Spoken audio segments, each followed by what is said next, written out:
Hello, YouTube Cubes. I am back. Hello, YouTube Cubes. I am back. Where is the echo coming from? Where is the echo coming from? Oh, God. Which one is it? Oh, God. Which one is it? Found it. Hey, we couldn't start the show without something going on. There's a lot. YouTube just ain't working today. I forgot I had that preview open. We're doing Festival of Four Winds today. We're doing this right here. Well, it's more than this, that kind of thing. Hey, if you have not been in the loop, I have moved. I am in the new place. We are running on a higher bit rate. The lighting is different right now because I have to buy a whole new freaking light, and I have to use my ceiling light, which is going to flicker and do weird things. It really does feel like I'm in an office with the lighting. Really does. That's what I needed to buy. And I need adhesive stuff so I can put my soundproofing up. So there's echo, anything weird with the audio and stuff, I'll watch back here on YouTube and see. I've already been messing with it while we've done Palworld. If you haven't seen that, you can go watch the entire 17-part playlist. But we finished that up. We got that done. We beat the story. We got all the pals at least 5 times over. Interesting time. Then we are over on twitch.tv/AngryZorric and playing Final Fantasy VII. Currently, we have done 2 parts. Yes, the last part was sort of boring, but we will be back there tomorrow on twitch.tv/AngryZorric. Those VODs will go up on youtube.com/@randomzorric as they get done and stuff like that. Other than that, here we are doing Guild Wars 2. There is a lot I have missed in Guild Wars 2, a lot of things I still need. I haven't even done my weeklies. I mean, it's only Tuesday, but I'm pretty sure I did my dailies last night. I've been keeping up with that and stuff. We have not done a lot of Guild Wars 2 content as we had to take a hiatus. The other thing you're hearing is the actual in-game music because I have heard the copyright problems may be resolved. So today is also going to be a test. If you don't hear any of this music right now, or music somewhere, I'll let you know. I'm sorry. I also have to do my Guild Wars Reforged daily because I don't have to wait until daily reset. It resets at like 2 a.m. my time or something like that. A lot of things been going on. A lot of stuff. I got my washer and dryer today, and they were like, "Oh, we'll show up between 8 a.m. and 12 noon," and I was like, "Oh, okay." So I woke up at like 7:45 and I checked my phone and there's a missed call and a text of we're coming to deliver your washing machine in 15 minutes. So it was like right at 8 o'clock they showed up. Not really. I actually had a little bit of extra time because I guess they got lost along the way. I cleared out an entire path for them. It went really easy. Really easy. So now I have a washer and dryer in my home, and that's it. We're done. No big purchases right now. Just small ones like adhesive strips to put my soundproofing up.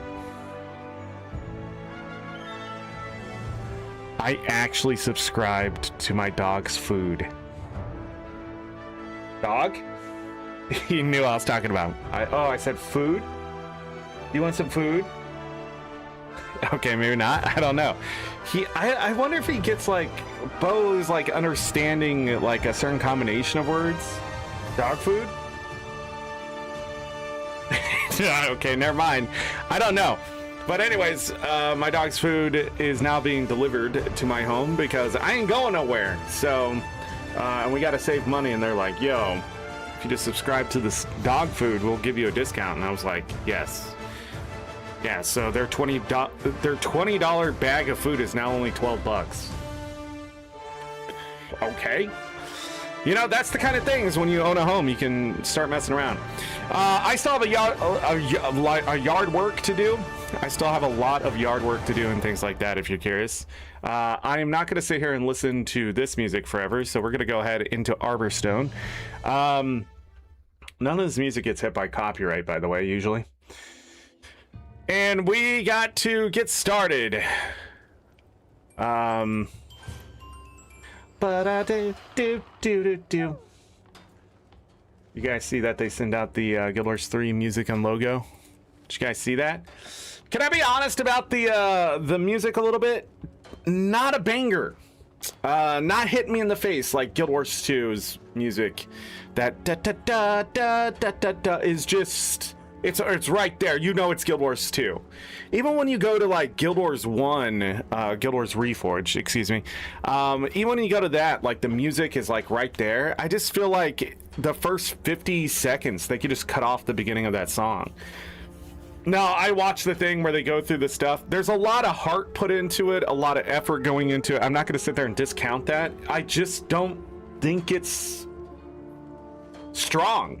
I just, in this day and age, you need something that hits. People know what it is. And then a lot of people are like, well, how long are you going to stay on the login screen? Long enough to hear the music sometimes, but even so, it's about building a culture. And if I have to wait 50 seconds for the music to start to actually start rising into something, we got a big problem. Because 50 seconds is sometimes how long I sit on the login screen. I would like to know that the game is open.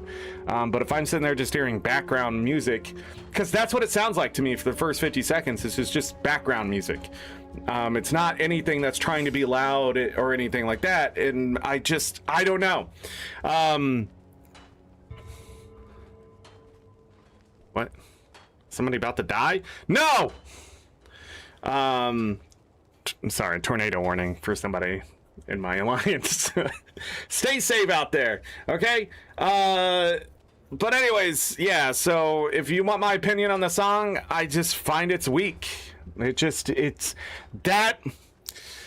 the stuff I've been talking about with the ArenaNet.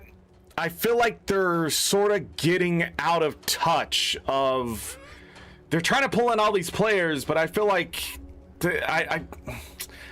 I don't know what I'm feeling. It's almost like this level of like light betrayal. Like you're not getting on board with these things. You're trying to do something here. I get it, but it's just not clicking. And when I go and I ask people, you know, what do you think of this? Or I see their opinions, and like some of it's being drowned out by the White Knights and the enthusiastic fanatics of Guild Wars 2 and stuff. ANET can do no wrong. And as an ANET partner, I just don't believe that. I believe they will stumble. They will have problems. Guild Wars 3 will have issues. But I'm going to be fair about it. The thing is, as I've said, ANET's really good about delivering 7 out of 10 content. So their content's never going to be bad. But when we get into the fantastic, the good, I feel like they're playing it safe. And when they do that, it's a betrayal to everything they've done before. And this music is just another iteration of they're just playing it safe.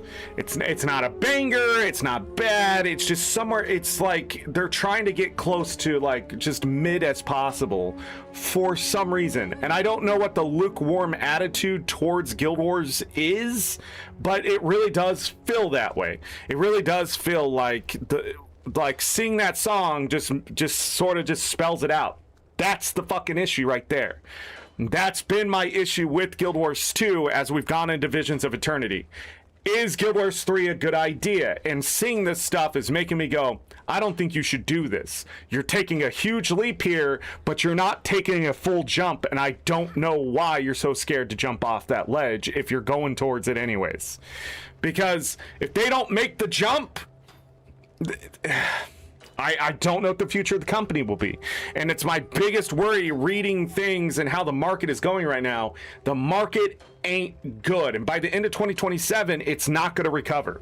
So if they're going to release another MMO type game or even instance combat like Monster Hunter World or some iteration between Guild Wars 2 and Monster Hunter World where you have these group content type activities in a new age engine, my biggest issue with that is it's going to click with people, or is it going to fall on its face because it's not going to be something anyone's going to have time or want to put the effort into building.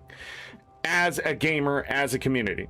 Now, again, we'll have the fanatics, we'll have the white knights, you'll have me, but at the end of the day, will it keep my interest? Will I want to stick around? Will I want to waste hours of my time in another game? And when I've already spent 20,000 hours in Guild Wars 2, how are you going to juggle my time when I still want to finish things in Guild Wars Reforged, when I still want to accomplish things in Guild Wars 2 as Guild Wars 3 comes out and the content comes out?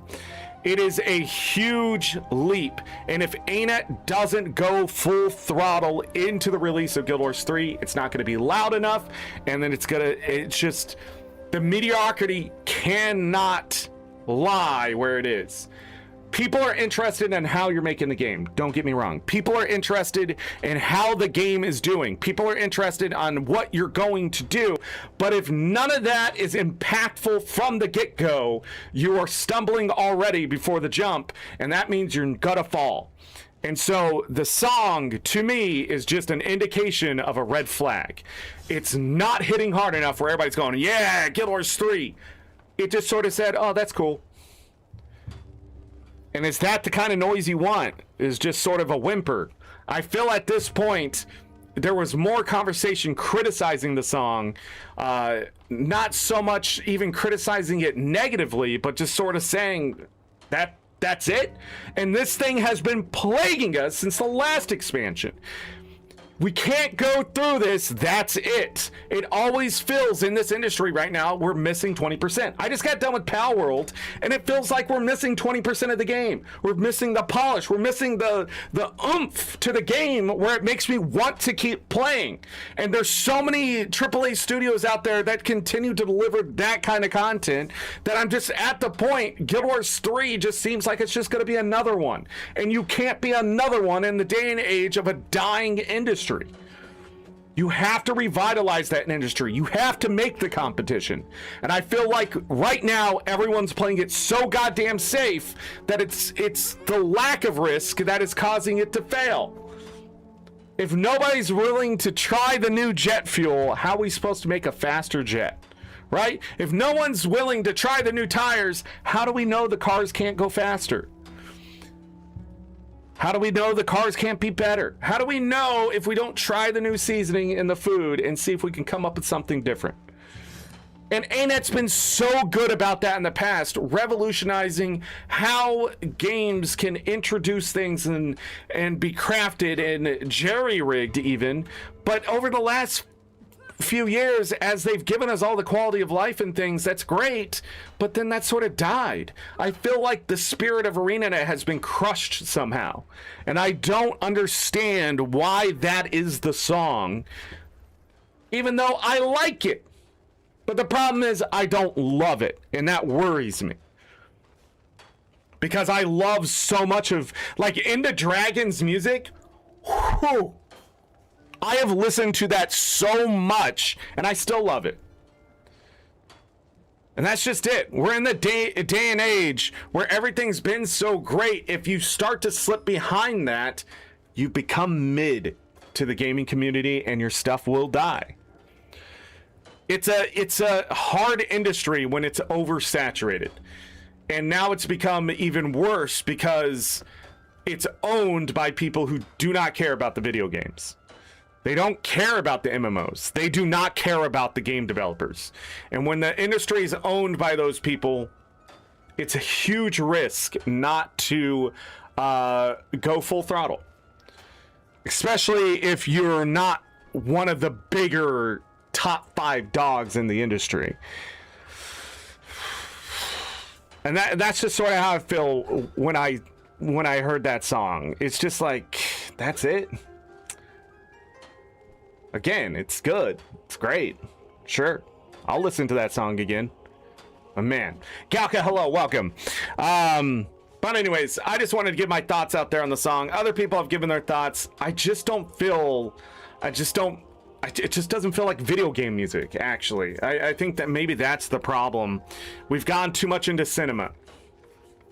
You know? But cinema in video games is much different than when you go to a movie, where the music and stuff, the music and the flow of dialogue and the story, and it just keeps moving and it brings you to the climax and then leaves you either wanting more or gives you an ending that makes you go, man, I that was an experience, right? In a video game, cinema happens when the player's doing it.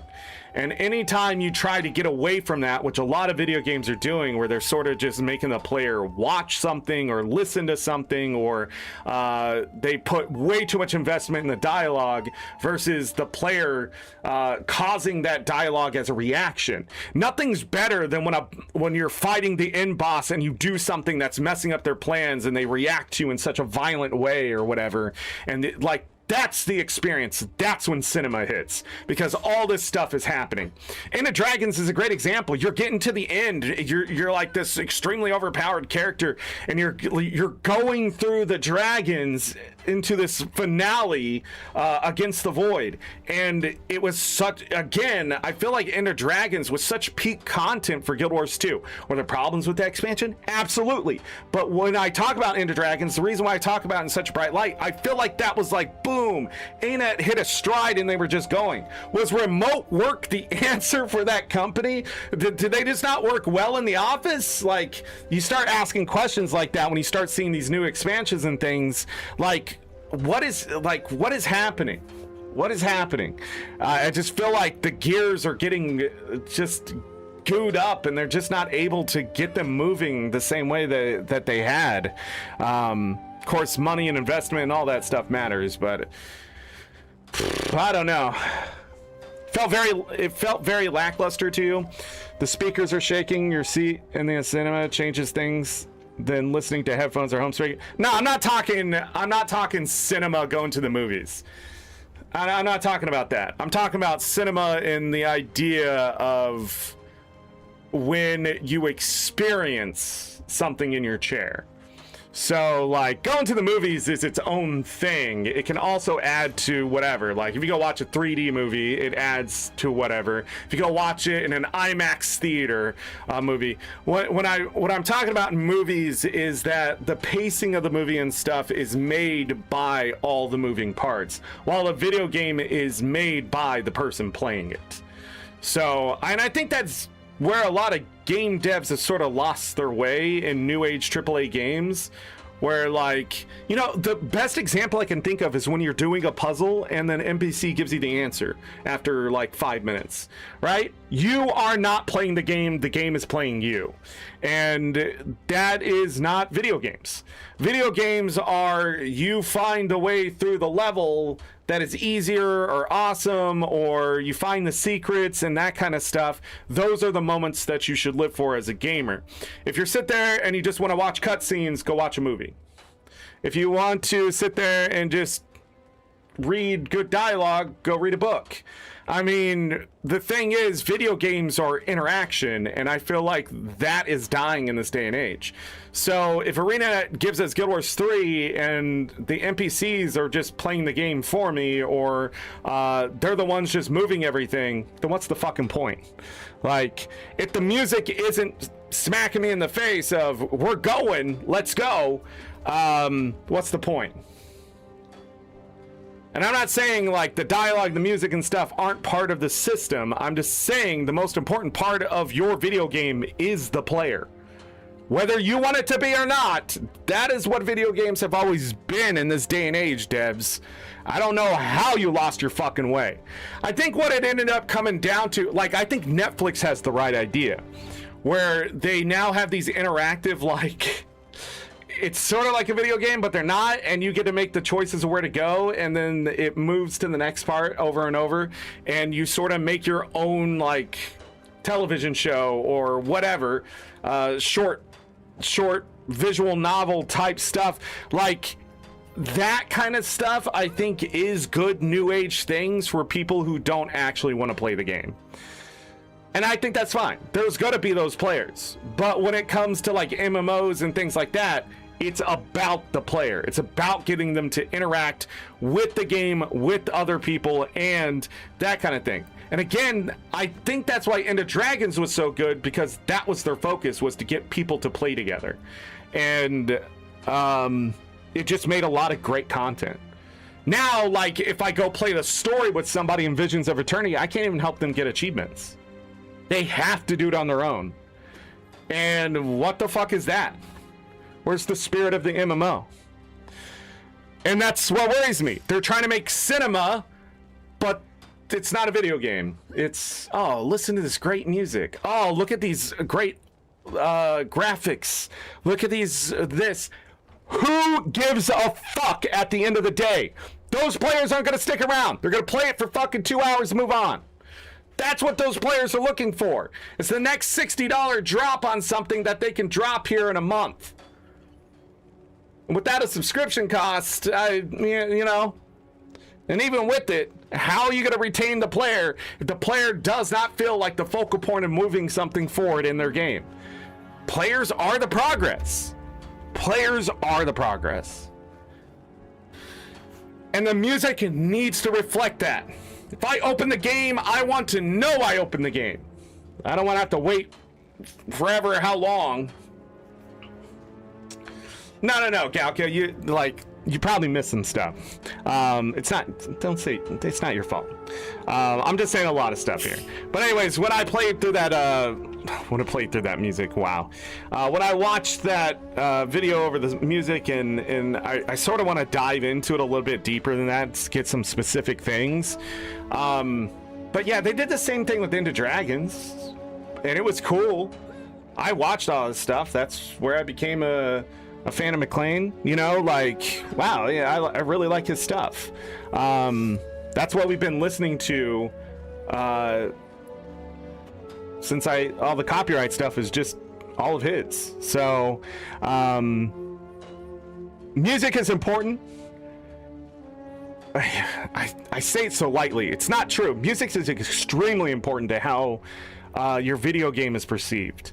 So that's why Final Fantasy, as we play through it, man, hearing the overworld music, you know, or the boss music, da da da da da da da da, like playing through Final Fantasy VII again, the music is helping make the game, and it's extremely important to it all. But that's not the focus. The focus is winning that battle when I get into the da da da da da da da da. Okay, like. You know, I really do feel like that's why a lot of players aren't enjoying new age games since 2010. And some of those games aren't very good to begin with. So, like, music, great. Graphics, great. Story, great. Dialogue, wow, look at this. The ambience, awesome. Hey, your mechanics suck. I'm trying to play the game, and this NPC keeps telling me the answer to the puzzle, and then I'm walking, and the NPC won't shut the fuck up, and then I go over here, and then nothing makes sense, and it's not even a puzzle. Where am I supposed to go? Like, there's so much just, where's the design of the level? Where's the mechanics to the level? Where is the player playing the fucking game? That's where we're at in video games. I'm playing a new game going, where's the fucking game? Oh, look, oh, the window looks so fucking amazing. That's great. Where's the door? I can't open this window. That looks amazing. I can hear the wind outside and the birds. Great. Look at the lighting effect. Awesome. Where's the goddamn door? Or the key to the door?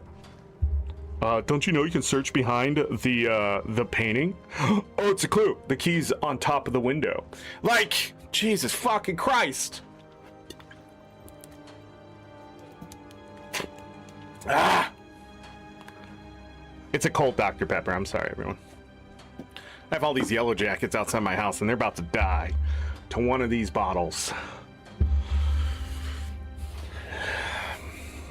I'm just my wit's end with all the wasps stinking. I was mowing my neighbor's yard yesterday, and yellow jackets just came out and started attacking me, and I have no idea where they're coming from. They're all around my house, but they were like really pissed off yesterday when I started, like, I mowed the, like, near the front porch or whatever, and like I could not see where they're coming from. Usually there's like, I see them coming out of a place or going back to it. None of that. So I couldn't even finish up the neighbor's front yard with my trimmer. But what the frick? But then they're like around my house all the time. So their nest has to be somewhere close. But I've had it. The only choice I have is just to kill them. Because I can't get stung again. Looks like they stung me in my back and I just didn't feel it. And I don't know if they stung me up here. This is still recovering from something. But my back is bruised and it looks like a wasp stung it. So there's been so many wasps around here. But as I've cut back the vegetation and had pest control stuff, it's just... But I was looking at this pop bottle and I'm like, I can catch them in this. I can kill them in one of these. With the soda. I know how to do it. I think I'm just gonna take a couple. I have some Mountain Dew bottles too. I think I'm just gonna take some Mountain Dew bottles and fix some traps and just kill them. I've looked at the trees. My neighbor has a tree that has 3 like big parts coming out of it. And I looked in there, and usually they're like in like a nest inside. They weren't there. I looked up in his tree. I looked in my trees. My wife said she saw him flying into our. We have these like siding. I forget what they're called. They're side panels put on our house. And she said she saw him flying in the back of them. And when I was messing around and hit one, I heard some buzzing, but then nothing came out. And usually if you hit a yellow jacket nest, you know it. But man, I'm so frustrated about these wasps. Spiders and freaking wasps everywhere, man. Oh man, so I also had a groundhog. Man, I'm sorry. I'm gonna be talking about my new house. I've been really enjoying the new house. There's been these groundhogs in the back, and I have my 2 dogs, and I've been making a lot of noise, going out there, you know, lawnmower, trimming stuff, that kind of stuff. Ground squirrels. So we had these ground squirrels, and they've been digging some freaking holes, like deep, big, freaking just monster holes, right? And there's chipmunks out there too, but the ground squirrels are gone. There was a cat out in the driveway, my dogs, the combination. I shoved some poo down their hole. Not my poo, the dog's poo. Maybe. No, it was my dog's poo. Really easy when you have chihuahuas. It fits perfectly down. You just down in the hole. Gutters and eaves best? I'm afraid they're in the gutter. I'm afraid they're in the gutter because those are hard to get out. But if it's my house, I have pest control can come out and get it. Neighbor's house, that sort of sucks for them. They'll have to get pest control to come out and get it. Well, there is a way to kill them. Bleach. Pure bleach. No.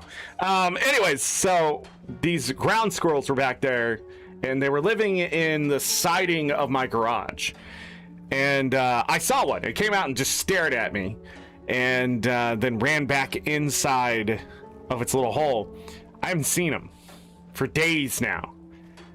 But yesterday I took the dogs outside and I was walking around my yard and checking to see if they made any new holes. Nothing. I checked today, nothing.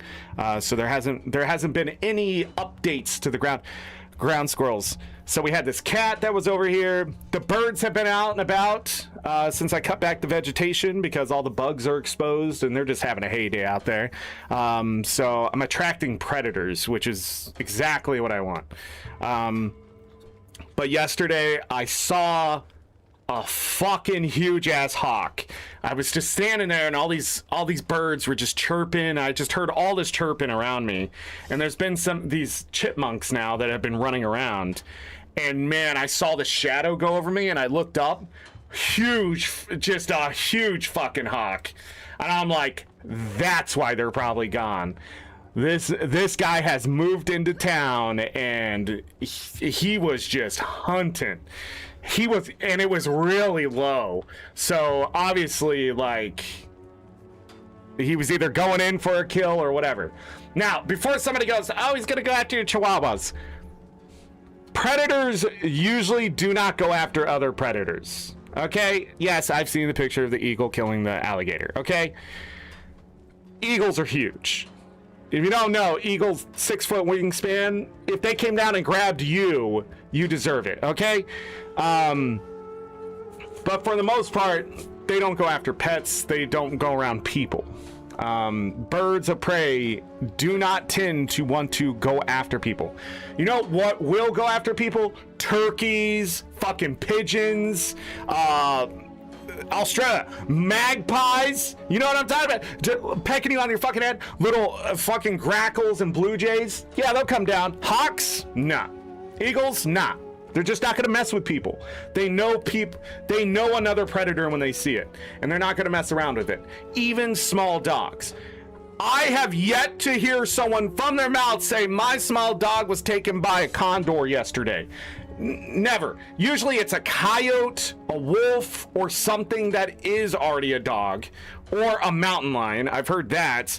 But I've never heard a bird of prey going out of their way to try to attack an animal that can probably injure it.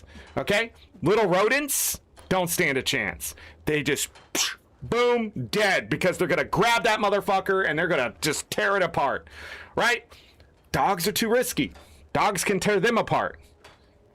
And as a predator, you don't want to get hurt. That means you could die, because the only way you live is by hunting.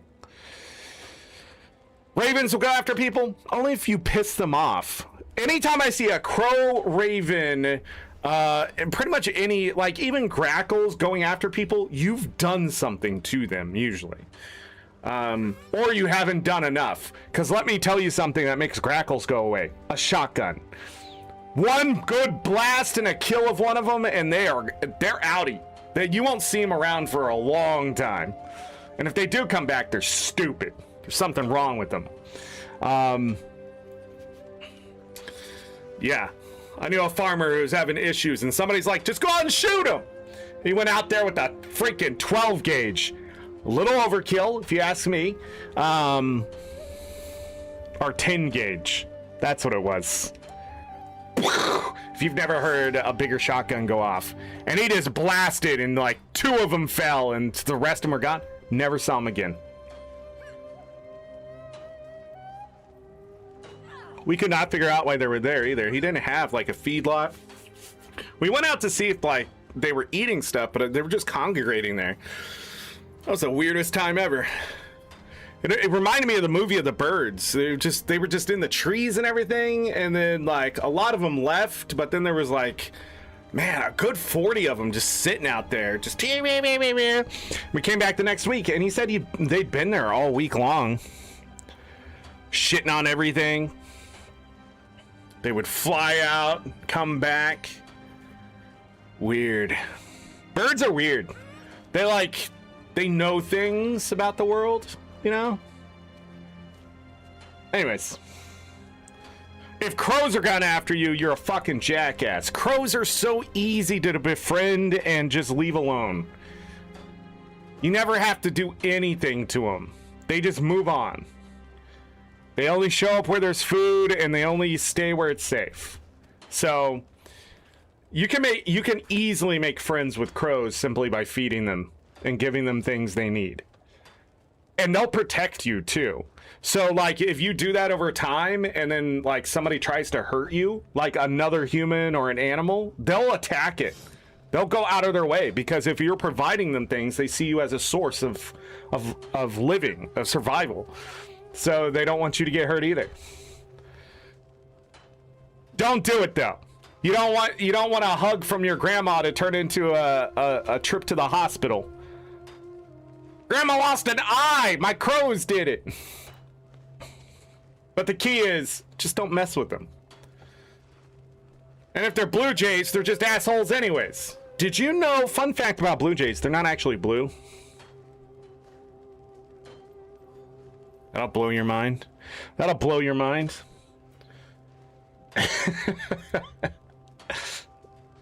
That'll blow some minds. What'd you miss? Nothing. I'm just talking about the new house. We talked about the Guild Wars 2 song. Hold on.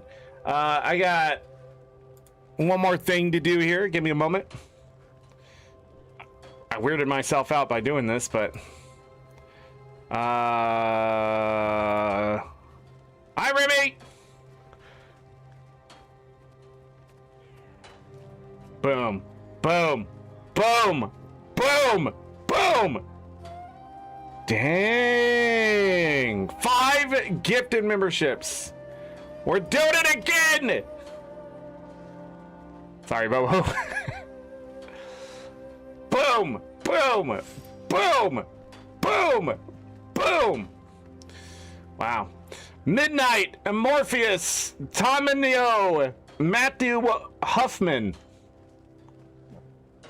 That's quite a name.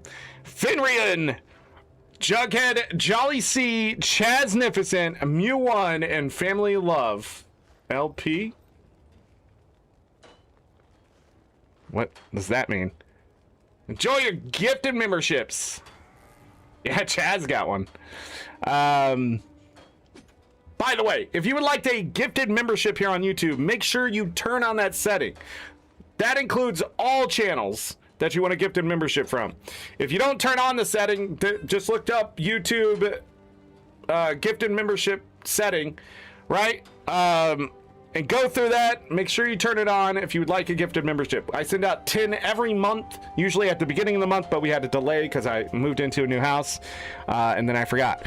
And we were going to do it yesterday when we came back to Palworld, but we got Palworld done.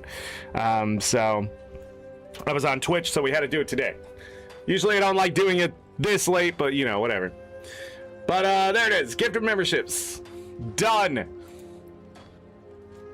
Close that window so I don't make them stick again. We need to go over some patch notes now. Jeez. By the way, wrote earlier talking about Wrath of the Lich King. That expansion is the like epitome of just a good expansion and delivering to the player. The music, the gameplay, what they added in, that kind of stuff. That is one of the most talked about expansions of all time in any game. If not, maybe the most talked about expansion. But yeah, it's still beloved and all that kind of stuff from a lot of players. I think over the years, though, when you go back to it, you start to see more flaws and things like that. But still, like, if you go back, that's why I don't know if they ever did, but they would like release the vanilla WoW, but they were going to release the Wrath of the Lich King era WoW too, bring that back without the other expansions and stuff. And if you're doing that, so you have the vanilla and then you're doing that era, that is saying something about that expansion.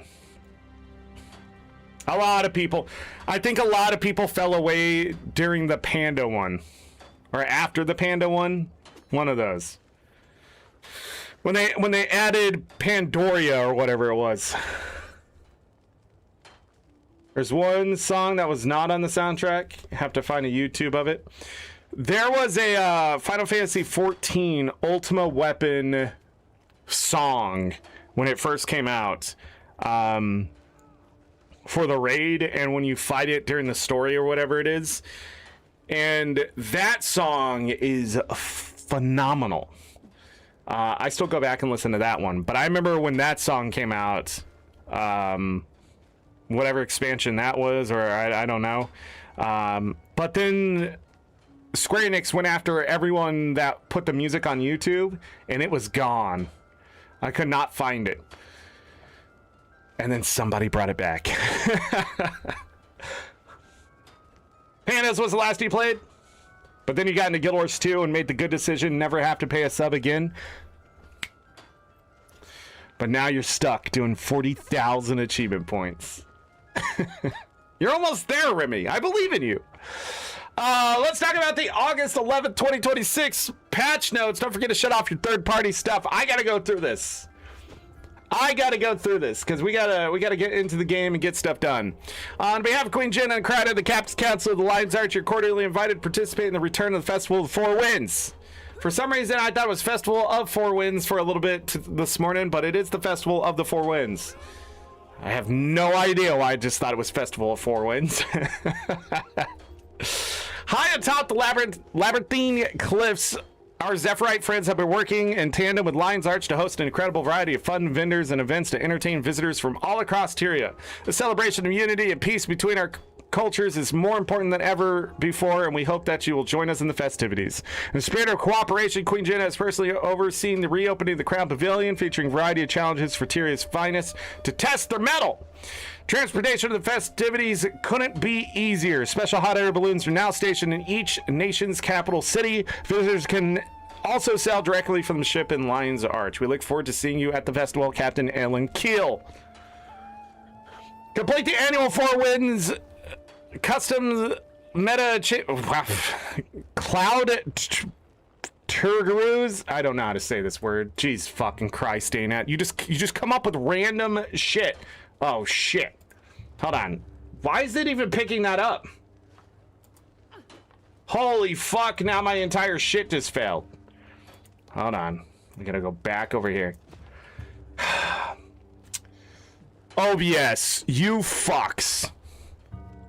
I have no idea why it picks up a new browser page instead of staying on the one. It specifically asks.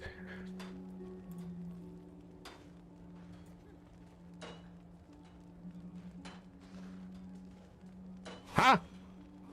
Why is this so messed up suddenly? It specifically asked. All right, anyways, let me do this since fuck all. No! I hate Windows 11. I think it's Windows 11 doing it, actually.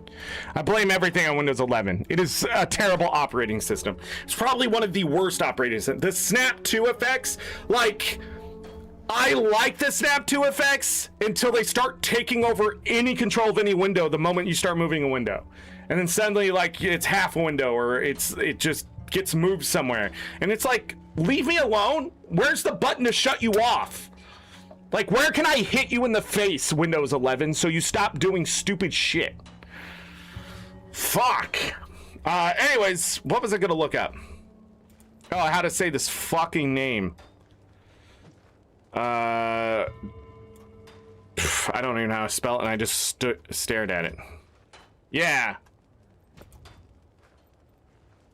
Protective hanging strips of leather and multi-layered linen worn on the waist and shoulders by ancient Greek and Roman soldiers. So we're supposed to know this word how?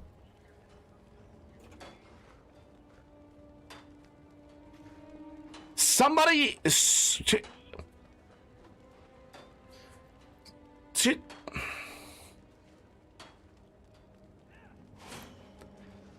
Terugis, motherfucker. Terugis. I am staring at its pronunciation and still looks fucking stupid. They're just called skirts!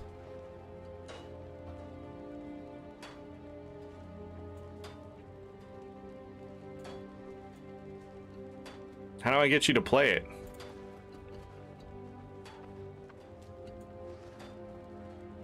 I cannot get... Like, everything wants me to, like, sign in or pay for it? What the fuck? Just pronounce it somewhere.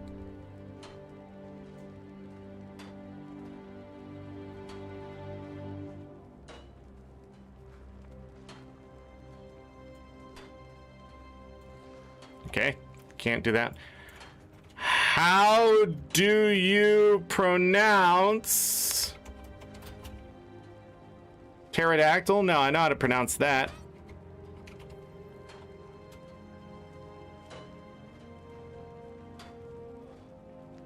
I have to go all the way to YouTube.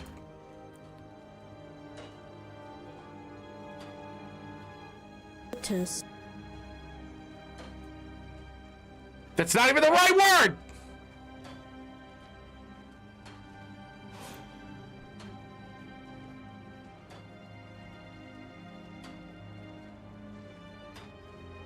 Πτέρυγες.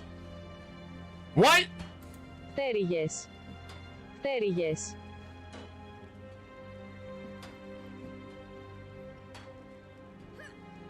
Πτέρυγες. Πτέρυγες. Πτέρυγες. Πτέρυγες. Πτέρυγες. It's Greek to me! Jesus fucking Christ. There's gotta be a better one. Dude, there's literally no pronunciation of this fucking word anywhere. That I give up. I just give up. Fuck. Ain't it? There's no grace in the fucking game!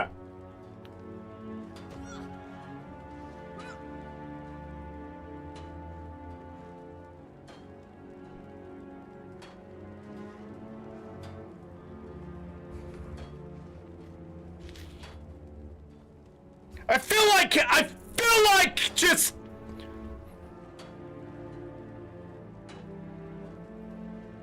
This is what I'm talking... It's like they've lost their fucking minds!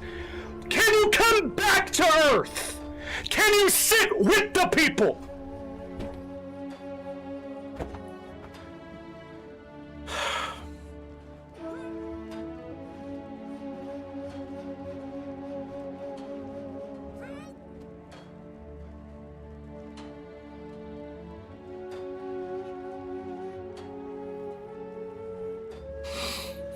It's the new thing. They're called these. Here, I'll put them in chat.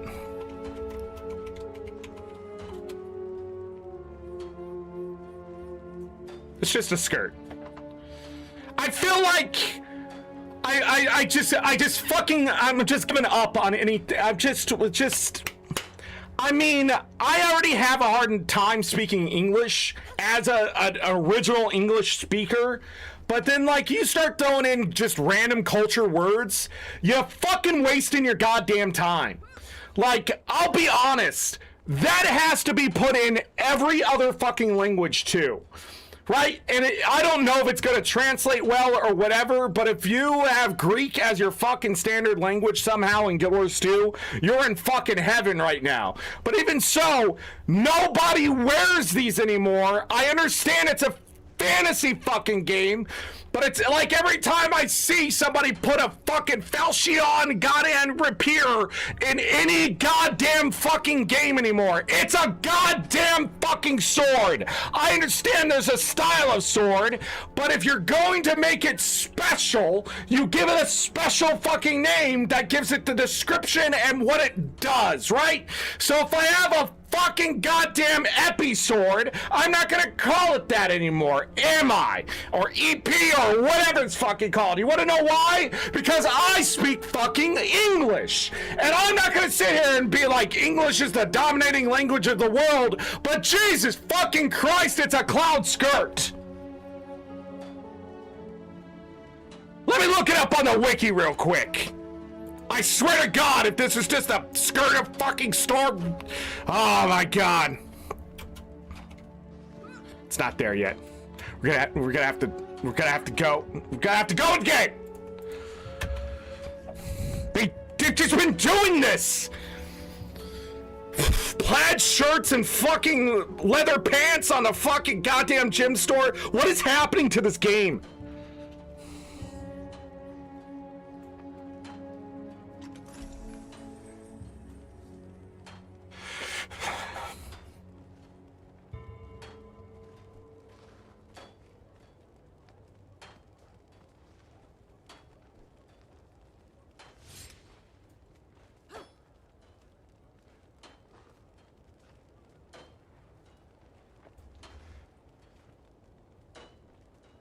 I know.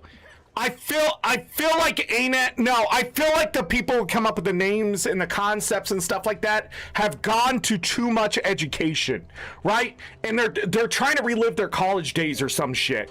Where you're like, oh, look how pompous I fucking am. I know how to say these words, and I'm well read. I've read these books. Nobody gives a fucking shit. Not a single fucking person out there cares what you know. What matters now is what you can deliver to the other people. You went into a job that is literally delivering to players, and you go, I'm gonna take my moment here and make a stamp by putting in a fucking name that nobody knows how to pronounce. And if they do, fuck them.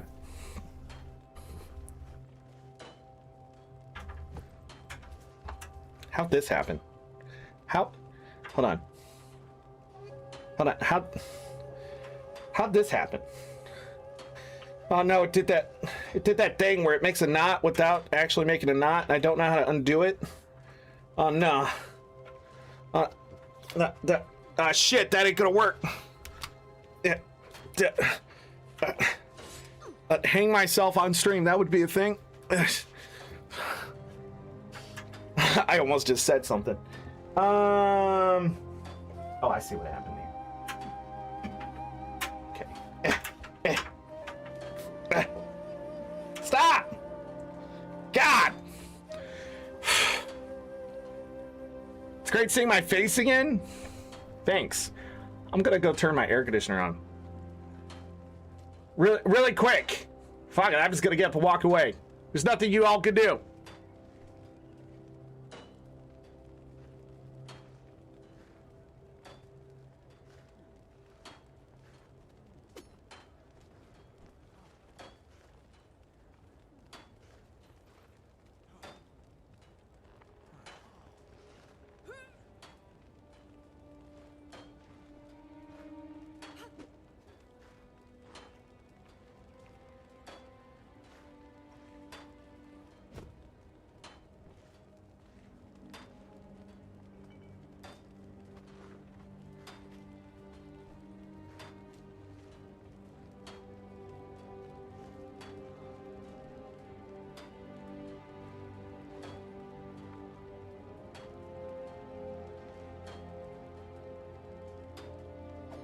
It's like a billion degrees in here.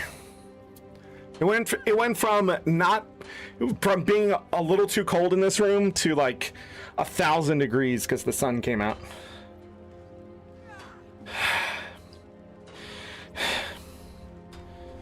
Oh, Jesus Christ. This room actually with the air conditioner on gets really cold. It's just when you don't have it on, I'm upstairs. But anyways, yeah. Back to the patch notes.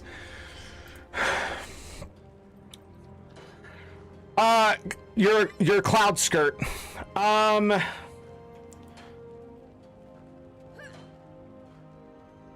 You know what?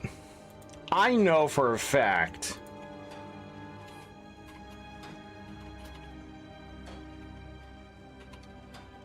It's funny, I know this.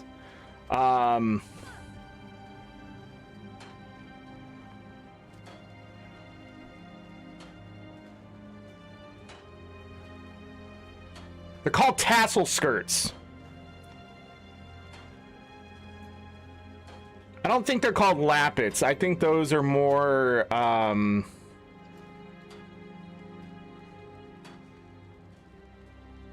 yeah, because those are added to something. I was thinking lappets, but no. But tassel skirt is what the English translation of that is.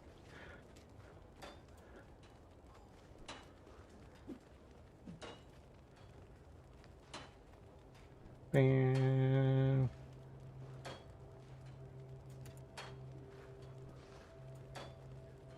yeah.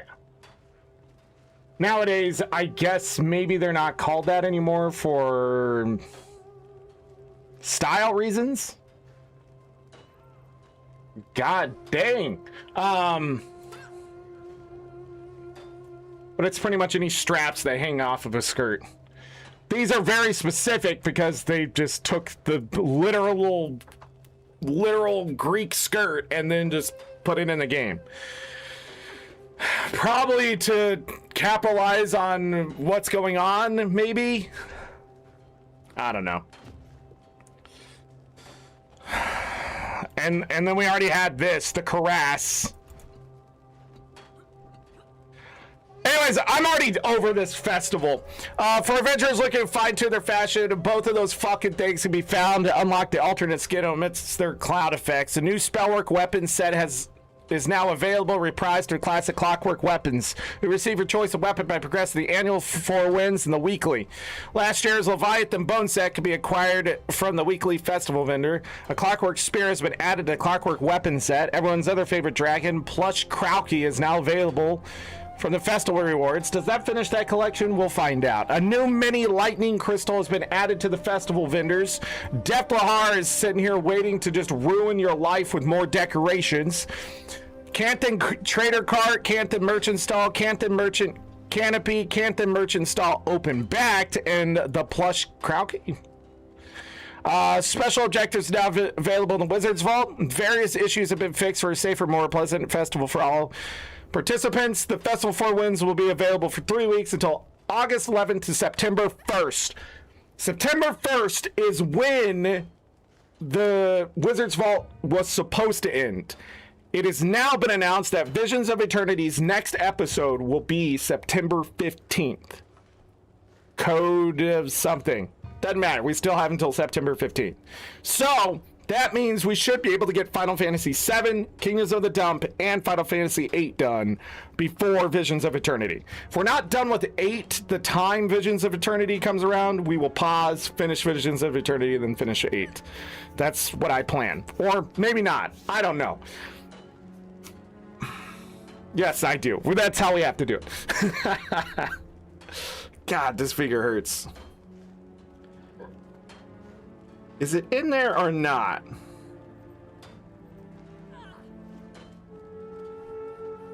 Anyways. Tyrodies. Yeah, Tyrodies.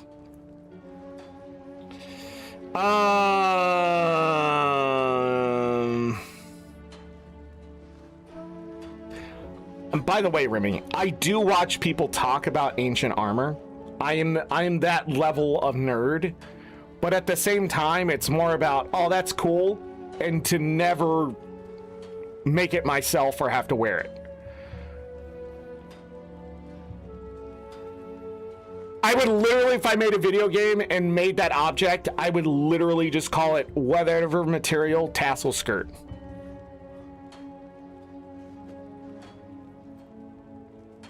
No joke. It's just easier to say, it's easier to comprehend. But if you just saw that word and you've never seen it before, there is no reading comprehension here without the picture.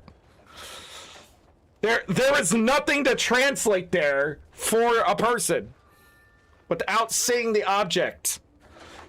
That's my problem with this shit. If I just said the name of the thing without people knowing the entire history of that word, it just dies.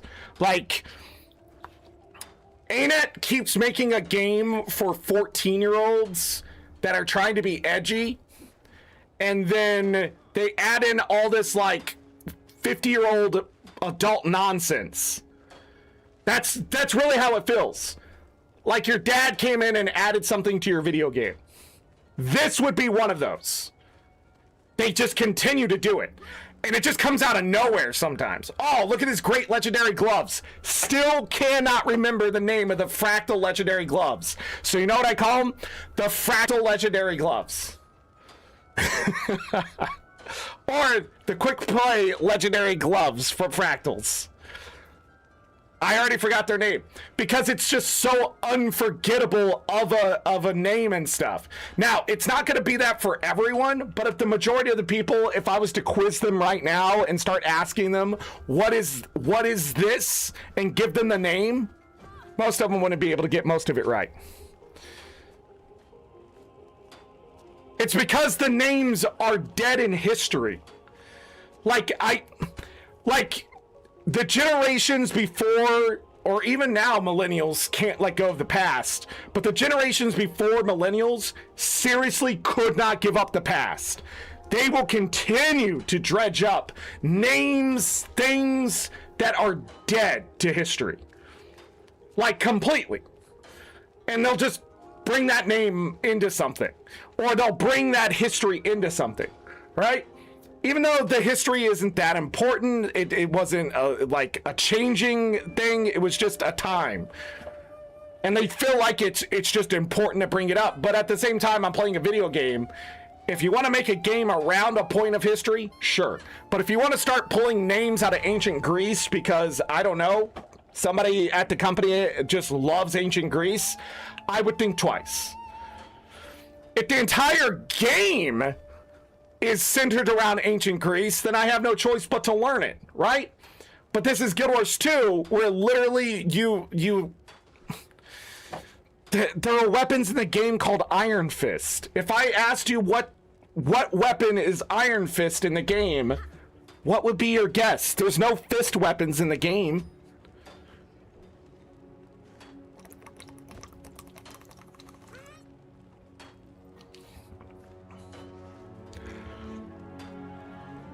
Is that the actual name of the gloves? The echidna gloves?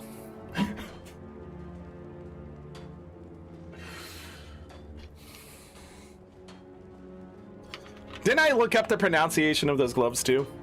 Is that ancient Greece? I went through this Dr. Pepper way too fast. Echidna is good too. That's like Chupa and Chapawat may be the limits of me pronouncing or trying to remember the name of something. Like the legendary underwater spear that just is a spear now.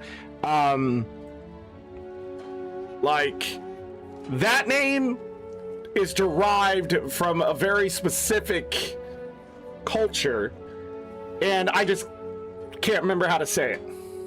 Once someone says it, I can repeat it. But it just, every time I see the name on paper, it just looks like a bunch of letters. And letters are just lines at the end of the day. I'm literally heard the pronunciation of this word, and it just, nothing. My brain's like, that's not English. And I can speak some French and Spanish. Fuck. I can speak some Chinese. But that's, it's dead. They're dead. It's a tassel skirt. Ecclesia is the best I can remember for real, but I don't think that's right for the gloves. Enchilada gloves. That's also why names like that pop up. What are the other things in Guild Wars 2 where people don't call it the name, but they call it something that it's like, oh, the Traherne sword, salad bog.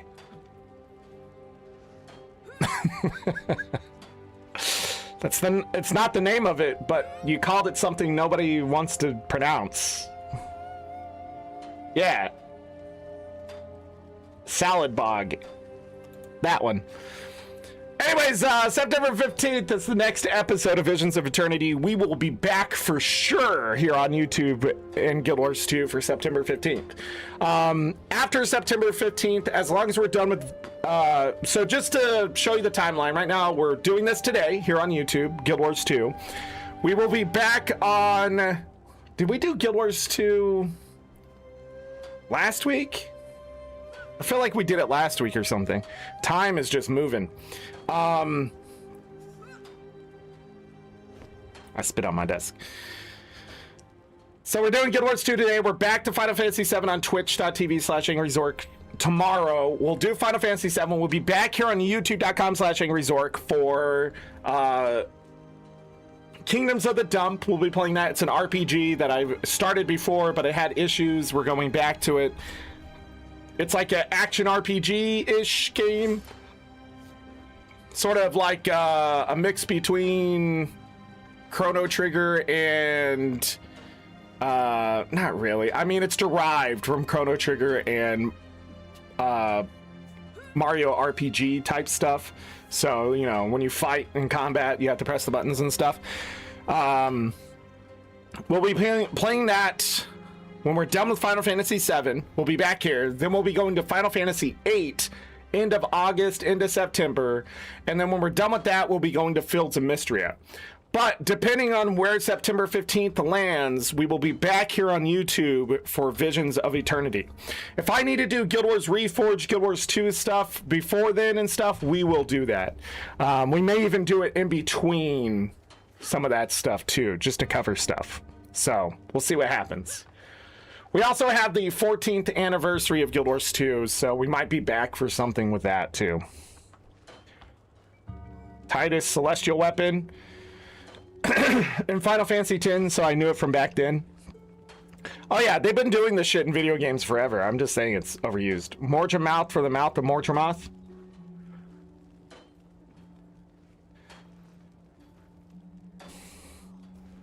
I mean, yeah. Treehorn for Traherne. Yeah. I'm trying to think. There was one I ran into the other day. I was like, I forgot we were calling it that. I got kicked out of the game. Anyways, open world. Reports are circulating of a unique looking raccoon roaming Lion's Art. This is Jimothy. If you don't know what Jimothy is, it's a meme. I guess one of the spouses of an ArenaNet dev took the video of it. It's an internet meme. If you don't know Jimothy, it's a raccoon with a spinal deformity that happens in the wild. Other animals also can have the spinal deformity to varying effects. Raccoons have pretty limber limbs, so the raccoon is just the raccoon. It's a shortened raccoon in a sense. I forget what the disease is, but it would just roll off your face, so. But Jimothy is now in the game.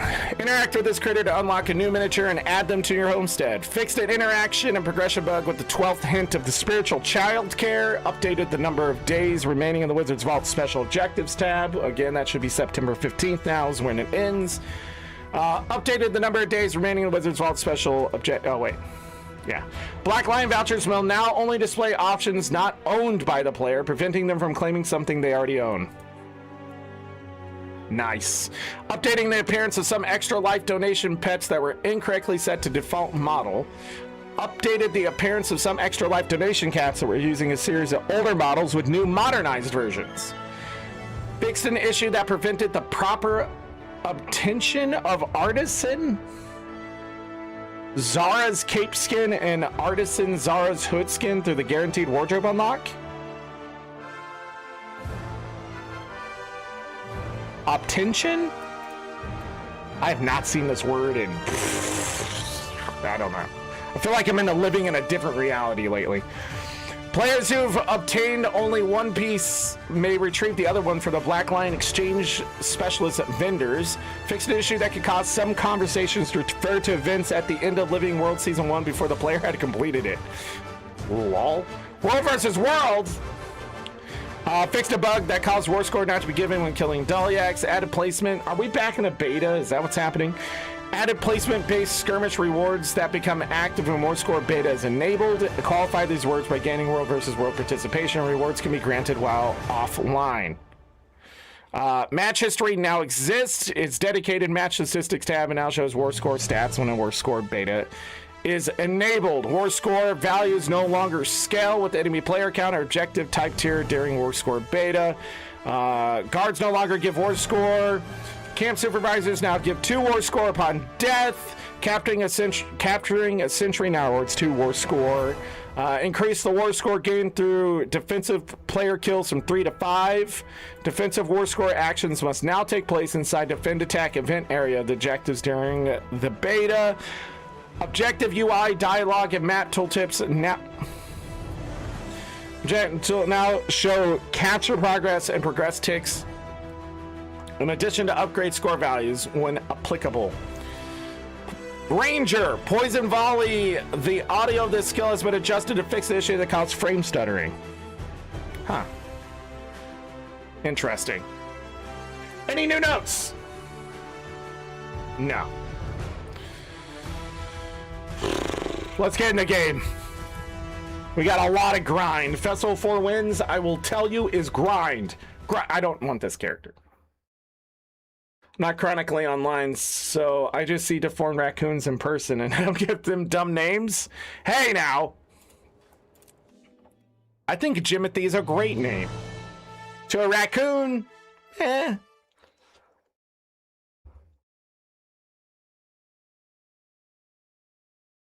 Jimothy's! Alright.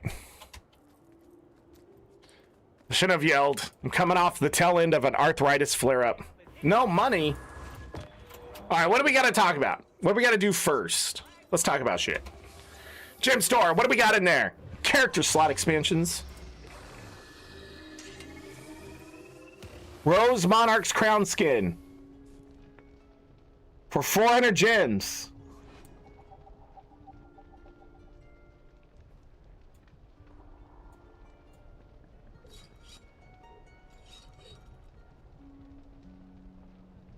Eh.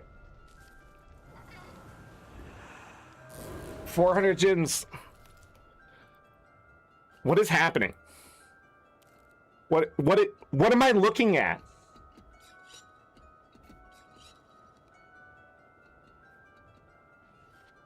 Let me zoom in. Timberly? That's a good name.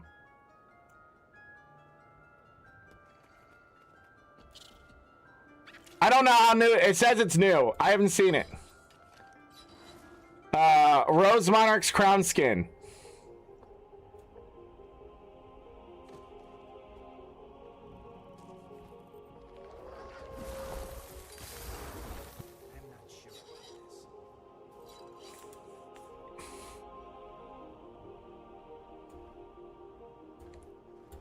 I have not showed off this. Ooh, fog. Wow.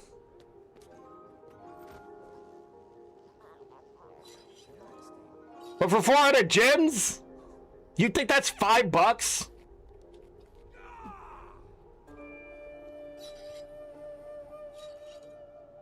Ta-da. Anyways, I haven't showed that off. Foggy Forest Homestead Sky makes it all foggy. Some of the effects, I believe, I think you have to add yourself. We've looked at the plaid shorts. Character slots, 20% off. Okay. Of course, some other things you can come look at if you want. The list is actually pretty short right now for promotions.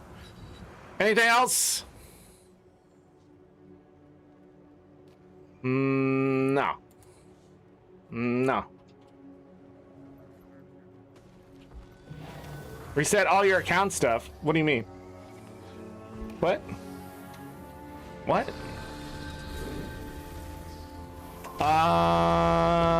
Black Lion Chest, really quick. Let's go over Black Lion Chest. Preview. Has this changed? This says Conjure Doorway skin. Ooh. Ah.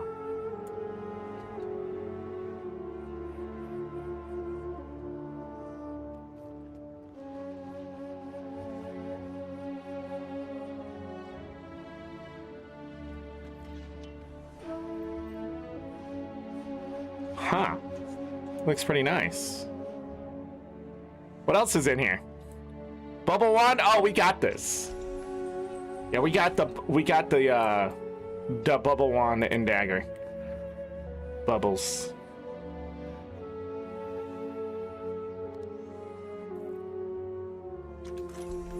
So it's the Nashblade Zephyrite chest, which has things worth gold, I think. Right? Bog Queen Combat Tonic? Wow. You hear my voice cracking? Yeah, there's stuff. I like the doorway. It should be back next time, and we could try to get both of them. Mystical weapons skins. Oh. Hammer's a little weak. You see this one? Yeah, it's part of those weak hammer sets. I feel like they keep reversing these. Necrotic Essence. Prospector, Forester. Elderwood, Flaxseed, Truffle, and Mining. Mithril, sorry. Overall, the chests are, yeah, meh, eh. I think Lissa's Conjured Doorways pretty cool looking. You know what? Let's What is this fucking inventory right now? What am I looking at? Holy shit. Hold on, everybody. We got to do some inventory management really fast. Hold on. Do I have enough spots? Yes, I do. I forgot. I'm a veteran of this game.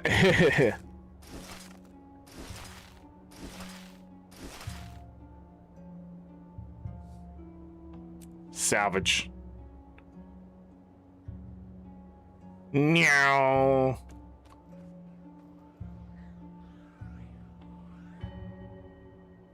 You gotta retype your saved email and password. Yeah, I've had to pick up what 50 dandelion blossoms. The hell is this inventory?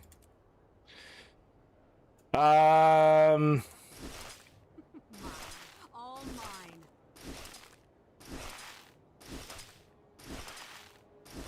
Okay.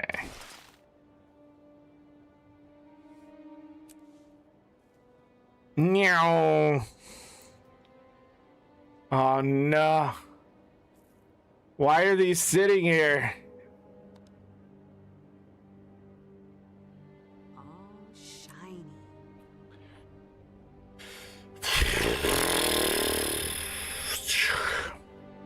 I give up. Let's go play Final Fantasy VII.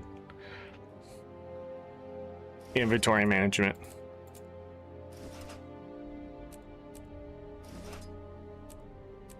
These are probably from last week when I logged on and had to do them in like 2 seconds. Hit this button. I feel like I have more stuff than when I started. Where'd it go? Here. Do this. Only 3 exotics? Really? Okay. Thank you. I knew I could get another one. By complaining. A gold?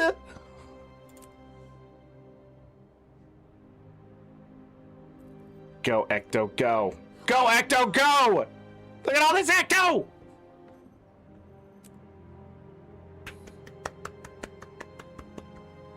$150. $150! Dang. 142 ain't bad. How much is Ecto going for already? It's not that high, actually. It's only 31 silver. All right.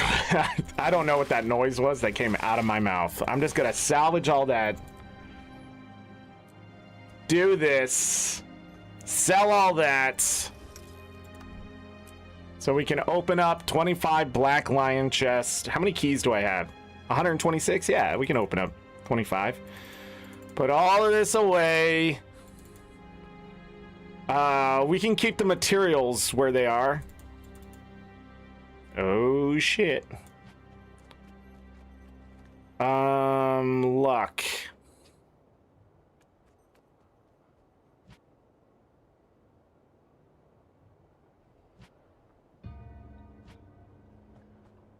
Pull the luck out, put this away. Boom, boom, boom, boom. Goodbye. So much. We need these materials as well. They can all come out. We are going to be spinning those today. Hold on, I see these. Hold on, I see... No, that's the end. So these are all the materials we need to get rid of today. This should be sellable, right? Yeah, pretty high. Sell rate. Hold on. Do I have? I do not have. What?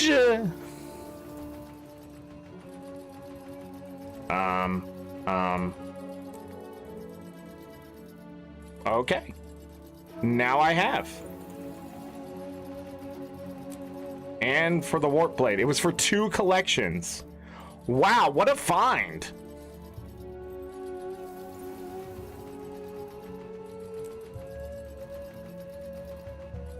That your grats was translated into thanks. You're welcome, Remy.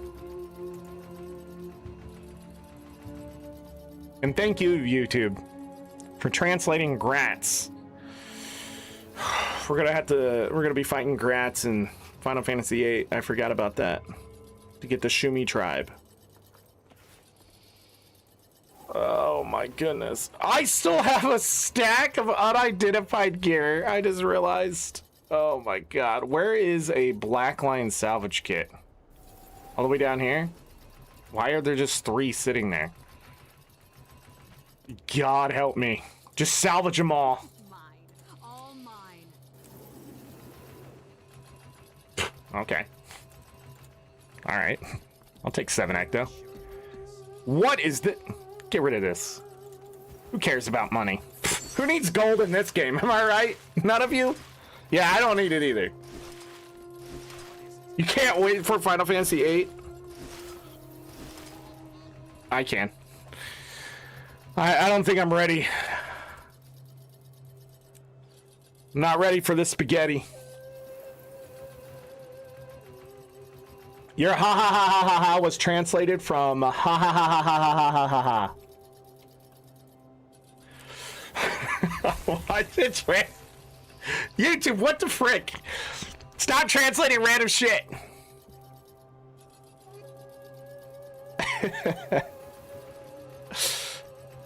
Oh man.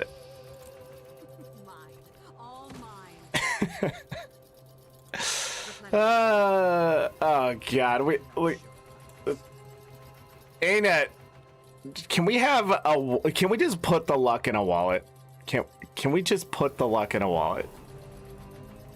Can we just put it in its own storage at this point? Okay, I emptied my inventory. Now let's open 25. This scuffed show today. How does that shut off? I accidentally hit my Windows key. Yes, that was a very violent, would you? Why does this feel so weird? I need to cut my fingernails. This is the longest my fingernails have been in a very long time because I just haven't had time to trim them. All right, let's do this. 25 Black Lion keys. We want to go the opposite way. We're going for this. As soon as we get it, we're done. Which is first key, first try. Here we go. Done. Transmutation charges? Fuck me. An extractor? Oh, this is so bad. Oh, this is so horrible. More transmutation charge? Oh my god.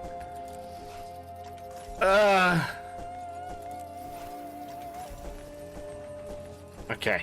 Things are looking sort of up. Things are looking sort of up. Although, I've now opened 10 chests and no extra items. You gotta complain. You gotta complain. What we want is, like, wardrobe unlocks, weapon unlocks, armor unlocks at this point. We want... More statuettes is fine because it leads to more wardrobe unlocks. Of course, we want that exclusive item if we can get it. We don't want transmutation charges. We don't need teleport to friends. We don't need revive orbs. We don't really need dyes. They could lead to some gold, but yeah, more frickin'. All right, so great sword. 2 more keys. And the final one. Look at all those transportation charges. 25 of them. Holy shit. Okay, we didn't get it. We'll try again next time after it changes. We'll consume 25 transmutation charges, which I do not need because I have now 3,859 and I'm full legendary.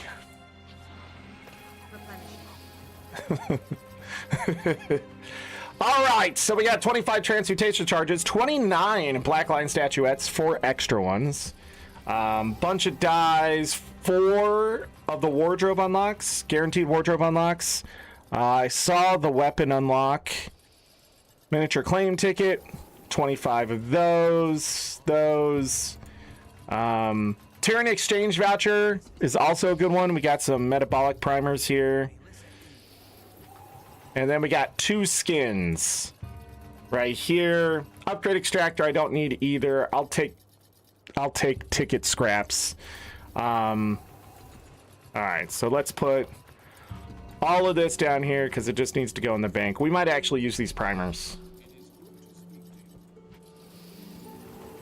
I think we got 3 revive orbs. I think I was short one up at top, but yeah. All right, let's open the junk.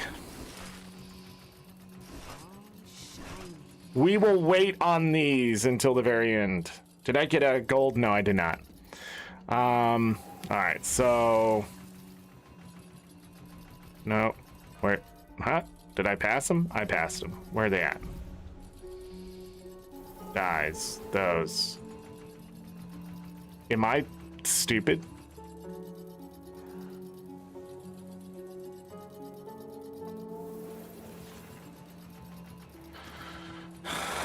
When did I do that?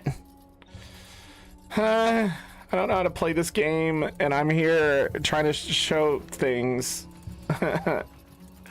21 tickets, so we have 35 essentially. So we have 2 weapon sets worth of tickets. Holy crap, those achievements. How much is this for? Wow, price is dropping. We could try to sell it. We could really undercut and set the price. Mystical Beast Sword. I'm gonna do 33, 33, 33. No. We'll do 33, 66.99. Because the memes never die. And then the other great sword, yeah. So we're gonna undercut that too, with a good 33, 6, 7. We'll put that there.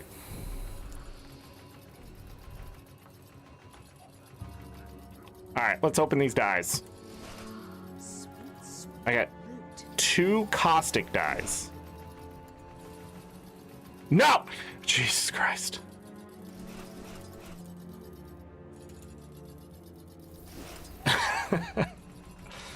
Caustic die are worth almost nothing.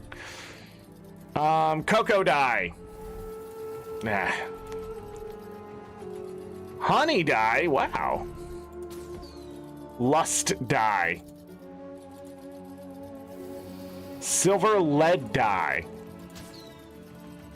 Okay, well, we'll check these other ones because sometimes they lie.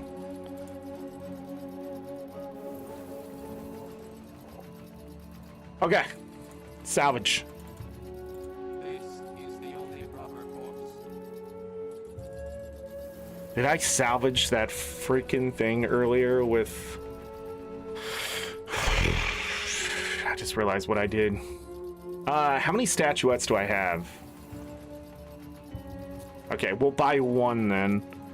We're gonna buy 1 more wardrobe unlock. Classic. Yes. Goodbye.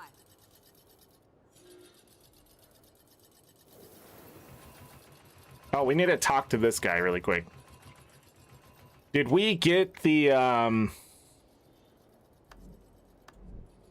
thing they were talking about? And need to... No. Okay. Always a pleasure. I don't remember what it was called. Let me look really quick. This one, the Artisan Zara's Hood Skin.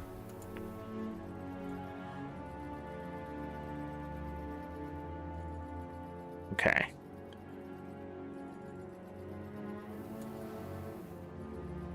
So, Anna does know how to name something a skirt. Got it.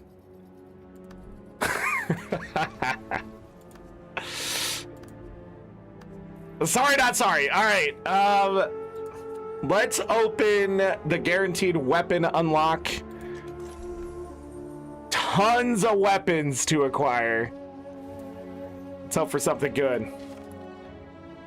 The Heretical Scholar Staff. Heretical?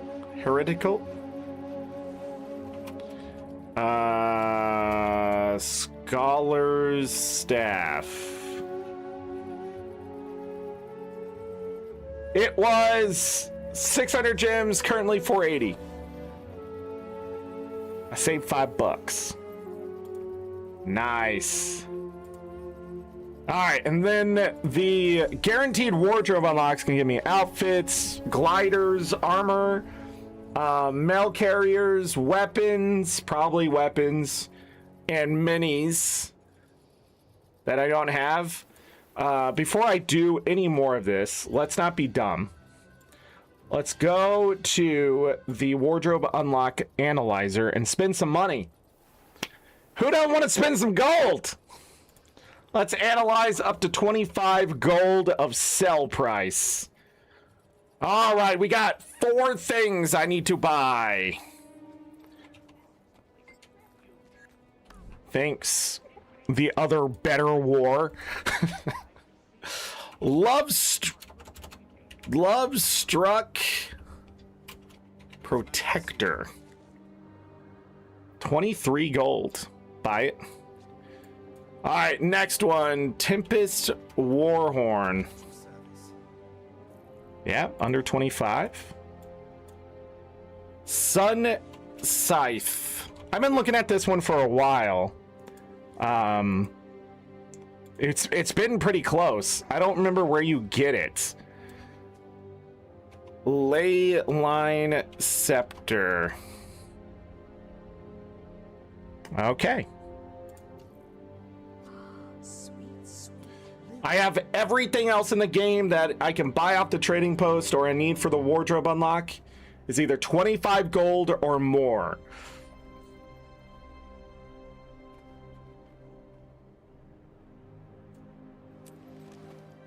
If you have not seen the Sun Scythe, it is quite the weapon.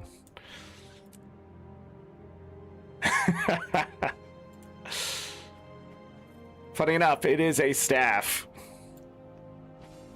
All right, store that in the wardrobe. No achievement point there. Oh, what achievement points we at? 48,376.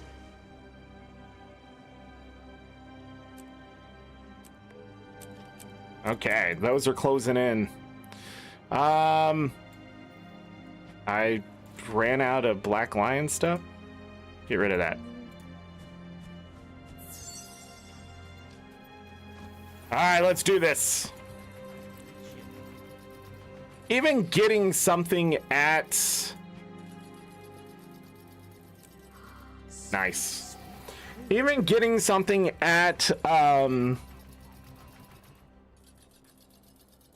20 gold or higher, I think is worth it. But with inflation, we're gonna go higher and higher and higher. We lost 100 gold there, but let's see what we get back for that. Abyss Hunter outfit.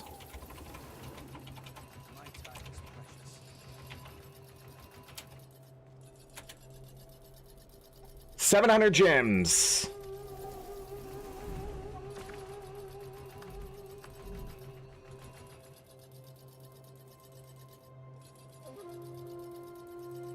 Abyss Hunter outfit. I have no idea. Abyss. Oh, it's that one. Wow.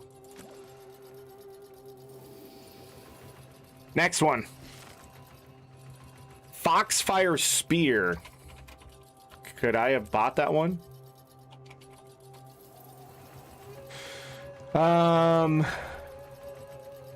It's on the trading post. Foxfire Spear. It's 108 gold. 80 to 108, almost 109 gold. Wow. And that made up for what we had to spend there. Kind of disappointed, was looking forward to a quest line. Primitive Pike.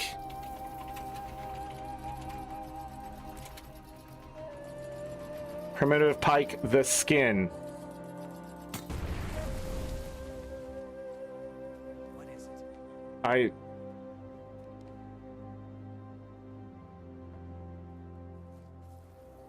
I don't know what I just unlocked there because...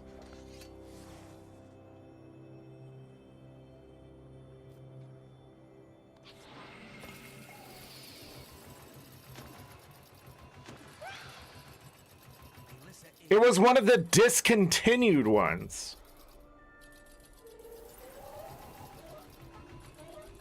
Oh, we got something that's practically... I think that's one of the few ways you can get it. Hold on. Weapons. Primitive. Yeah. What? What?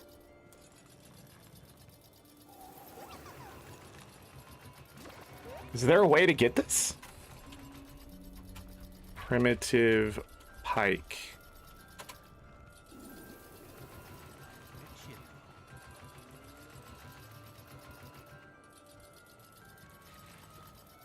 The wiki just says unverified was like a high level PvP reward. It's got to be unlockable somewhere.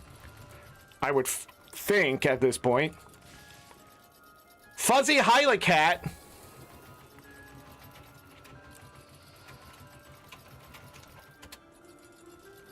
$200 gems. Oh, nah.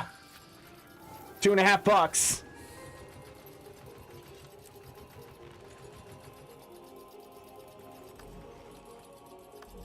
How much is 200 gems?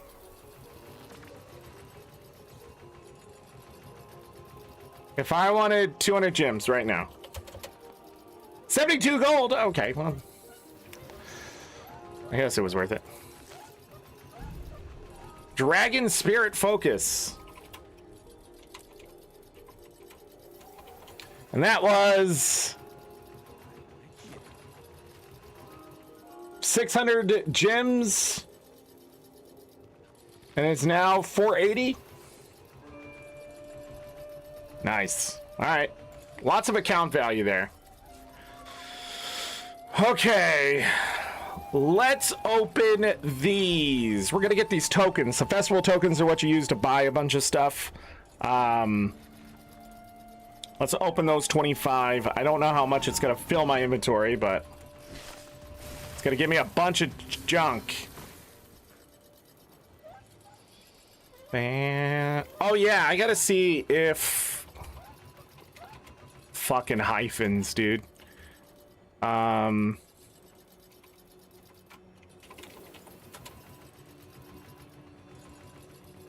What weight was that? Heavy.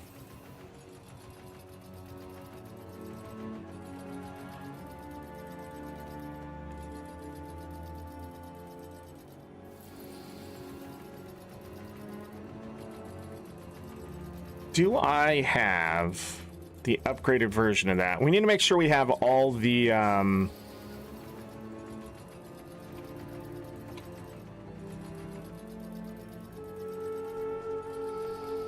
It's the only one I have? Of course it's the only one I have.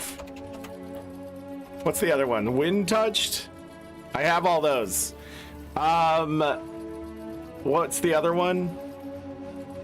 Sun, wind, lightning?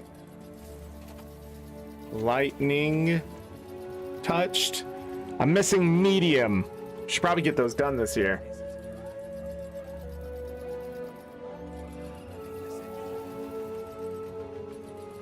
What's it take? What's the base ingredients to upgrade? 7 gold! Oh god, we should probably get those done. I was more like 7 gold, that's it? What have I been doing? Stop it. Alright. Can I sell this? Is it salvageable? Begin destruction protocol. Okay. I paid a lot of money for that one piece of mithril. Oh yeah, we made 7 gold, 12 gold, 15 gold, 1 gold. Made a lot of gold. Let's sell that. Look at this. What's that? 35? Is that what that is? I don't know how to do math. 1 plus 7 is 8. 8 plus 12 is 20. Yeah, 35. Okay. 35 gold back for my troubles. Nice. Anything else I need to do? We have done the Black Lion chest. We have, I don't think they would add Black Lion weapons, but let's go check it out. And then we're going to check out the Wizard's Vault after this. And then we're going to get to the actual festival and speed run the gosh darn achievements. Does anybody know when the next treasure hunt is? I lied. They're up here. No, they're not. I have to be at the thing. Son of a... We're fine. We're fine. What? Wait, hold on. What? Go this way. Kind of disappointing. Was looking forward to a quest line.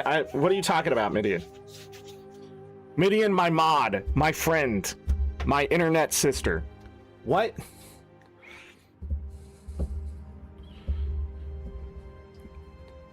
Admin of the Alliance. I'm trying to think of what other titles you have. Amazing human being.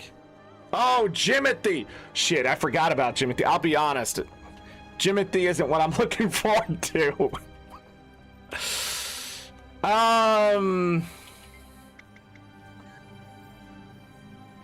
Primeval weapon skins. Hold on, when did these get added? Yo, we got new weapons! Yo, look at these weapons! Hold on, let's zoom in.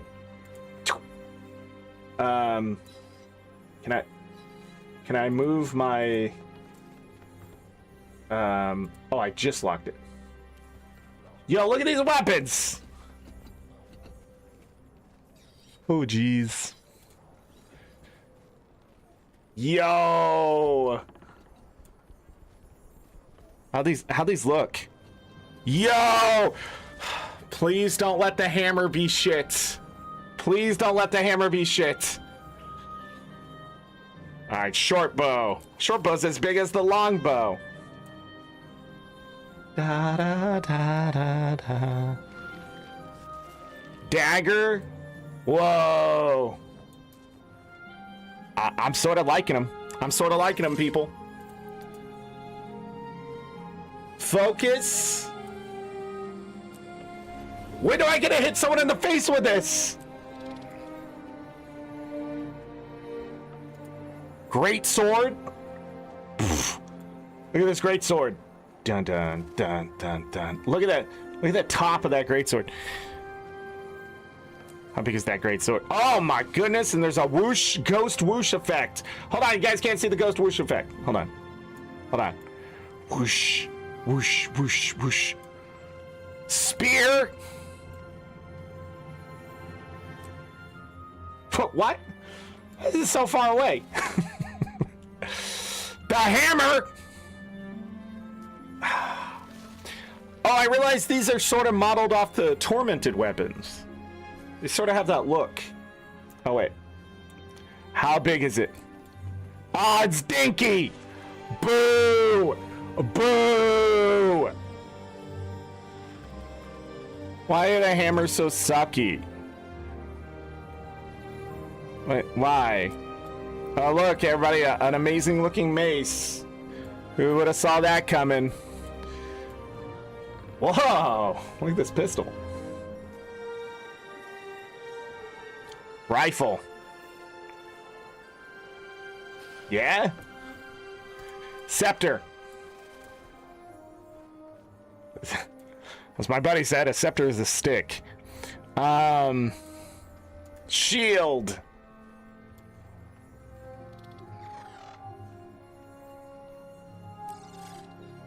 The shield ain't bad. The shield ain't bad. Pretty good size shield. Staff. Pretty close to the spear. Maybe. Nah. Definitely does look like an evolved scepter, though. No, the spear looks closer to that, right? Yeah. Turn the spear that way. Turn this... Yeah. Same design, I guess. I don't know what I'm talking about. The sword! Look at the sword. Look at that. Wow, the torch. The torch looks like it's... looks like a fire hose. Okay. It still looks like... maybe like a... it's like a... you know, a fountain firework where it's this... and the war horn. That's a gnarly looking war horn. Okay, and that is it. Now we have to buy all of them. Every single one. Hold on. Let me buy those 2 tickets. Axe, longbow, shortbow, dagger, focus, greatsword, spear, hammer, if you want to call it that, mace, pistol, rifle, scepter, shield, staff, sword, torch, warhorn. Thank you. So this is going to give us 3 achievement points. Hold on, where's my achievement point stuff? That ain't it. There it is. We're at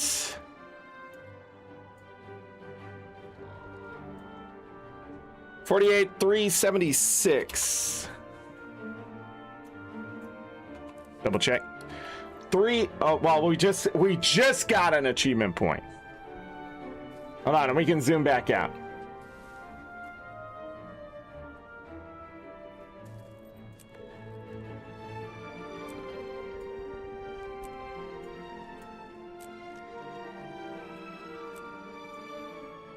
We have enough for the next set as well, and then some.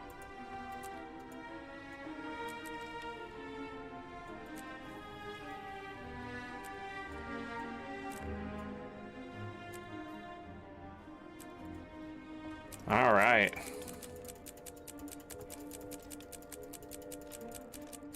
Glad I checked that. 7 new tickets. 2 Lion's Arch for Jimothy. How much? Let's also use a booster of 12. Tickets in. Hey, since I got this new internet, my ping is much better. Well, today it's a little slow. I don't know why. Probably because I'm running all this other shit. 60 nice tickets. So we have 25 Black Lion claim tickets. We need 9 more for getting a second set. And this day's just getting started still. Wizard's Vault before I forget again. These are the dailies. I finished a weekly. Still have my weeklies to do. We'll figure that out. Oh, this vet one's gonna be done from the festival. Yeah, this is gonna be done easy. Or events in Kryda. I believe the festival stuff counts as events in Kryda. This counts as an event in Kryda. To Quaddle. Shit. Chaz, welcome. Congrats on your free membership. How did I touch the top of my glasses? I may have to go clean that off if it keeps getting in my way. Also, I keep letting my glasses slide down. I also damaged my lenses when I moved because my light for this room, I was turning it to dismantle it to throw it away because it broke, and one of the lights just fell and swung and hit me in the face when I was turning it, and I was like, God damn. And I didn't think anything of it until I was cleaning my glasses later, and then I was like, damn it, scratched my glasses to hell. But it's not in my vision like this. I have to go fix it. I'll be back.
All right.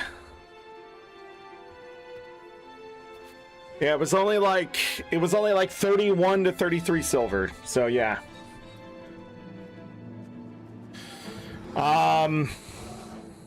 Okay, Wizard's Vault. I wasn't done with that before I scuffed my glasses. So we got all this festival stuff right here in the Wizard's Vault to get done. Festival. That is 600 extra wizard bucks. I still have my weekly to do. That's another 1,100 plus all of that. So let's just go ahead and do that. My glasses were so freaking dirty. Okay, and then I need to grab some boosters to get boosted up. I decided to use like, I don't know, 20 of these. I got so many of them. I hope they stack.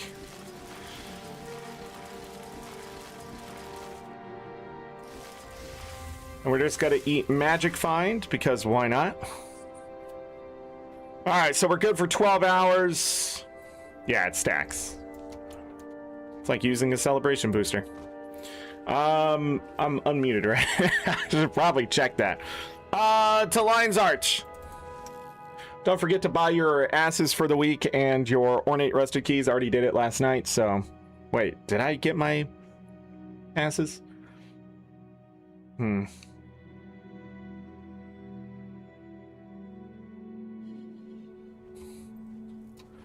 Let's go...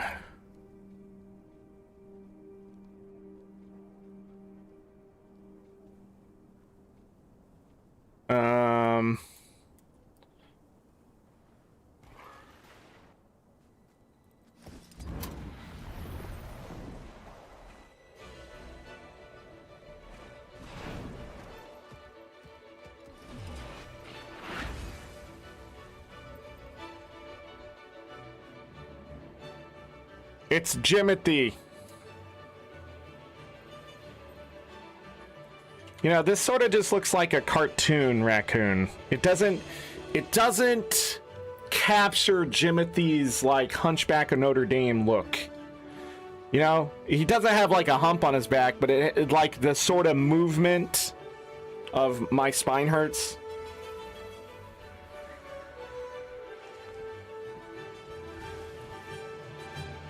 Man. Yeah, I need to do the treasure hunt. Oh, that's it. You just get a mini.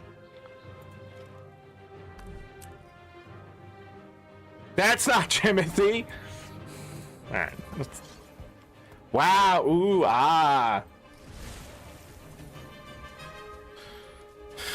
All right. Let's get to the festival. A well-fed raccoon? Not even that. Looks like a 4 boxes for 1 ecto. What was it last year?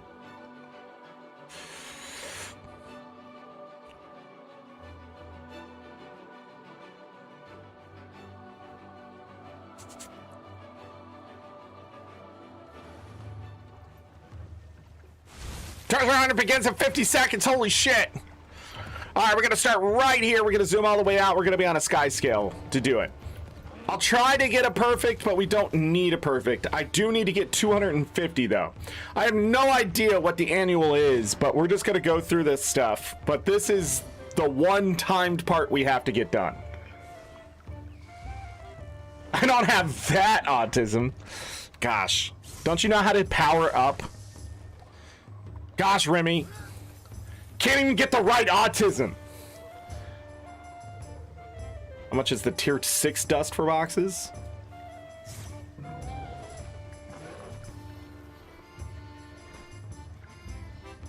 Chaz going deeper. 7 boxes for 1 ecto. Alright. So right here is going to be 4. Da da da da da da da.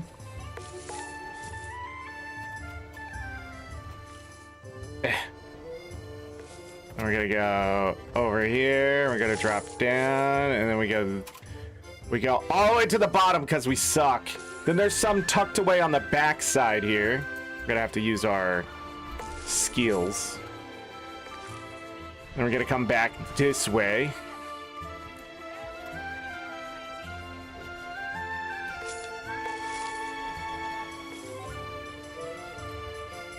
And then we just run over here. Am I gonna get thrown in the water? Nope. Can I do it? Oh, this isn't solid? Or was that too perfect? I don't know what just happened. Then we grab this one. We come over here. Grab these. Grab these! Come over here, we grab these. Go out to the water. I forgot. For the love of God in it, let's just...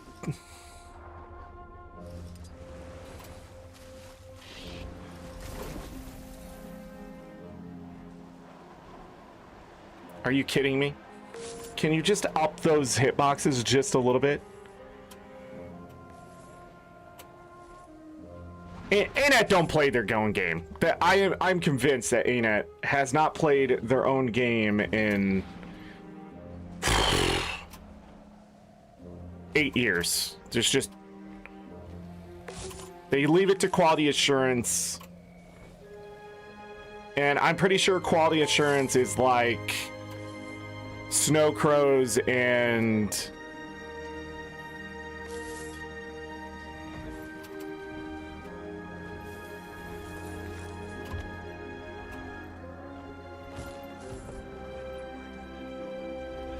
I missed it. This is much harder than I remember. I don't know if it's just because I haven't played the game in a while or what. So I was supposed to grab these earlier and I did not. There's some under the water here. We still have 2 minutes. I believe this is it. 70, does that sound right for first round? 70, 90, 120. I'm gonna grab this quartz crystal. This is when we're gonna start restocking on quartz. so we can get lots of charge quartz. Ranger to feel more comfortable with the bow.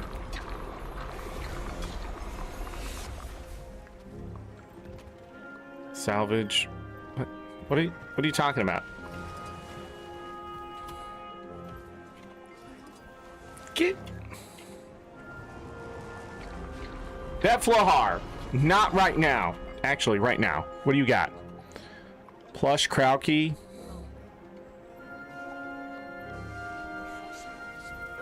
Yes. Yes. Yes. Yes. Yes.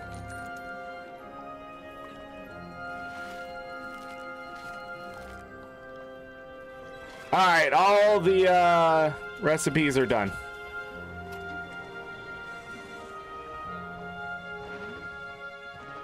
Now we're gonna stay on our sky scale here and go to the next one.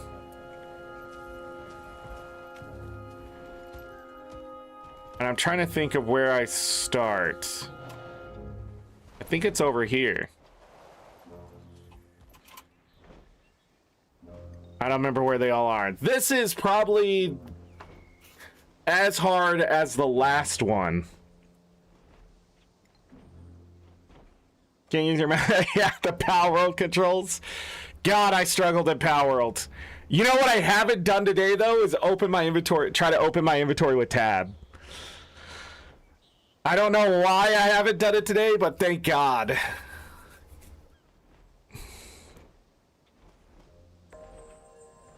There it is. Yeah, you start back here. Boop.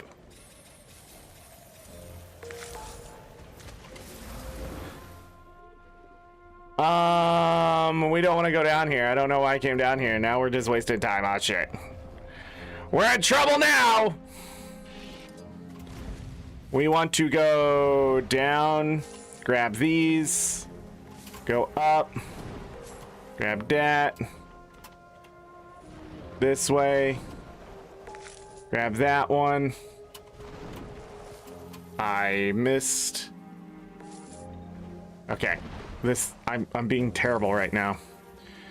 We do want to grab these, this one specifically right here.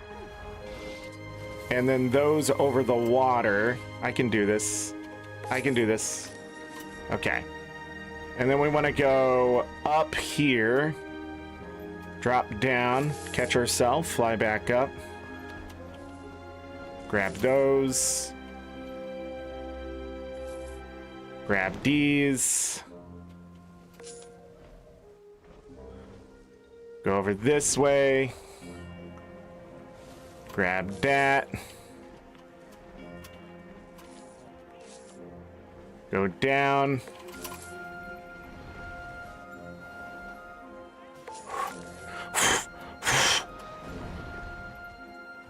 Gordon's stuck up in the wind. But he's not stuck up. He's just stuck up. You know what I mean? We grab this one. We go up. I feel like last year's route was better than what the hell I'm doing right now, and I don't know why.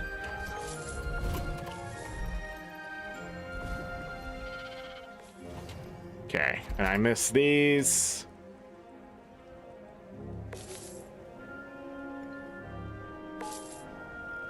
We got this one just above the water. Go over here. That's going to be over 60 of them right there. And then we're going to get on our skimmer.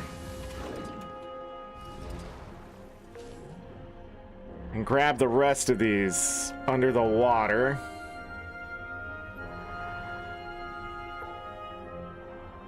I think I grab this one up top. Because of this annoyance right here of the skimmer not being able to just grab it. Why? I don't know. ArenaNet exists the way they exist.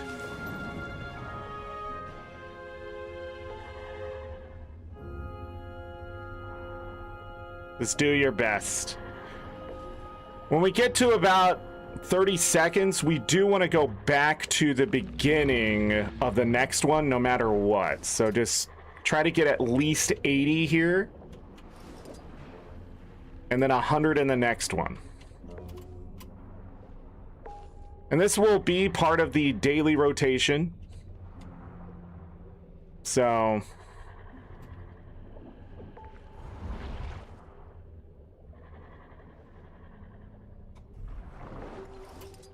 couldn't remember if I could get that one or not. There's one of these you can't get, really.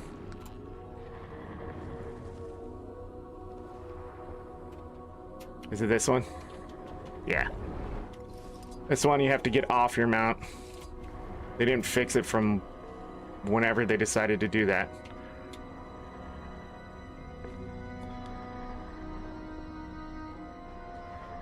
$82. 83, 84, 85, 86. I'm missing 4?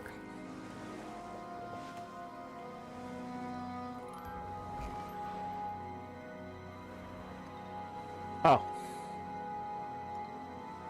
1, 2, 3. I don't know how I missed those.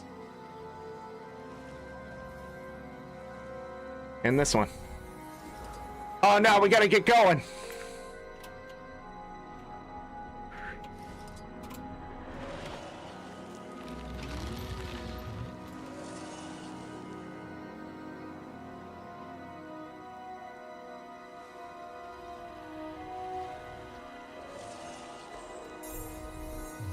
Gotta get back on our sky scale here.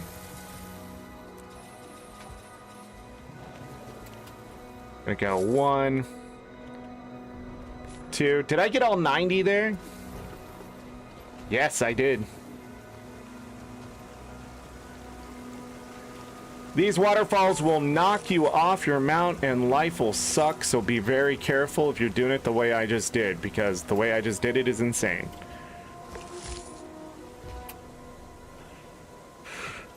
When the controls do the same thing, devs need to learn to stop making the same buttons do more than one thing. If they are close to interacting the same way with something else. Because, God, is it annoying!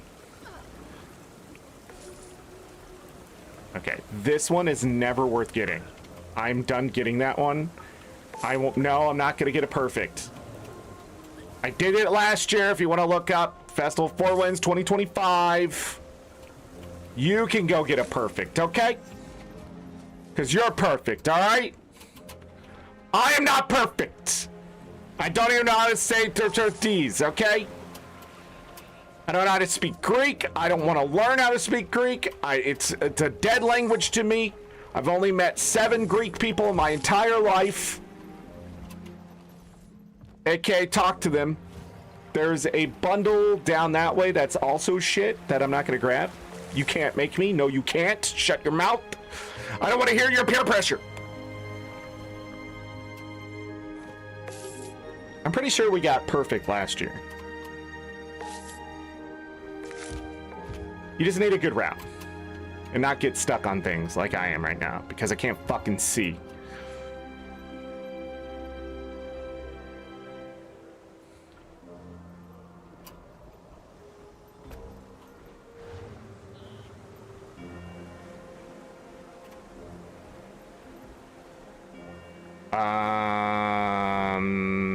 That's all of them?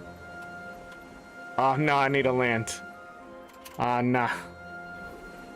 Go up here.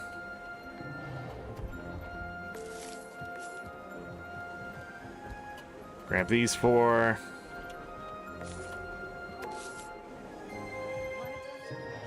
By the way, there's a meta after this, so stick around.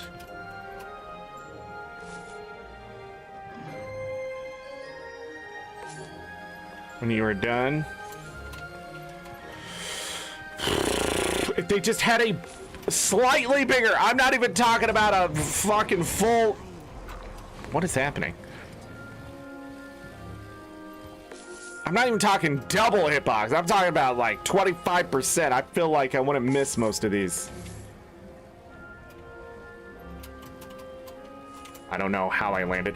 Oh my god! Would my sky scale stop clinging to everything?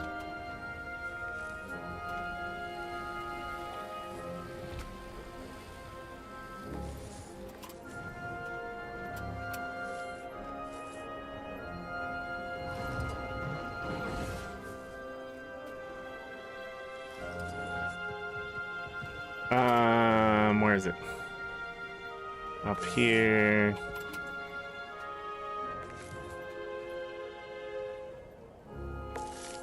This should be the end for the annual. Nice. Missed. Can't see behind everyone fucking else on their mount.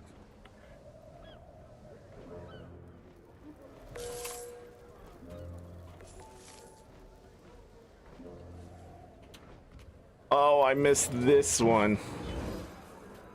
Alright, let's just do what we can now. That's all you can do. Got my 100 that I wanted.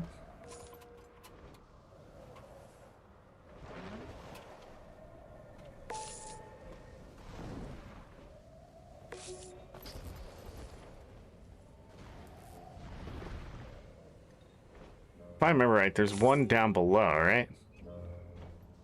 Like, maybe? No? Don't know how I missed this one. Okay, I'm missing a lot.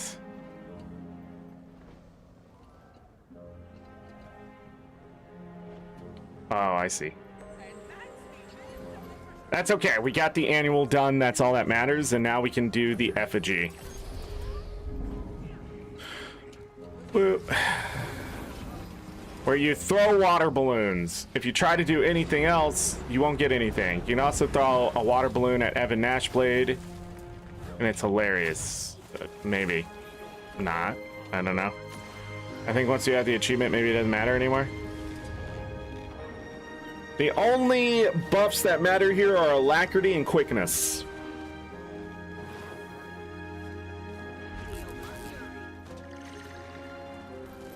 I'm on your map. Yeah, I see you. Remy forever.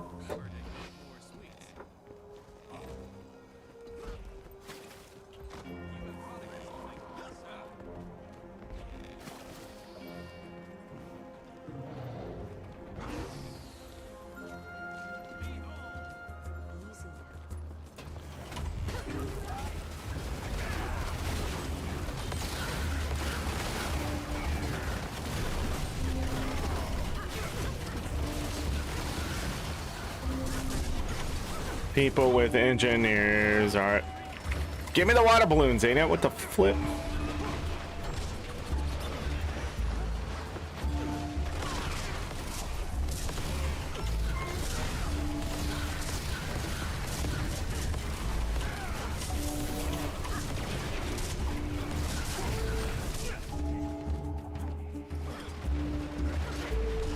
Not very good music for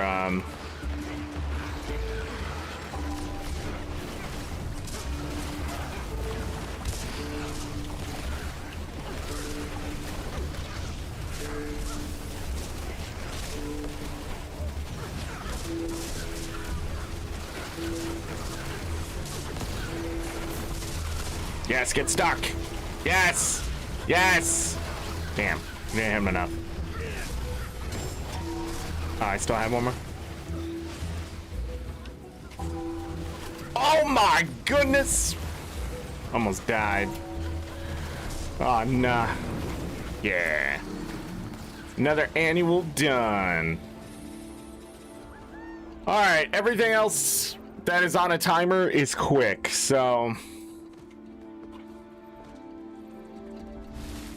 Got a special done. We will wait until the end to collect all of that. Group events. Oh yeah, this isn't in Kryta, is it? Is it? Oh no, it's in the Shiver Peaks, I think. Something silly. All right, let's look at the annual achievement as my game almost crashes. So we got some dailies to do here. Banisher of Legends, Kite Chaser, that kind of stuff. Faster than 4 wins.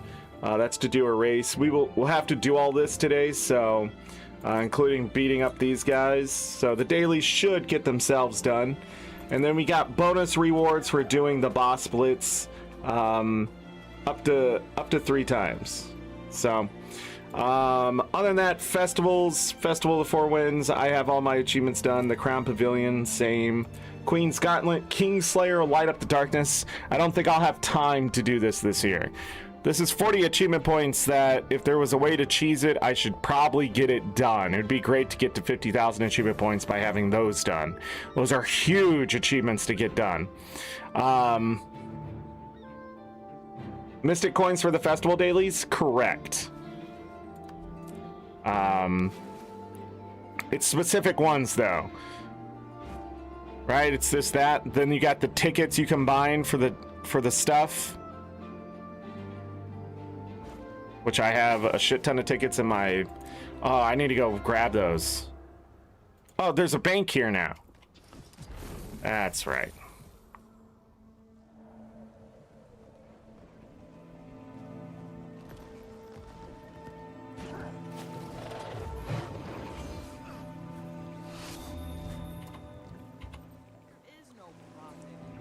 I have festival vouchers somewhere. Hello?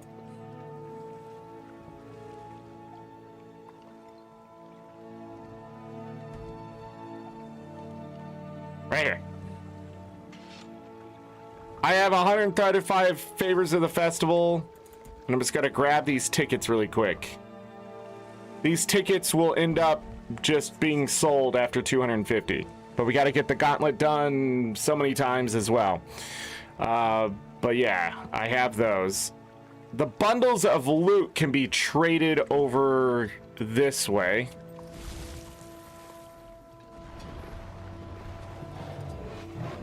Reward vendor. And then I don't remember what I buy. But if you need the mini Beach Gordon, it's 1,000, so you'll have to keep 4 stacks. Other than that, you need nearly a stack for the kites. And then I think I just buy champ loot. I'll be doing this a lot, so we'll be saving those too. Let's put these supply crates over here.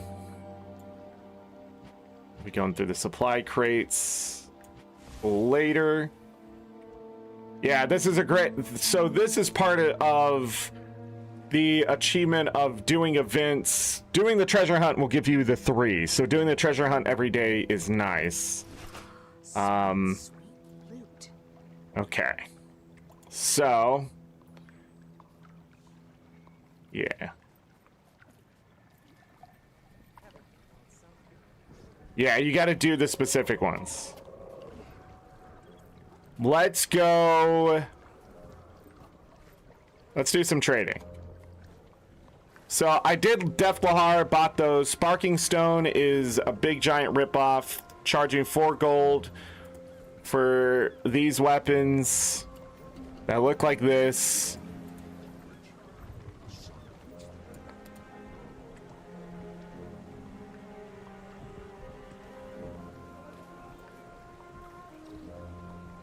I don't know why he rips you off like this.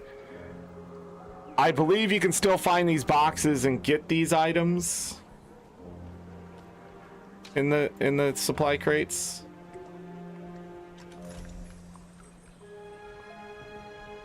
These right here? Yeah. So those are in the supply crates. If you're going to open a bunch of those, there's no reason to buy them. You can get the other skins that are in there. These aren't rare enough. I need certain ones of these gloves to upgrade them. But then we got the mount skin is in there. They put the Swiftwing Raptor mount skin in there. What's the point, man?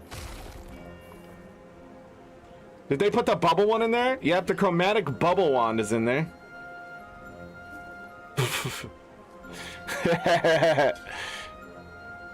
And the moat of seer transcendence is in there.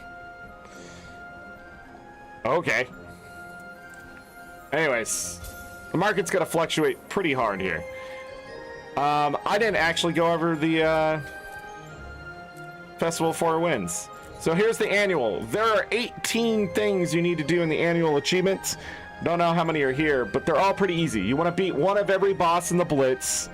Then you want to kill 50 of every enemy to those bosses. Then you need to kill so many ogres.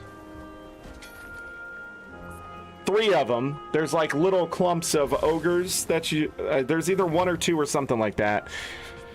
You kill those 3 ogres, you get... That's pretty easy. The other ones are 50 of each. This is kill each of the bosses. This is do the boss blitz 10 times. And this is do the gauntlet 12 times. We did the bundle plunder and the effigy extinguisher, so those are done. Those are on a timer, which is up here. Then we need to open 20 Zephyrots. Sorry. I'm playing Final Fantasy 7. I was trying to say Sephiroth for some reason. Zephyrite supply boxes. We need to do the skiff race 5 times.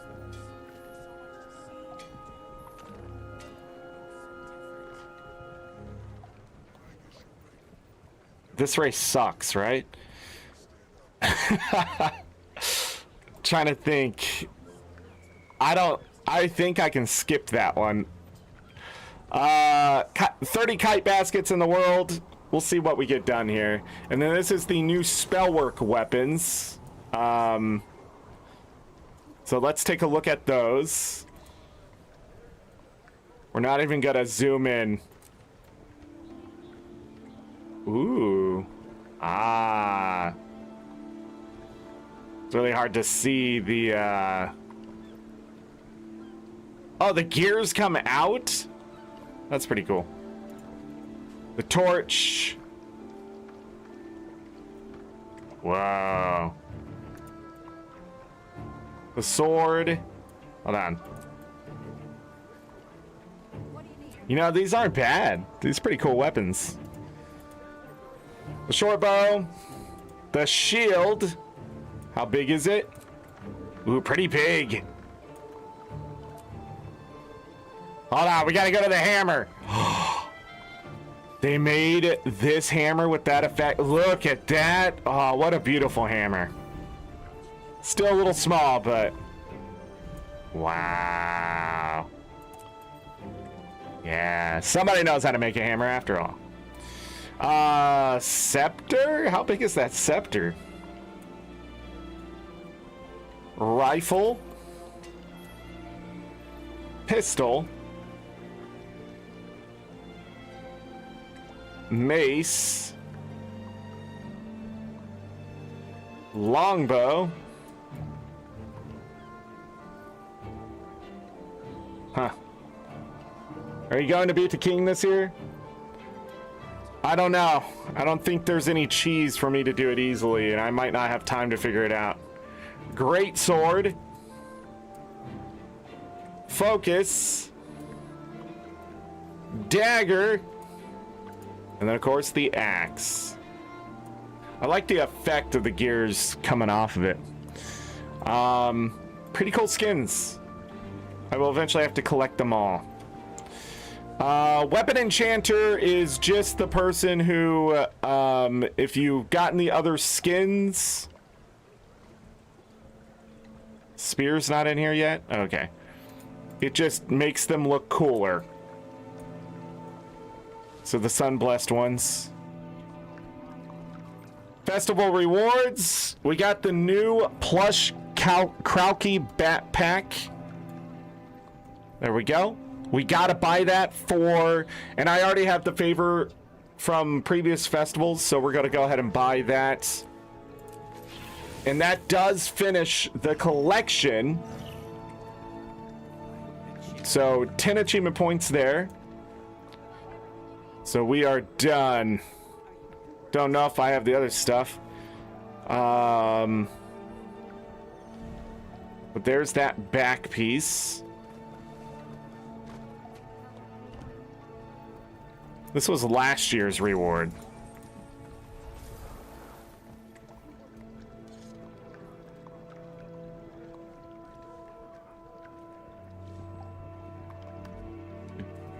Sort of doesn't make sense to what we're doing here.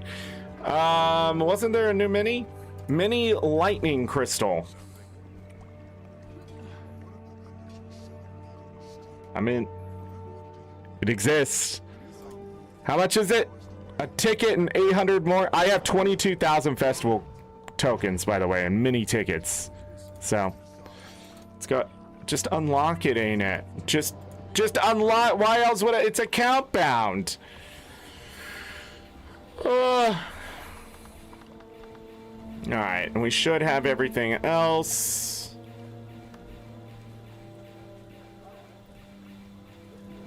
Leviathan tempering oil. Levy. What's it do? Plus 3% to all attributes, plus 20% gold from monsters, plus 10% experience from kills. Really? So it's another plus 3%. Another utility one. All right, let me buy that.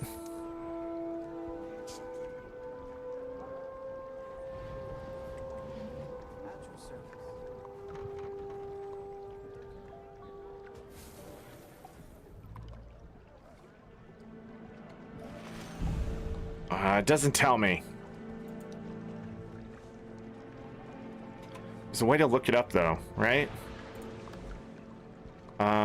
Cooking. Chef. Levy. It's not cooking. Is it artisan? It's what? Wait, weaponsmith? Weaponsmith. Levy. I can make 48 of them, it says. It takes 30 festival tokens, which is nothing. 5 jugs of water, which is nothing. 10 piles of shimmering dust. And 20 dragonite ore. Wow. Wow. I think that's been the cutest dragon plush backpack. Yeah.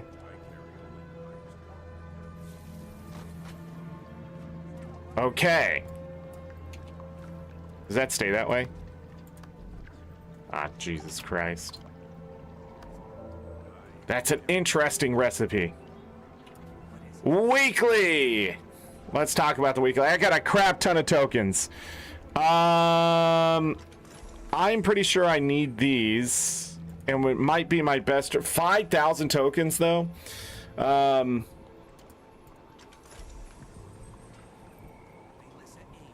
So I didn't really do that last year. I'm eventually going to have to buy these off the trading post, I think.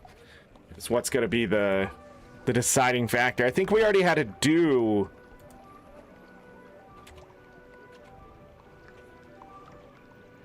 Yeah, they're already down to 17 gold. Didn't we already have to do this one, or are they not in the wardrobe unlock? They must not be in the wardrobe unlock yet.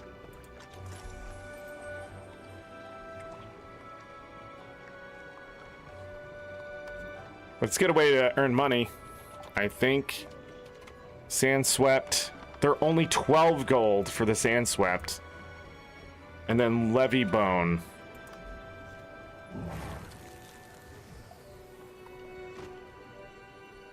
Those are 33, so those are still worth some money. So these two are going to cost me, because I got to buy the rest of them I don't have. Other than that, you can get specific map currencies here, which are fantastic if you need them for anything. A Tyrian exchange voucher for 5,000 tokens. Legendary shards for 1,000. This is pretty cheap, in all honesty. 5,000's a little steep, in all honesty. Because especially since you only can buy one. But none of these cost you gold or anything like that, just the tokens which you can farm. And there's different kinds of ways to farm the tokens. I do not know what the best one, so you might want to look that up. But getting these Season 3 map currencies, pretty cheap, and it's a good amount of them. Now, conversion to token rate, I don't know if it's worth the money or anything like that, but it's there. I'm not going to buy any of this just yet. I may come back and grab something, but there's nothing there. The tiering exchange voucher is probably the most valuable thing to me, just so I don't have to go grind certain stuff, but yeah. Weekly's not terrible, but also pretty grindy if you want to get anything. With that said, we are going to... don't we need to do this so many times?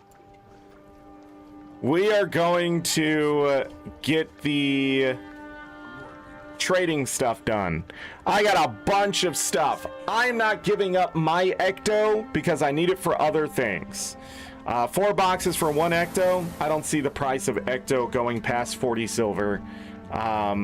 Someone can try to prove me wrong. The supply of Ecto is pretty high. You know, it may have already stabilized already. There is so much Ecto out there people have already been saving. Sprockets, I have 3,376 of them. So, goodbye, Sprockets. Research notes, giving those up is insane. No, thank you. And then tier 6 dust, get the fuck out of here. 1 box for 2, get the fuck out. Get the fuck out right now. So we got green.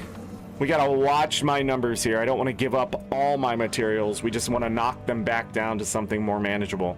Probably something close to 2,000. You will need some of these materials in the future for stuff. I'm gonna do 30 boxes of the green logs, leave 500. And then this is where it begins, where I need these to make tier 7 materials and stuff like that. So, softwood logs, we're gonna get rid of some, but not too much here. About that much. About 1,500. Can't really give up too much of the season wood here, so we got to be careful. Now, I could just farm this shit and then not worry about it, but, you know, it takes some effort. That was too much. I don't know why I did that much. Same thing here. Not too much of the hardwood. There we go. One more. Elderwood? Trying to say Elden Ring. Elderwood is... I have a shit ton of it. I was behind for a little bit there. I need to keep some because we have to do some trading with it. So I'm gonna knock it back down to there. I don't think trading 45 for a box is worth it, but I'm doing it anyways. And I ain't touching my ancient wood. I'm gonna need that. All right, jute. Let's go ahead and get rid of most of my jute. We'll save 500 of it this time and see if we max out next year. Cloth, again, we need this for tier 7 stuff, but I am so heavy on it that we're just gonna sell that much. Same thing here. Be very careful not to overdo it. That wasn't enough. There we go. Not worth it for sure.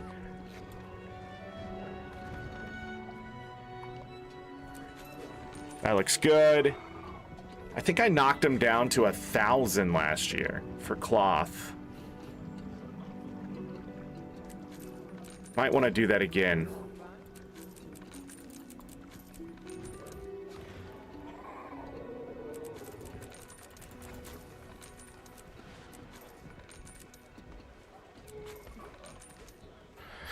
Silk, we're not getting rid of that. Gossamer, we're not getting rid of that. Okay. What do we got here? Blade shards. Sure, you can have my blade shards. That was not for the boxes. It was just for equipment bags. What do we got in here? Oh, you can trade the skins in now. So they give some value to the skins. And the recipes? Huh. Bizarre traded weapon box can also be traded in now? That's interesting. Which one is this? Leather. We're gonna knock this down to 1,000. Looks good. Same here. Again, we gotta be careful not to get rid of all of it.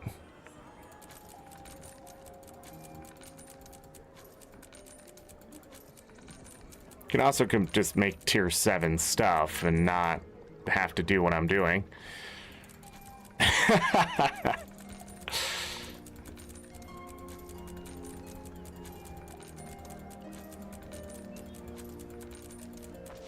Oh, this one's only 12? Let's turn it up. 800 and... We're not touching the thick leather. I need that for other things. We're not touching the tier 6 leather. 2 for 1 box. We can do 1,441. I'm starting to max out, but I believe I need to convert it up. Alright, we still have ore. Copper ore. Let's go ahead and get rid of that much. Iron.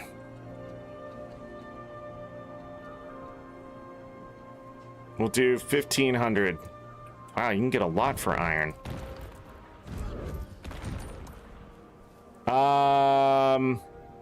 What is this? Silver. All the way to max. Goodbye. Gold. All the way to max. Goodbye. Platinum.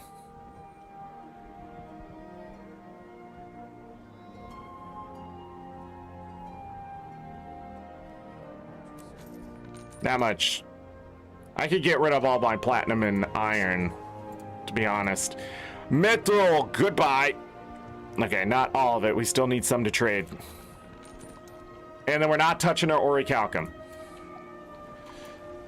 I was able to get... Oh. We don't trade dust. How much does this sell for? Cool. I'm maxed out on dust. Let's open the equipment. Cool. I now have 1, 2, 3, 4, 5 plus 28. 5 stacks plus 28 boxes of stuff. Chat disconnected. Successfully connected. To hell. Are we ready? Let's open these. Look at that, we got an annual done. More stuff. We're gonna get a bunch of festival tokens by doing this, by the way. Next stack.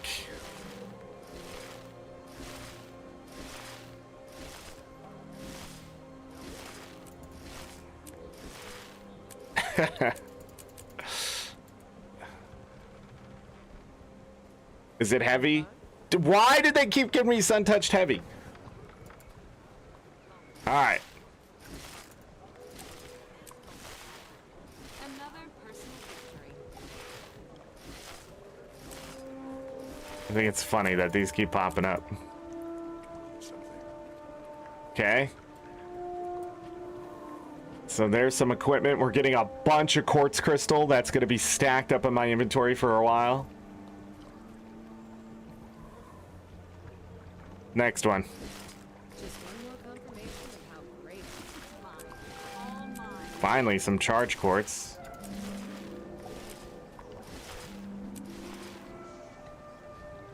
Some more air filters. I got a Zephyrite rune right there. Charge quartz. None of this stuff is really that good. I'll have to check this. Charge quartz is really good. Oh wait, I got another one. Wind touched Zephyrite gloves. Were we done with wind? Can't remember. We're gonna get more. Is it just me,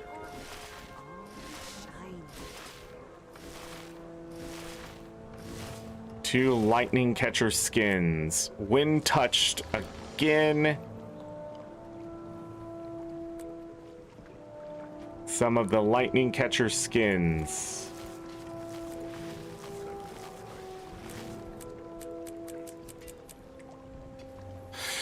All right, last stack. Another person looking fun.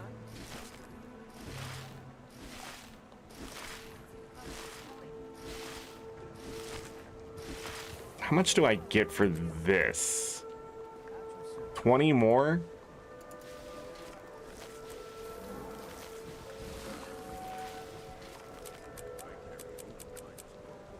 All right, and then we got 2 wind catcher skins there. Any other skins I missed in there?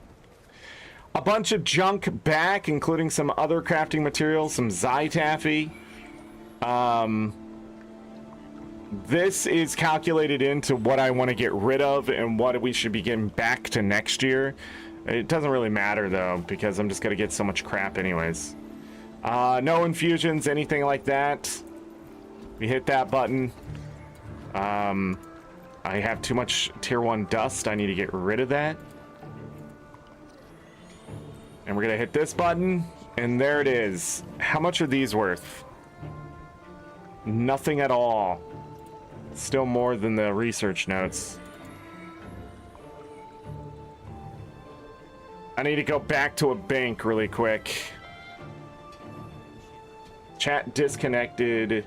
Reconnected. What is going on with YouTube today? If you guys are talking in chat, I can't see what's going on. Oh, is it time already? Wow. Okay.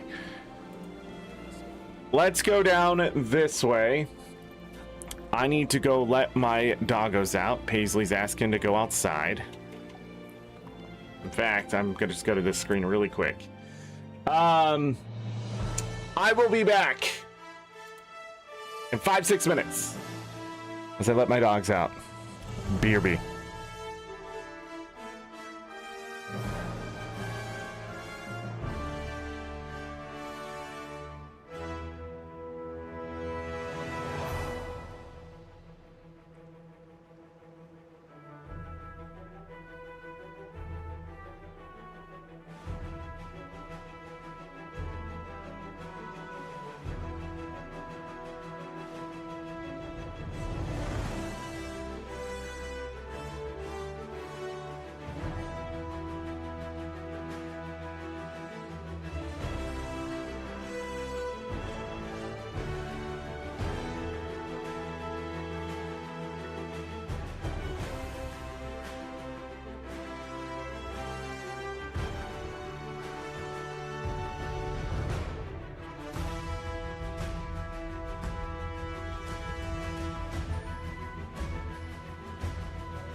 Alright, I'm back. It seems chat is broken.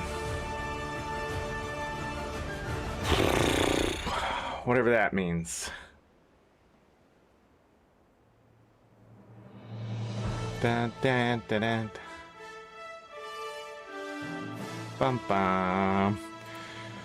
Okay, well, let's continue the Festival of Four Winds, try to get all the annual achievements done. We're not trying to speed run as much as we're trying to make sure we cover everything.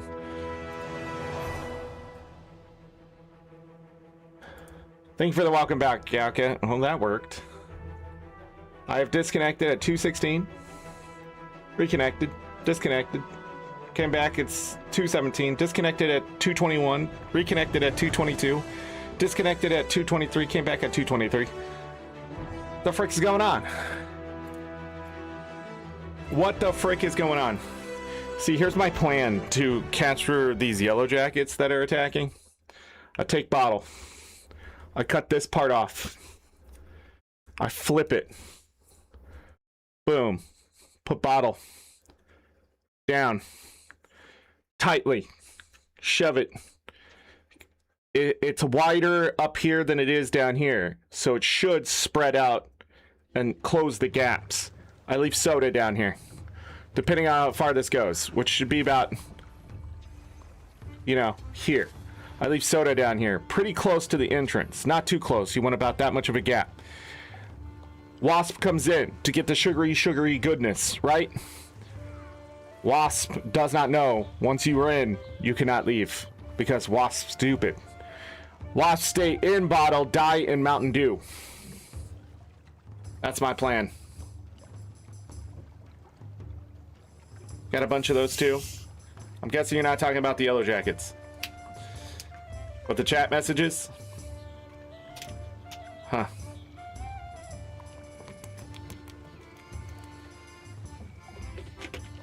Interesting. Did you know the AI bot detection for AI slop is hitting channels that don't have the face shown of people? Isn't that crazy? Oh yeah, we might as well grab all the quartz nodes. Bum bum ba da da da da da da.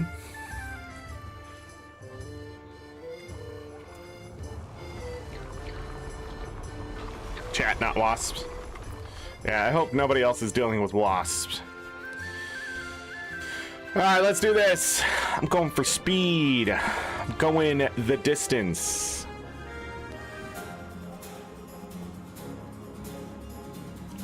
Relic of the Wayfinder if you want to go faster in this and get it done faster. Pretty much your grabbing abilities, you're going ooh-wee. Oh-wee. Oh-wee.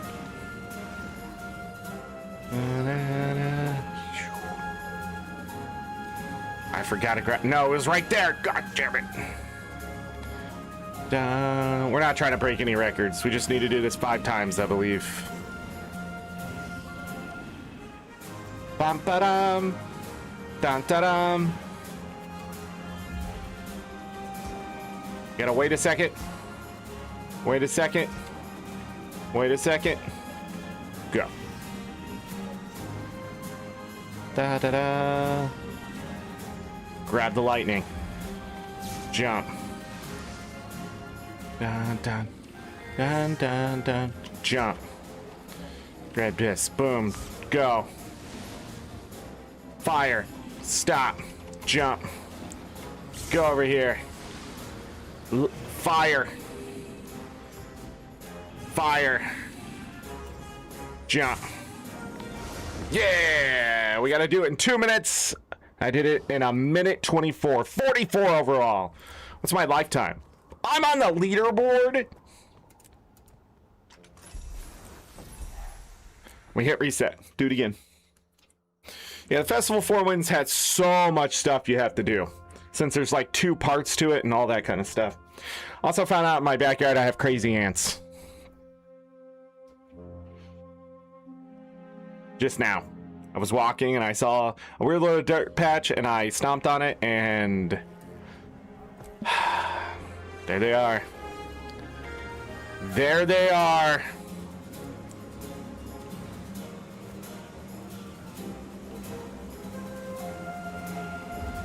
You don't know what crazy ants are. They're pretty much any ant that just goes ballistic if you step around their nest. They'll just like, you'll know because they'll just suddenly swarm. We had some in the front yard. I don't know if the pesticide has taken care of them. They're not a big deal as long as your whatever isn't near the hole when they come out. But they will swarm you.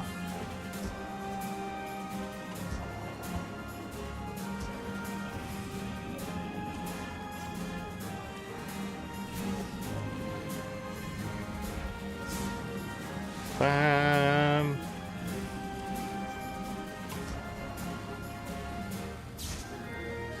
Bam, bam.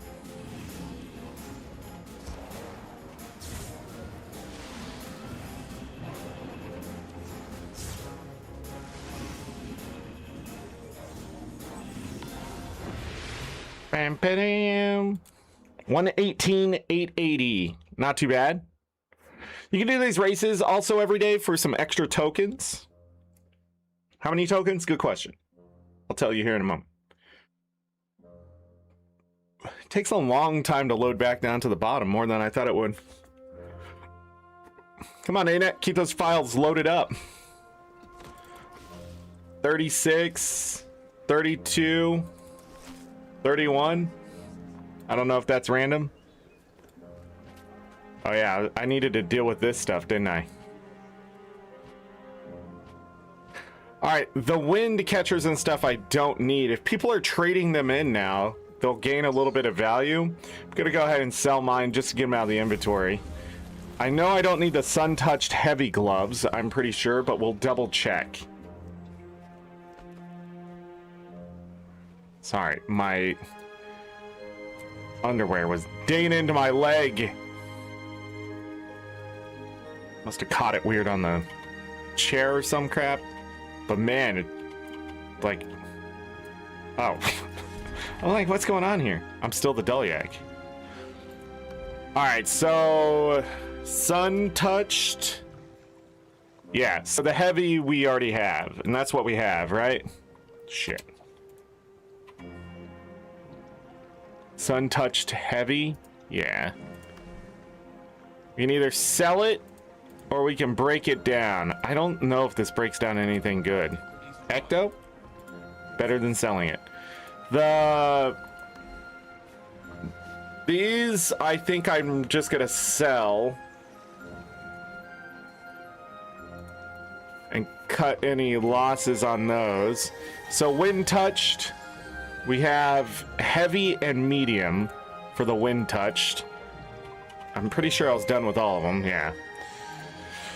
Alright, so I think I'm gonna go take my chances here. Ooh. Nice. Nice! Alright. And then this quartz will slowly be turned into charge quartz as I do my dailies. Alright, we did this twice.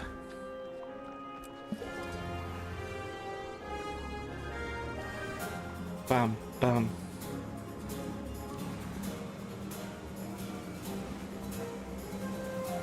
And also the bottle thing I'm talking about with the wasp, if you're like, does that really work? Yeah.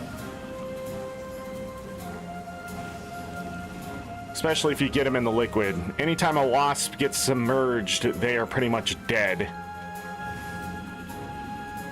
They are not worth their weight in gold. They are very simple creatures, but still jackasses nonetheless. They think they own everything, and everything is theirs. They sting, they bite, they're the worst. That part keeps confusing. I keep getting there going, what am I doing? Because it just stops the flow of everything else you've been doing. I got lost. Actually, I just didn't turn the right angle, but whatever.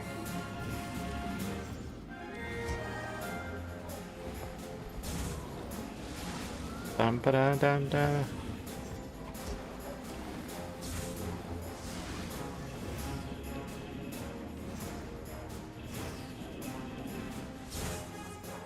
Ba-da-da-da-da-da.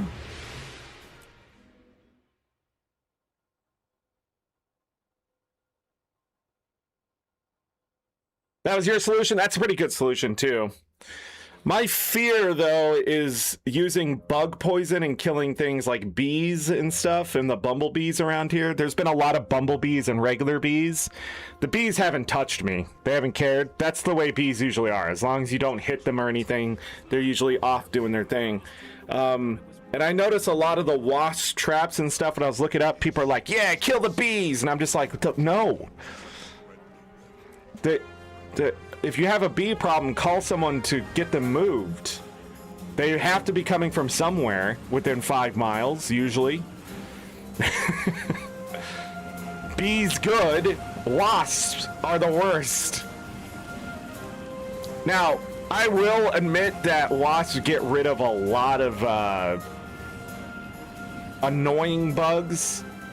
Like, there's some wasps that kill cockroaches and stuff like that. Mostly because there's an abundance of them. But yellow jackets, they don't feed on anything but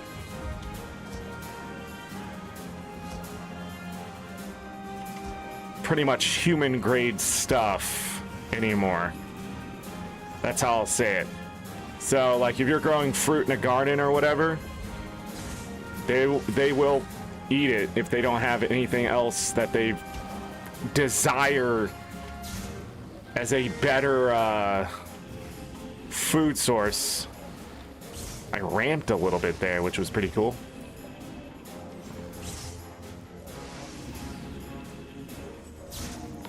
That's pretty fast, yeah. Bam-ba-dam. I like this race when it's when the lag is pretty low and stuff. But what I'm gonna do, Chaz, is take this pop bottle, cut the top off, flip it upside down, put some soda down on the bottom. Coke works really well.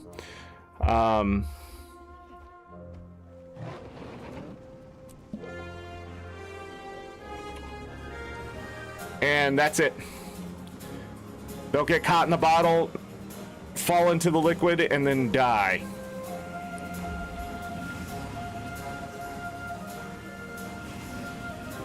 If I want, I could spray the inside before I put the top on and secure it with some bug poison.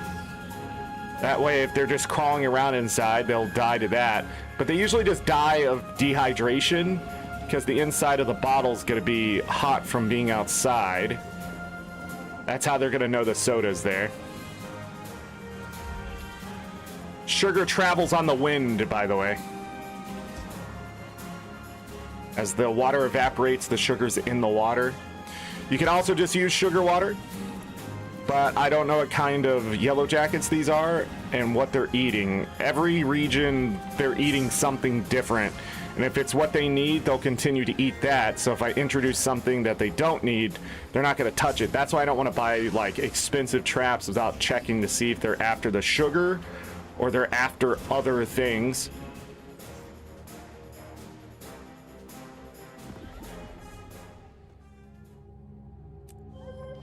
Well, that was rude. I actually don't know what happened there. I know I hit both buttons, but I don't know why it did it so cleanly.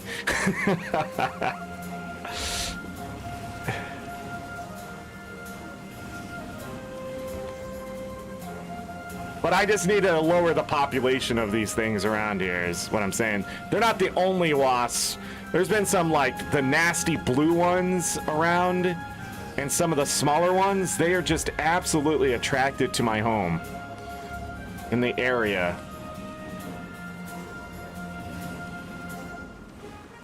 Bam-ba-dam. Bam-ba-dam. Skills recharging. You know, they need to lower the recharge of that skill. In all honesty. Did the ramp thing again. Sadly, you lose time when you ramp. Oh, I forgot what I was doing. Damn it.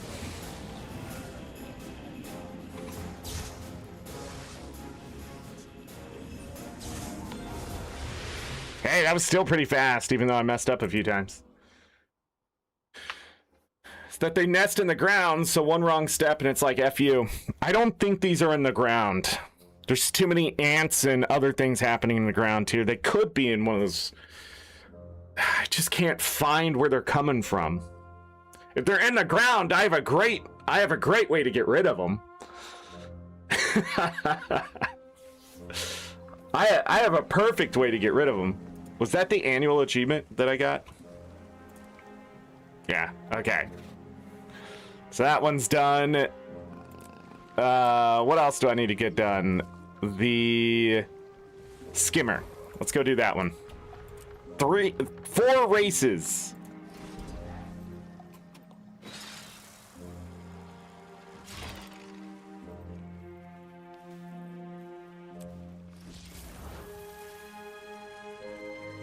That ain't it.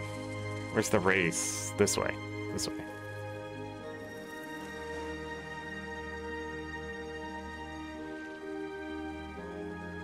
I wonder if that's gonna work well. I'm going for speed. I forget where this one started. I'm going the distance.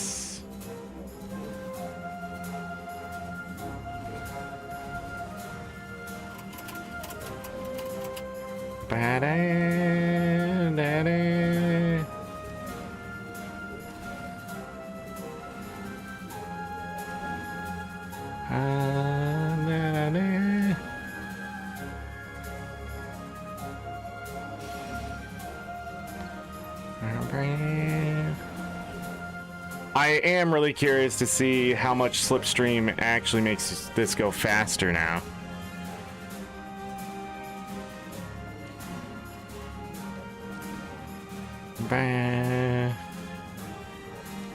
Should be back before we hit the next land part. But is it enough?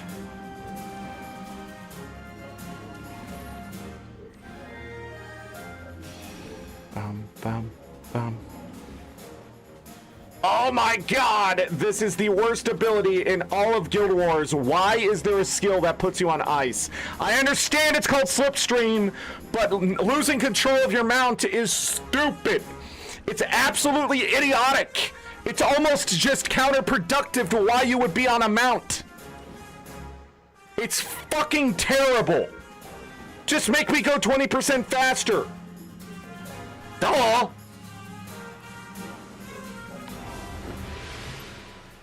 So I got 140.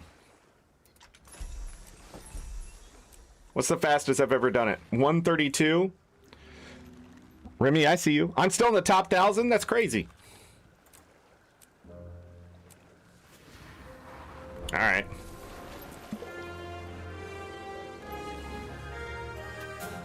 Bum, bum, bum. Gonna try it again.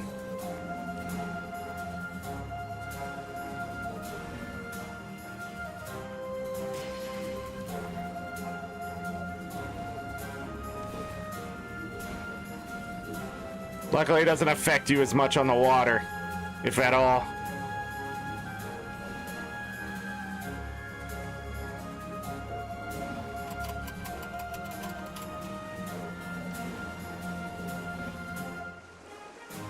See you later, Chaz.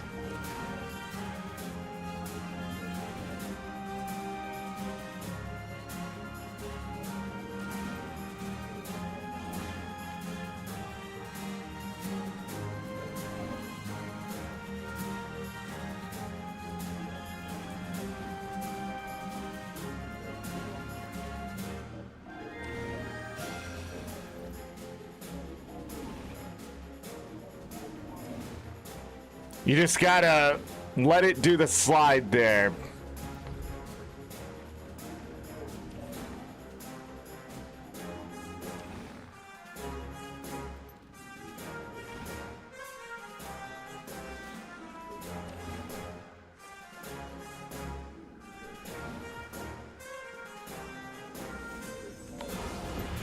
134.52.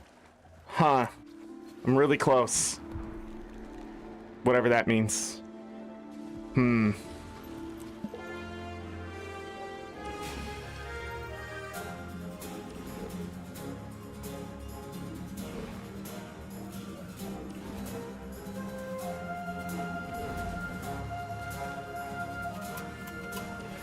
I think this is the best place to lose speed.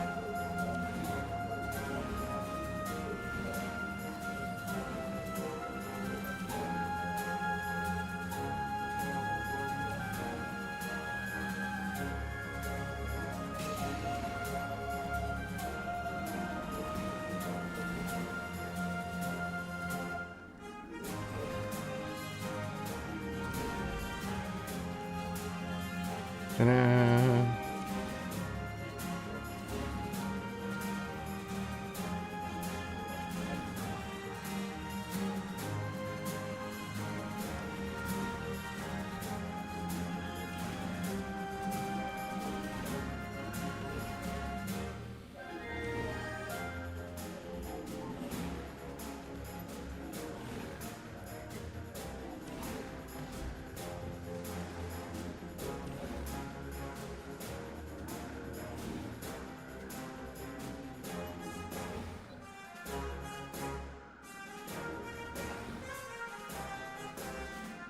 Bum, ba-da-dum, bum. How fast was that? Wow, 131.360. I beat my own record. Wow.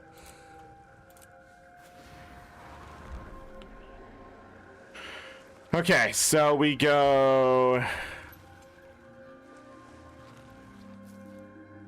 We definitely turn the mount. Then we go to hit this.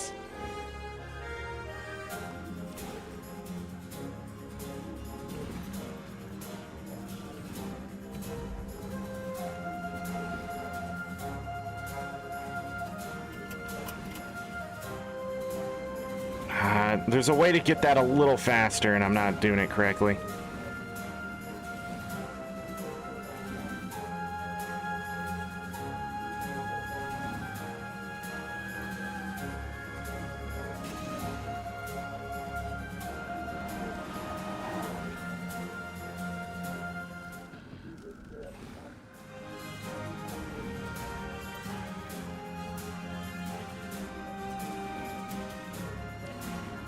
That was pretty good.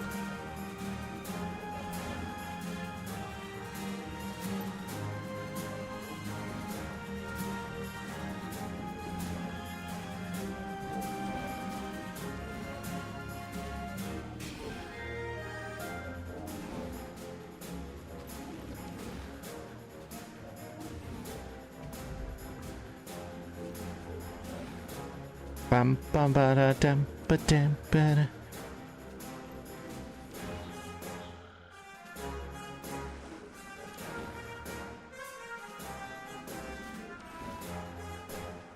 Hmm. 130.520. Okay.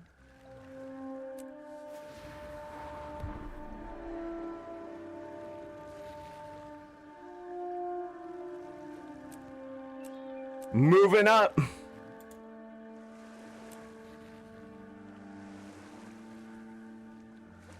Okay, so it is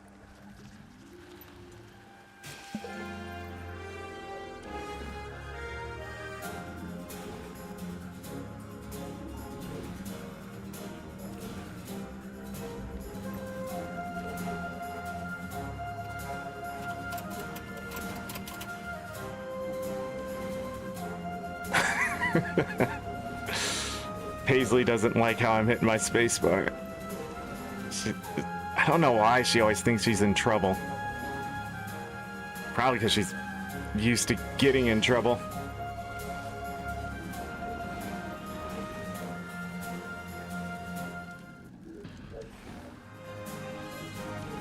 See, with Slipstream, we can cut corners a bit more.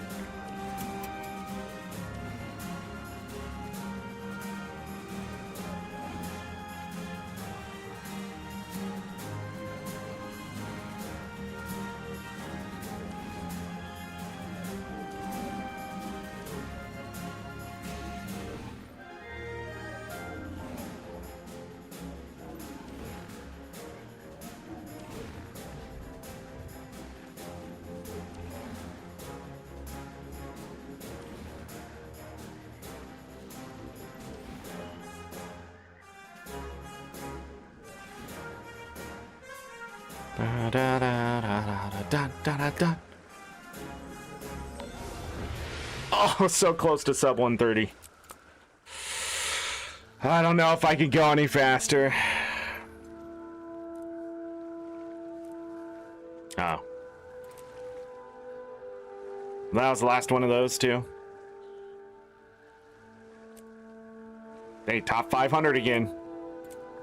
Yeah, that skill definitely does make it faster. 34, 31, 32. 2 boxes. Open those up. More tokens. How many tokens do I have now?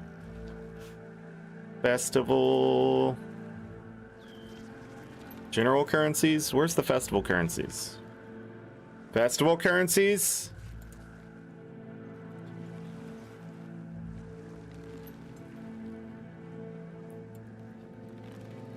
$24,817. Okay. All right, there is another race here. It's the skiff race. I don't really like it, so we're gonna move on. Let me double check what's here. Kite baskets. That can be done doing the daily. I'm not gonna do that today, but it's just going around the maps doing that. And then this is in the Crown Pavilion. All right, let's go do everything in the Crown Pavilion, which is where the girth of this game is, to be honest. When it comes back, when the festival comes back through for the annual, everything is here.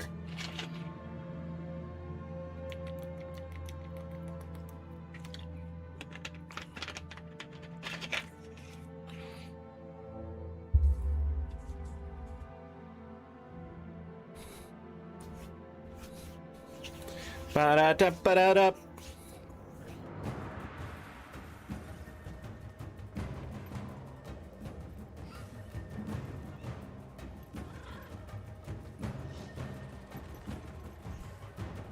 We're on Boss Blitz. Where is my Vorclaw? We gotta do this 5 times.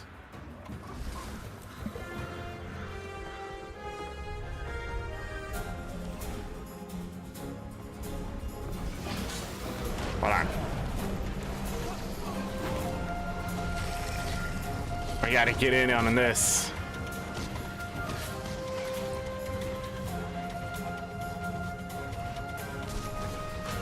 Alright, those are the ogres right there.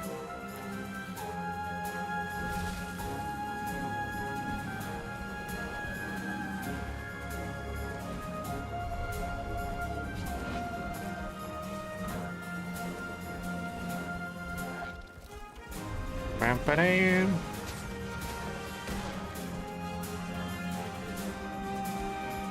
The Warclaw makes this so much easier. Now you may be going, Zorric, don't you care about getting gold? We have to do this 5 times, okay?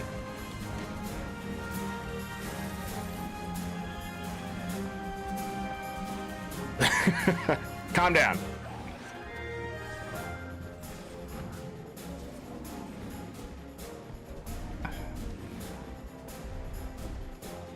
You let me worry about being better at the game, okay?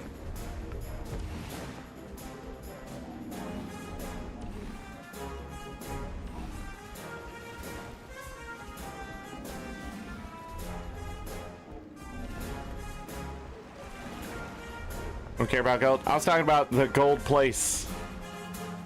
Da, da, da, da, da, da.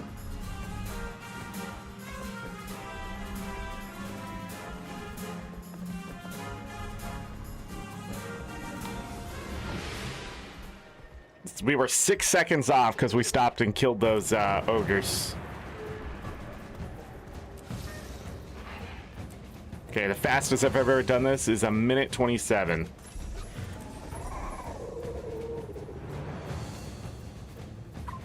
Let's go.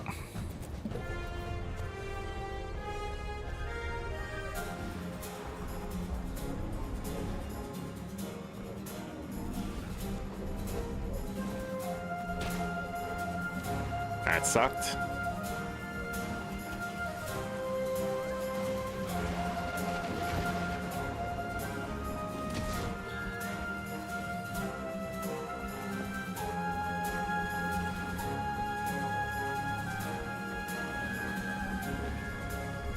Oh. I gotta go grab some stuff from my front porch. I was like, what the hell am I hearing?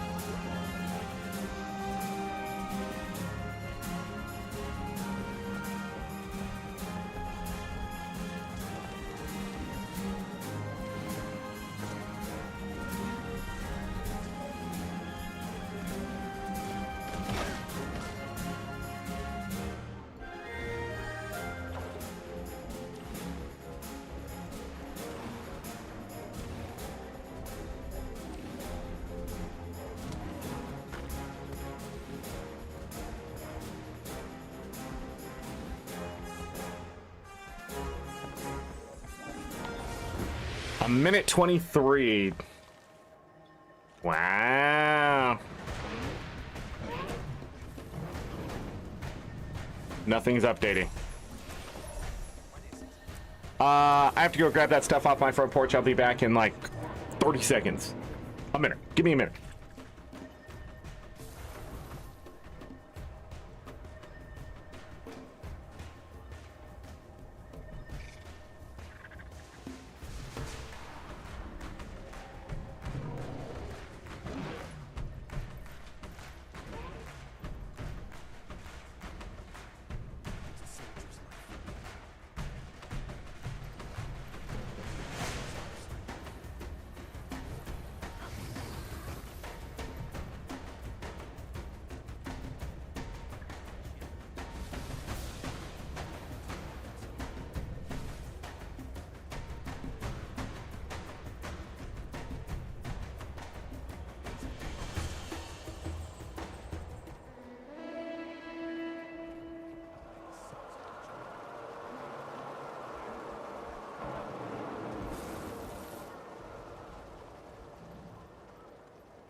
I'm here.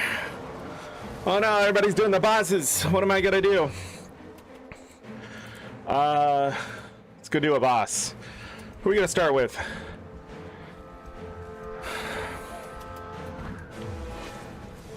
This one.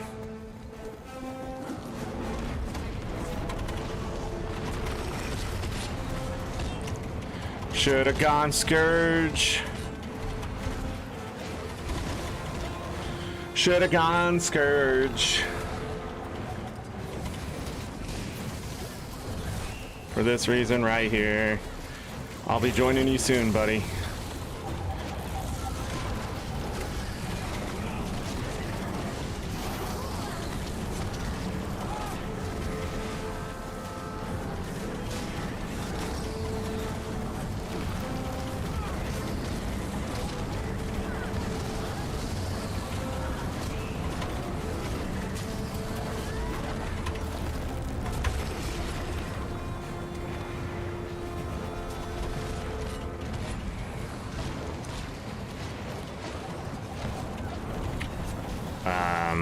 You okay, buddy?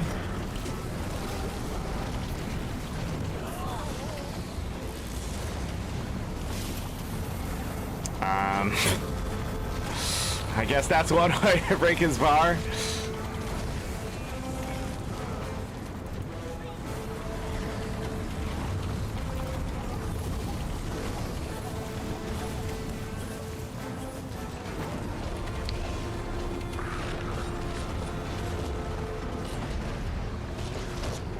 To kill 50 of everything, you can focus those in-between rounds.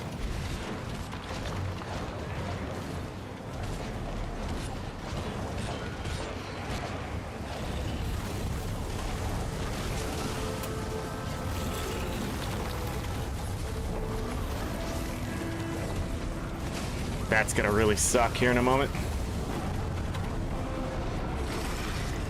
Hope everybody has stability.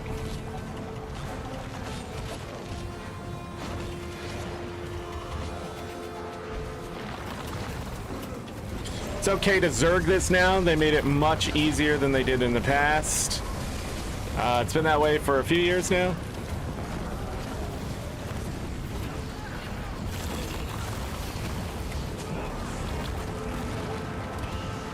Looks like nobody's fighting Boom Boom Banes.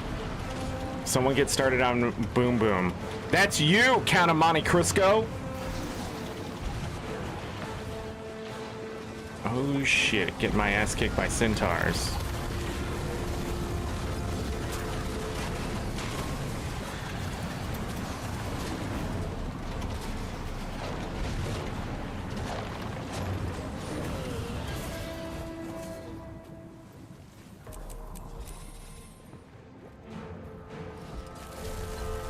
Boom Boom Banes is right down here.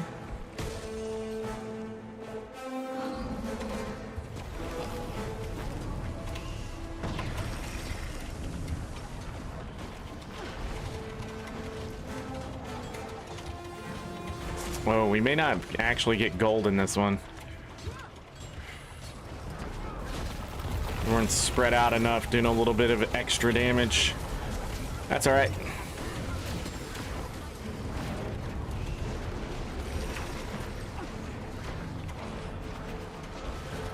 Should have changed to Scourge. I'm gonna get my ass kicked here.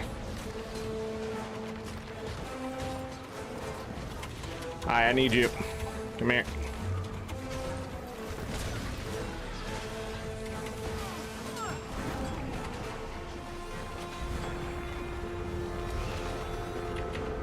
You don't want to stand there, nerds.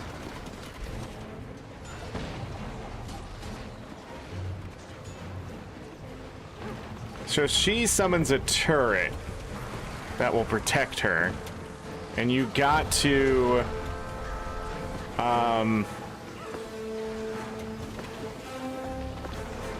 destroy that turret pretty much as it pops up.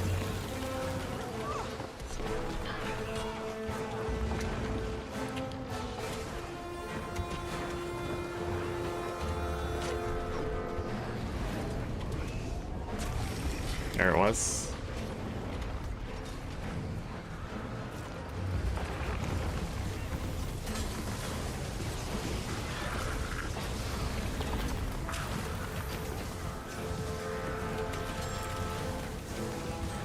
Watch Night Wrecker.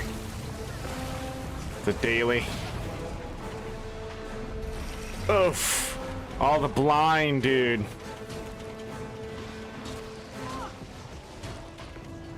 Okay. That's gonna be fun.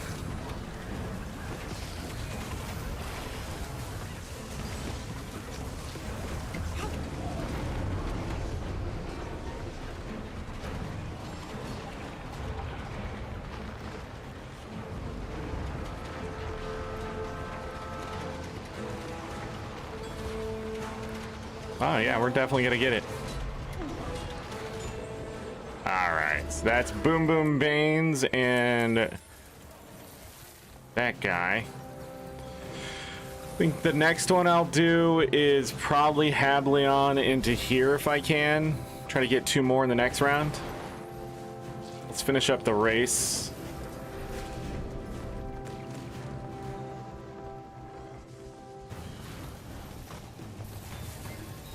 Sure. Put me in, coach. I'm ready to play. Bam, bam. 2 out of 5. Yeah, we're already 8 out of 18 now.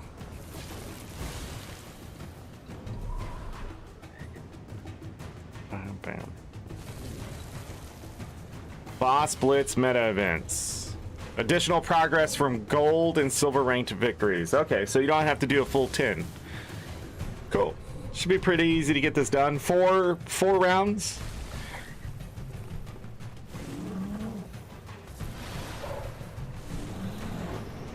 Wigan and Karai. Wigan is easy. So maybe I should do Wigan and then move on to one of the other ones and hope they're not dead. It's not an organized thing.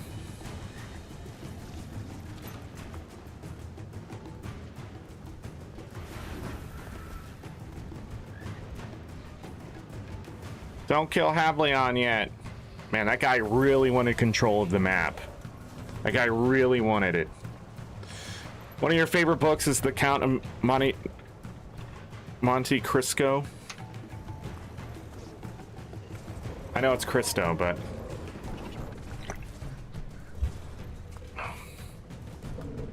Amazon delivery? Yeah. Yeah. Trying to get some stuff to finish up the house here. We've run out of money. That's why I need you all to become members.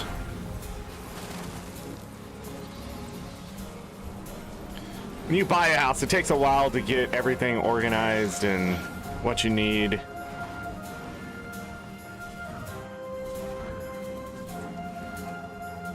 Why would that guy go that way? The skimmer strat? Look at the skimmer strat. Wow.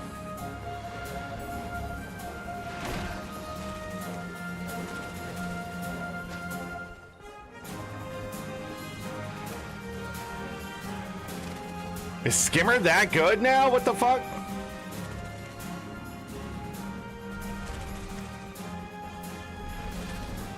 This guy's cheating, right?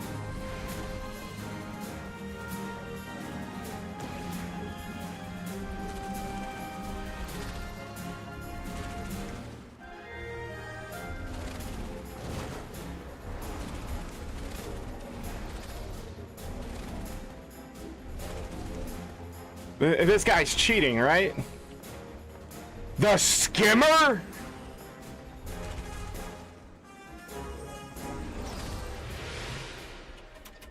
With the skimmer?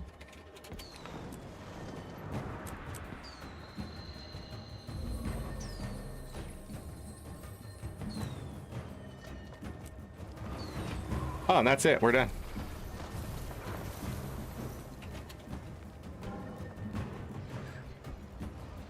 Bandan. Bandan. We're done with the races now. I think I want to go do the gauntlet.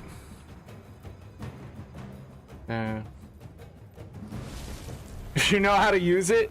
No way he had that kind of control over that skimmer. Get the fuck out of here. Probably still have more money than you? Probably not. The money I do have tucked away is for child support. So it's and then it doesn't count. I have run out of savings on my end. And now we're in the family savings account.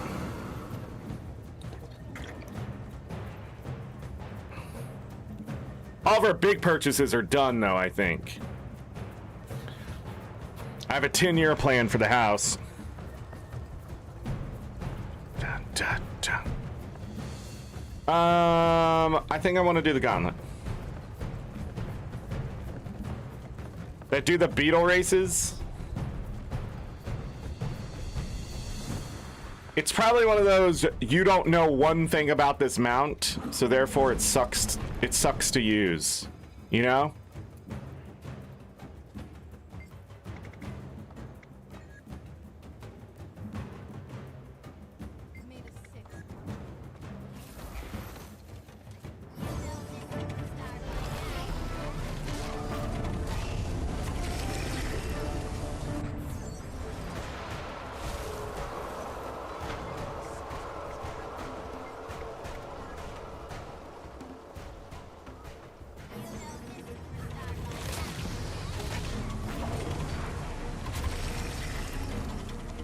Uh-oh.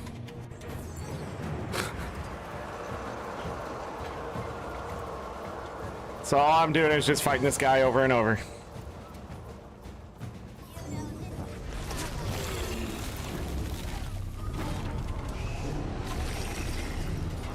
Yeah, that's how I should do it. It keeps them stun locked.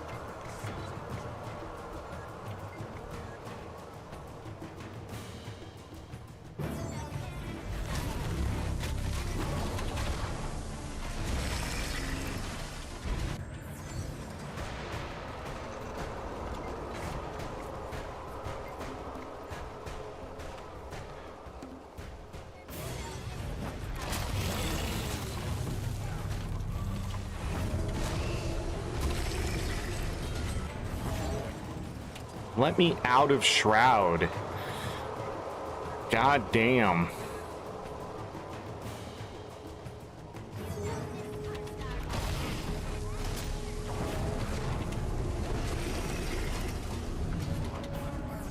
That guy.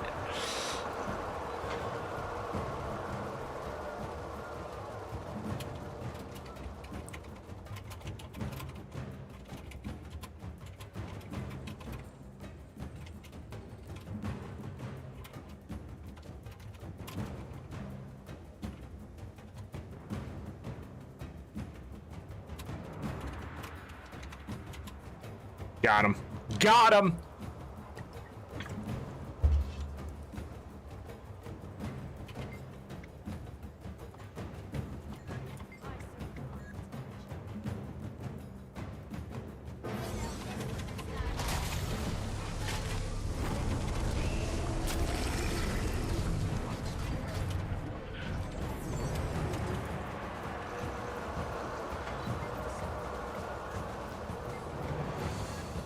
That guy was getting whispered by the Mount of Cristo there for cheating. Because I put map chat reported. The guy was really good. The guy was really good. If he's not cheating, fair, but I just don't know. I don't know how good the skimmer is.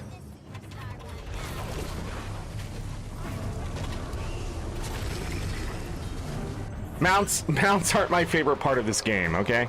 I like to farm nodes. If I say reported in map chat 9 times, 99 out of freaking 101 times, it's a meme.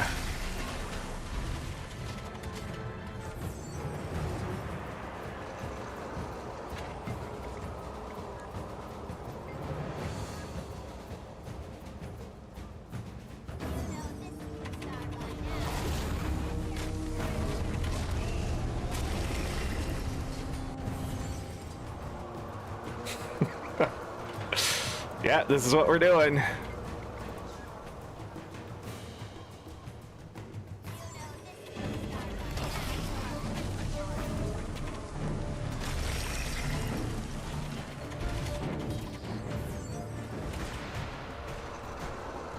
Hey, that's it. 12. And then it gave us the weekly there. I don't know how many points it is, but we're halfway through the weekly. Spellwork chest. All right. At this point, all we need to do is kill bosses and kill baddies.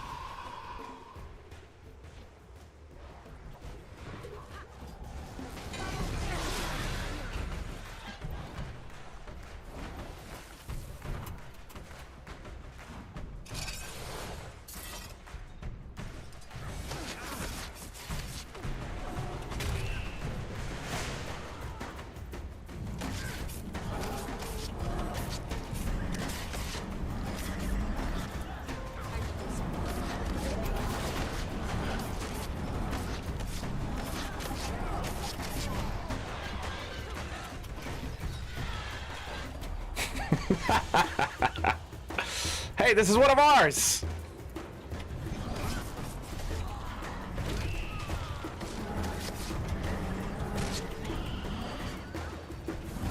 When I say one of ours, one of our alliance members. God, I love my alliance.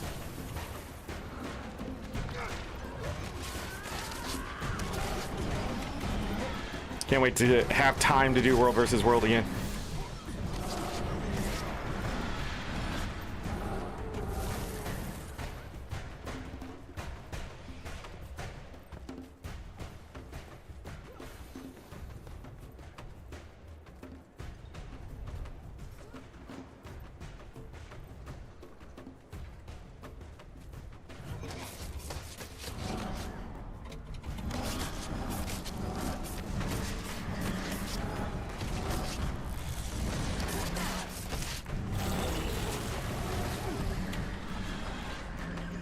Wow. Remy's still in my kills. Wow.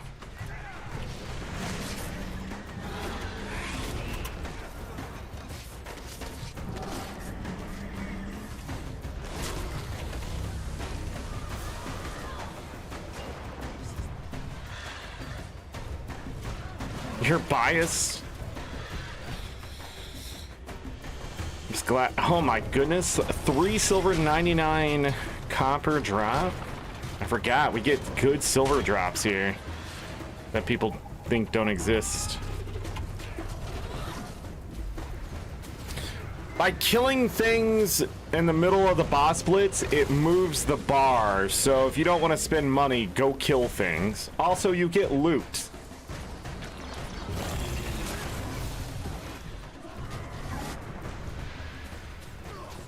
Going up on the boat? Get out of here.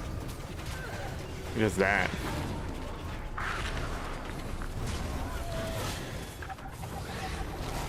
I wish I stole that from that guy. It was so close. Oh, it's AoE. No. Nah. Prepare for the boss blitz.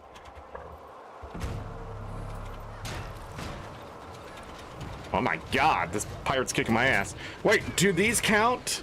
Yeah! Okay, so this one does count for Kryda. Look at all these points. 50 veteran enemies. Then I need to go do the jumping puzzle and then to Quaddle or a raid encounter. That's gonna slow me down. We've gotten 2 of the special ones done. Pretty much when I'm done with the bosses here, we'll be pretty close to done.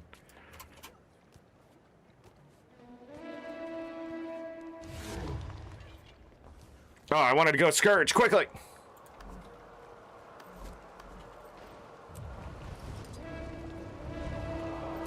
It's 5, 6. Sadly, not 6, 7. Sup, Wiggins? Loser. Ow!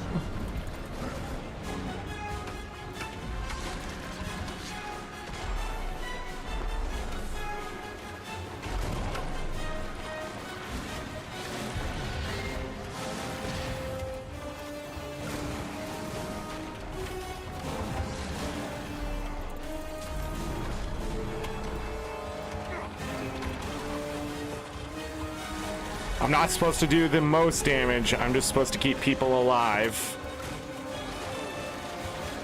Like Pedro here.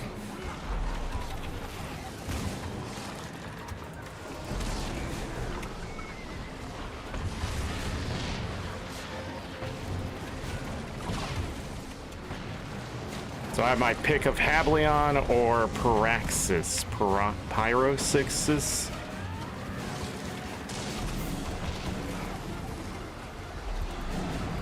Here, you can have that fire back.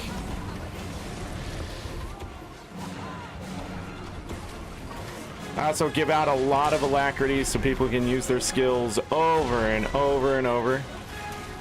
Somebody else is here also providing. And it's pretty nice.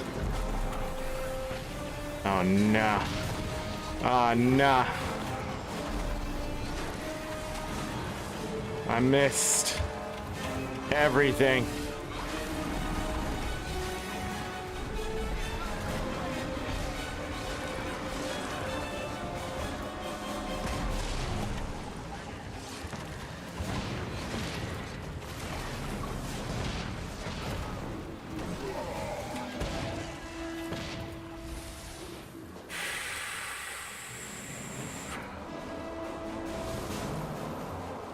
Actually,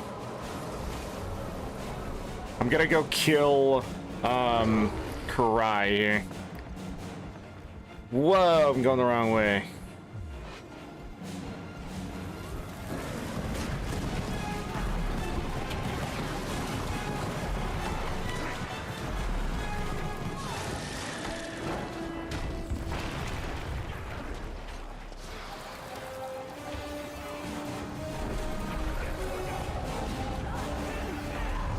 Bondies are really great on Karai as he's running around and that kind of crap.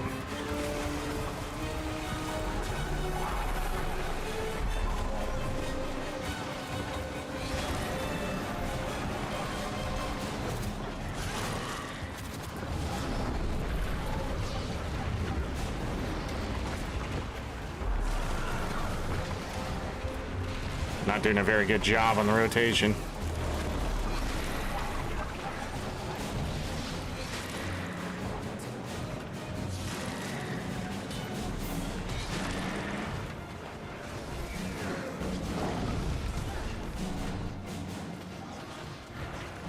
I don't like being able to target things that cannot be hit by me.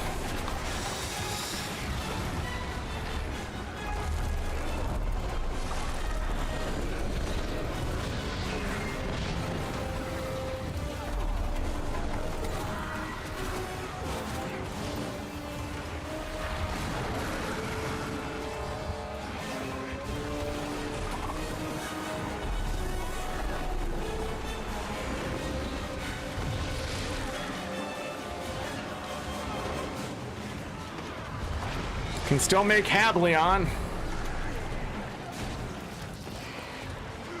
Chat disconnected.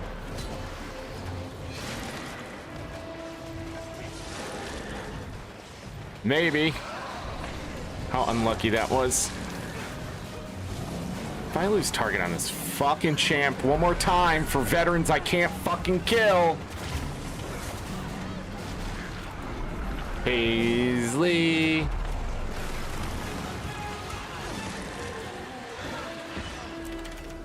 I ain't gonna make Hableon.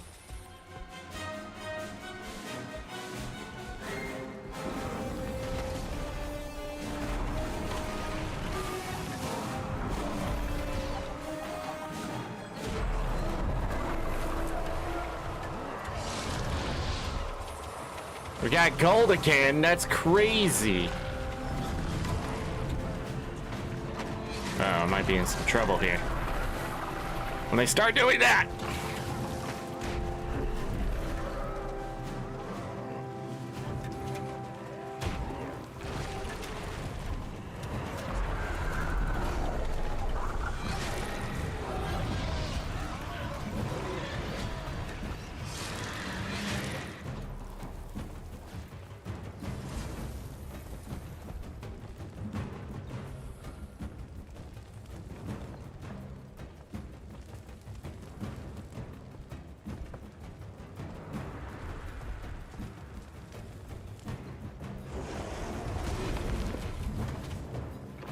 Flame Legion can be pretty tough.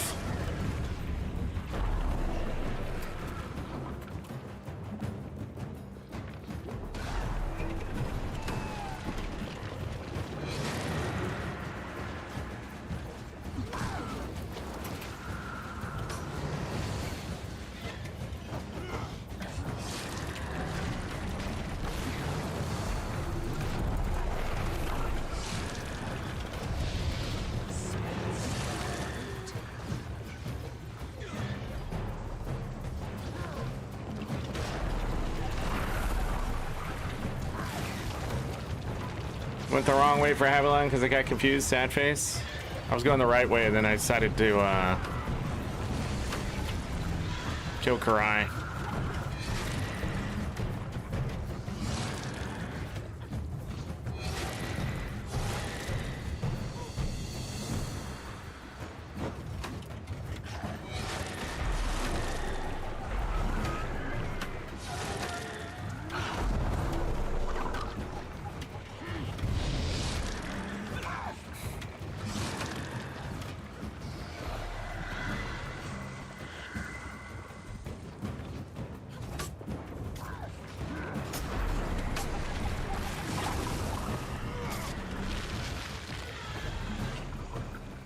Could I finish the other three this time? Wow.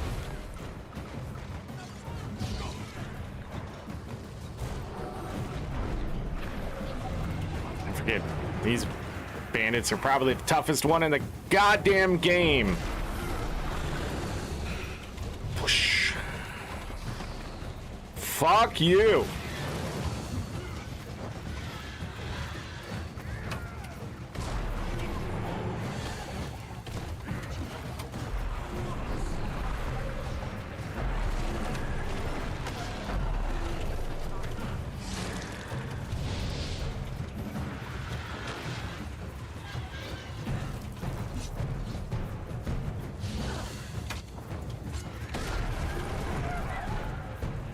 fucking Christ. If only we could see that before it happens.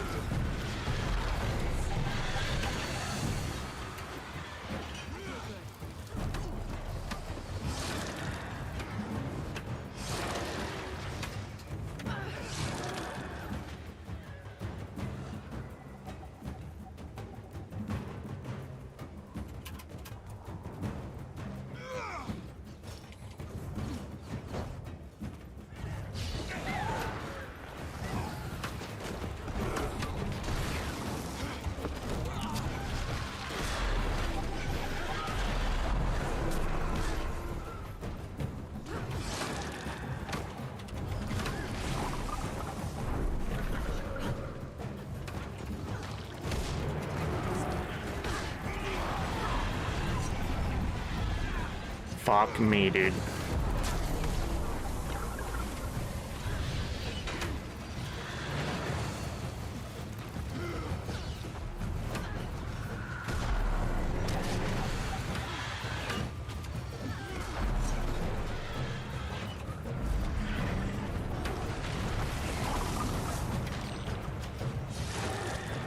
Three silver 64, 3 silver 90.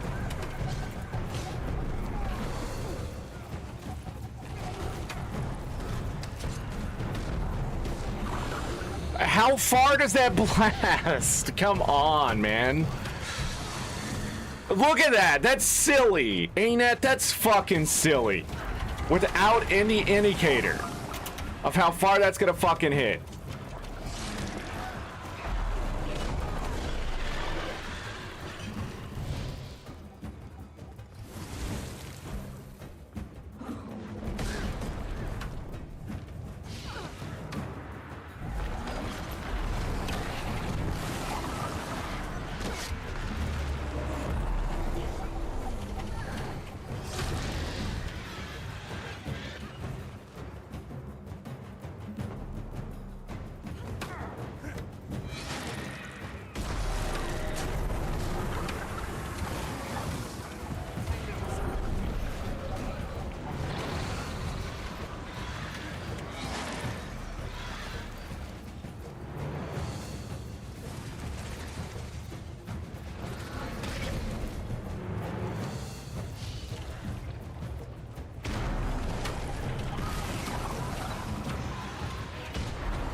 I'm picking up my microphone. Is my microphone picking up my button mashing? Has it always picked up my button mashing?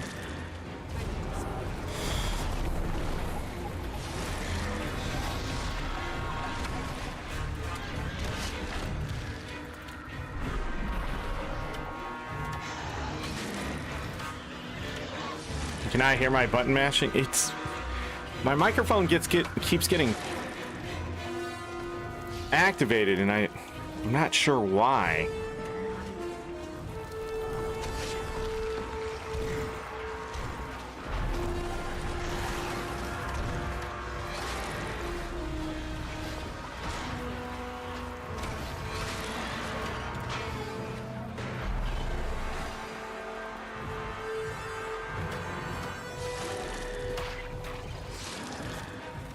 You made fun of Magic's and my chat didn't get through. Is Magic streaming?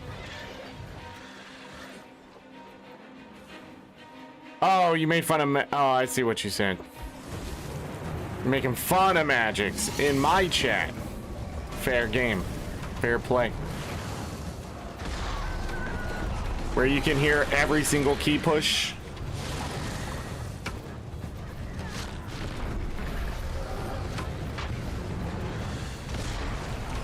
Pretty sure he's doing Morse code, and it's a secret message to how to get a free cruise.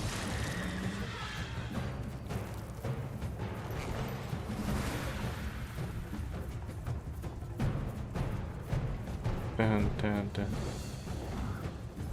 Yours is kind of bad too.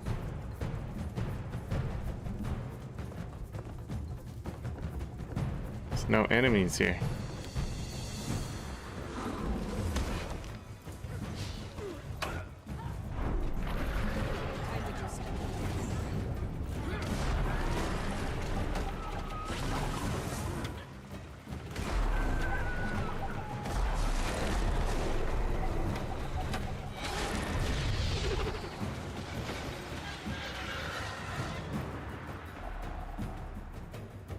Now there's all the enemies.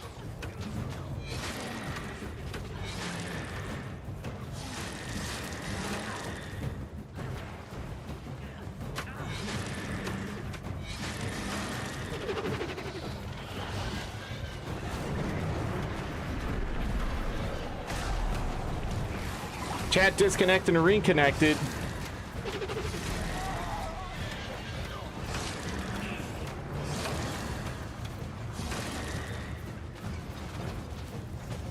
Would you like the thing? I got a more silent keyboard. Mine still is pretty loud at times. How many of these I got? Can't be too many, right?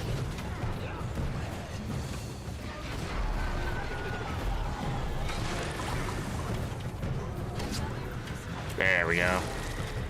Pirate Percher complete.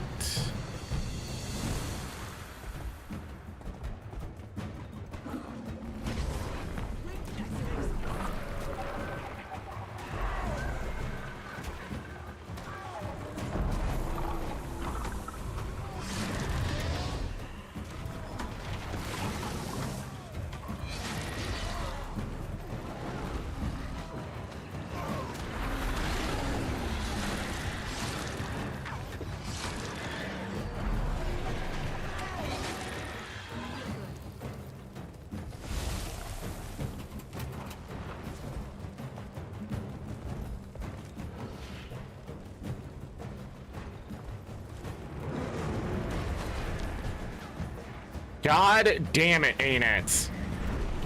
Anytime I fight an enemy and the first thing they do is CC me away from them,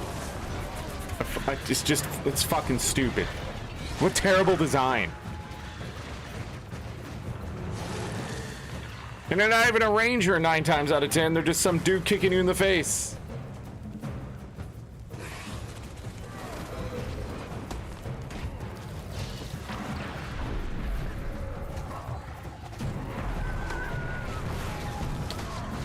I guess YouTube just don't want to work today. I'm sorry, chat. Let's go back to Twitch tomorrow. What do you mean I was gonna do it anyways?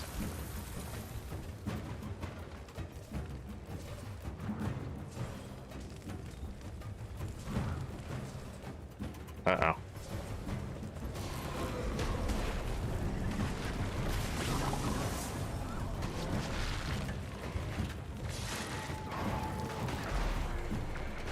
Okay, whatever, buddy. Like, you fucking suck, dude.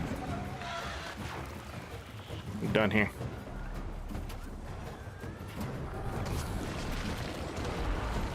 God damn it! God, I can't tell you why I stopped playing so much last year. I couldn't give you a fucking reason why.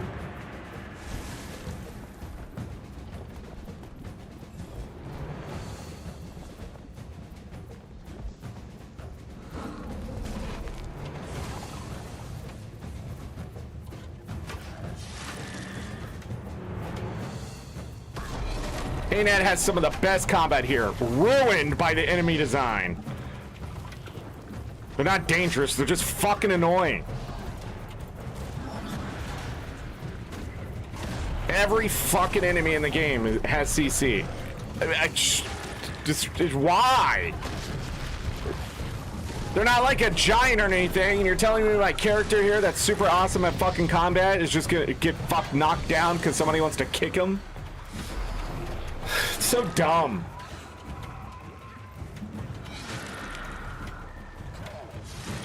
Can you fucking die with your 6 billion fucking health, you piece of shit?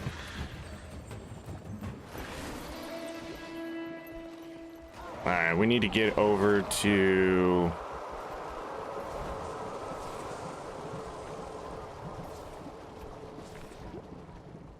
Paraxis.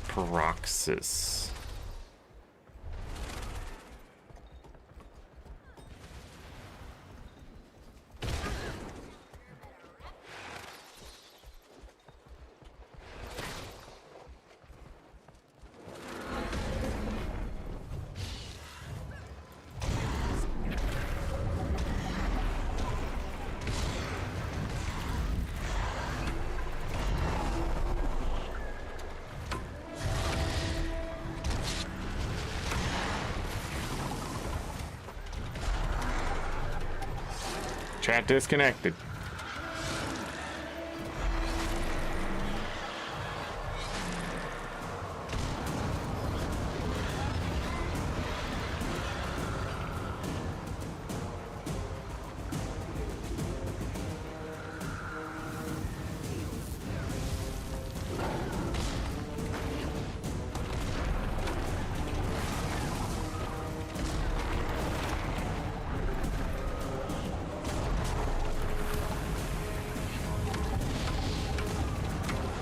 He reflects on this guy.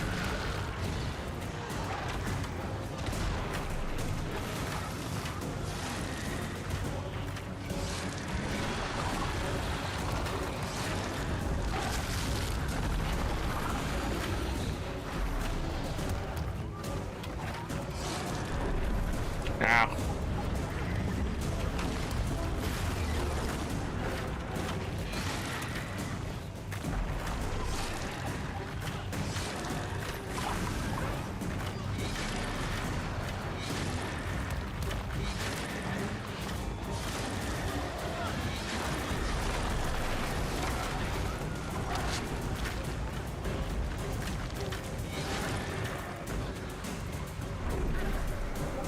This guy really sucks without more reflect. Fucking people just hitting it with their goddamn mounts.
All right, off to Hablion.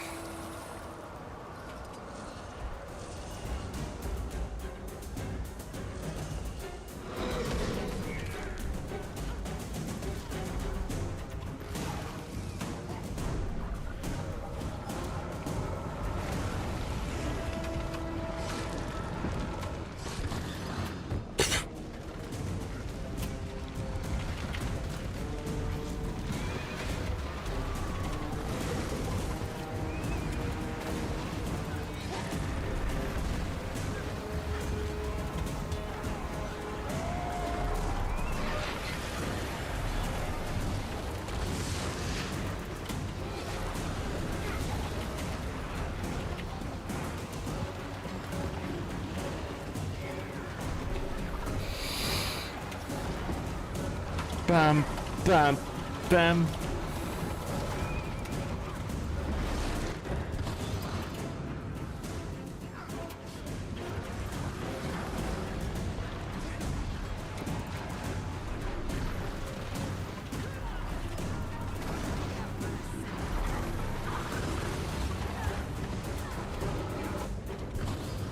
Dude, I just don't see him.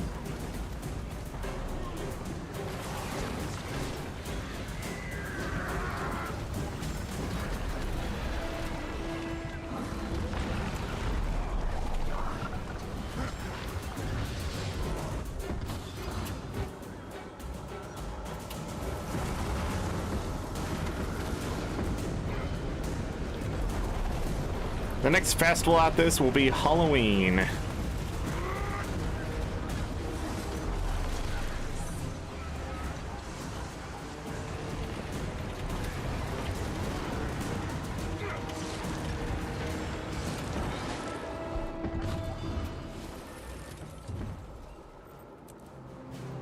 boss of bosses.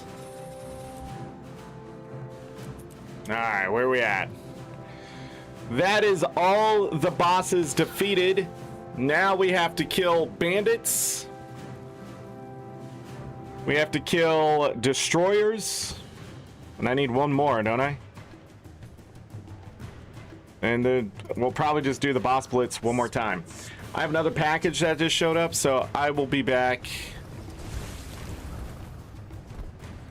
as soon as I can. Remy, keep me alive. It's not like I can see chat anyways. BRB.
All right, I'm back. It was not my package, but I definitely heard something thunk on my porch, which is a little weird.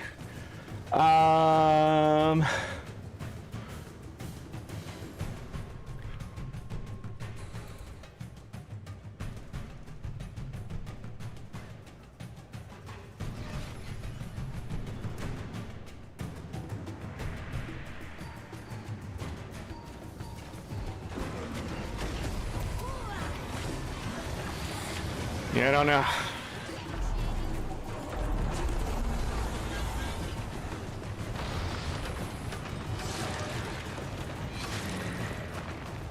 Quickness in this economy?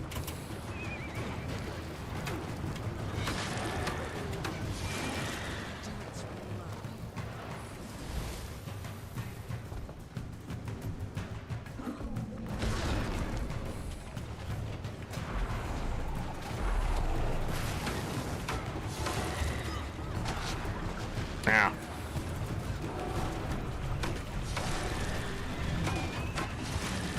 And 4 hours and I'm not done.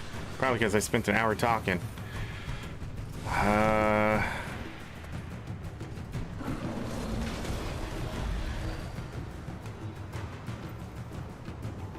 gonna have to kill destroyers, probably. They're fast.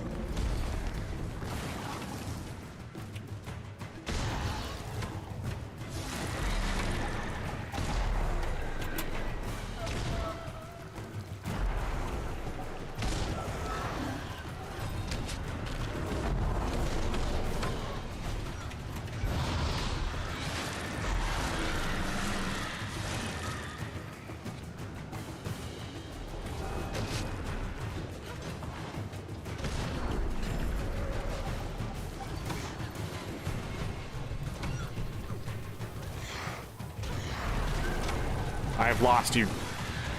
I've lost you, chat.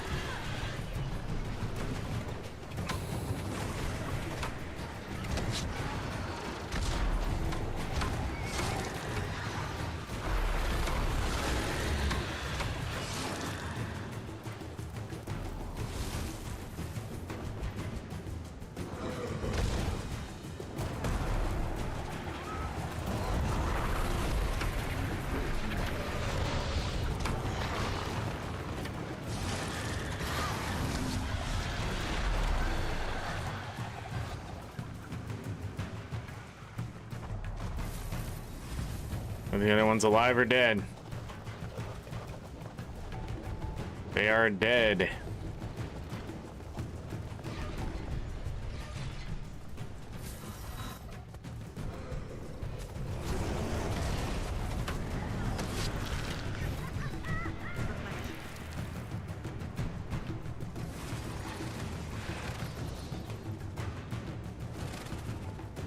I don't need pirates.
See this shit?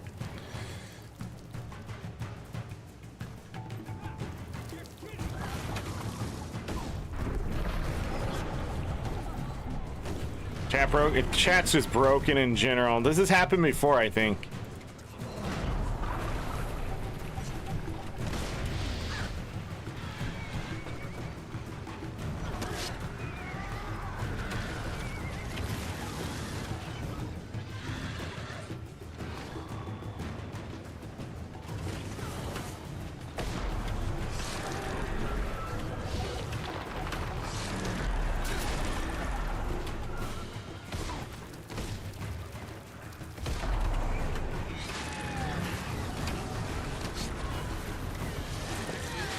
Alright, bandits are done.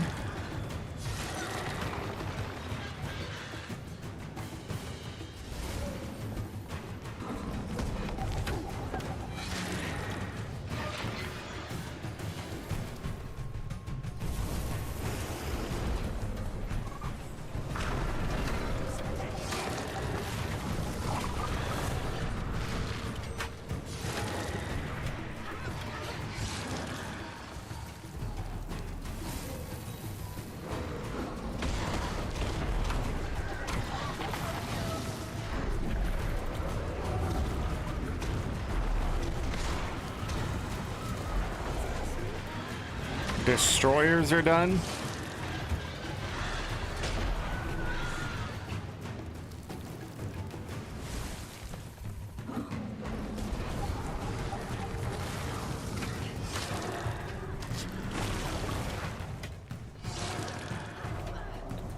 Let's take a look here. Next closest thing is doing another boss blitz. Centaur Crusher can't be done during the boss blitz. Flame Legion finisher is sort of sucky, and we're doing Mantle. Yeah, the last three sort of suck. Still the Skiff Race, doing Kite Baskets. There's so many choices here. But we just need one more. And we got 1, 2, 3, 4, 5, 6 things to choose from. So there's 5 extra.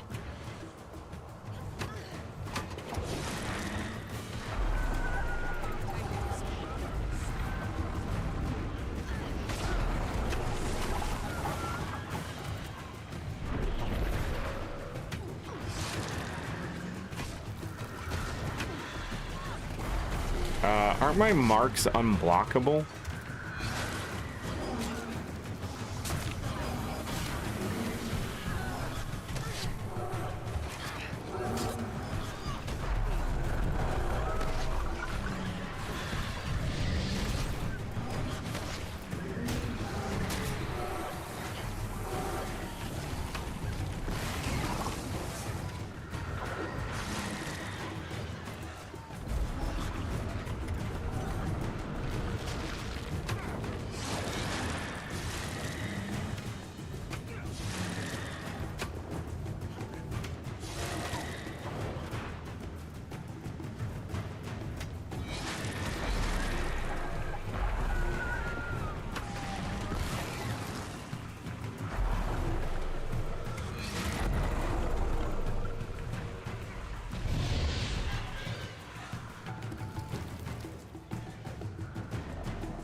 And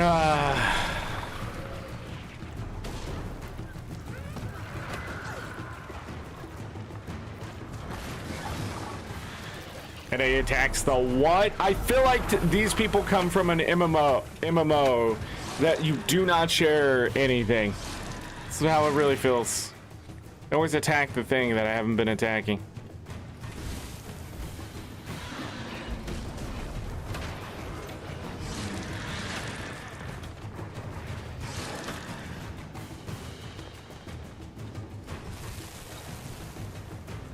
Oh, there's more on the back side. I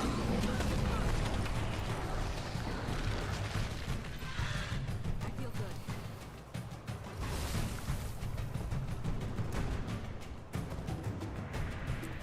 I still need to kill 12.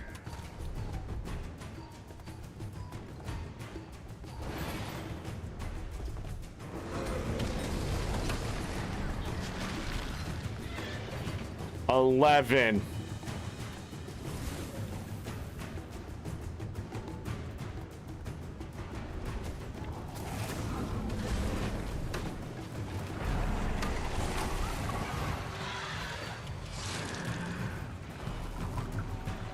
I can't see. Replenishing. 10.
Ow. What the fuck?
Okay.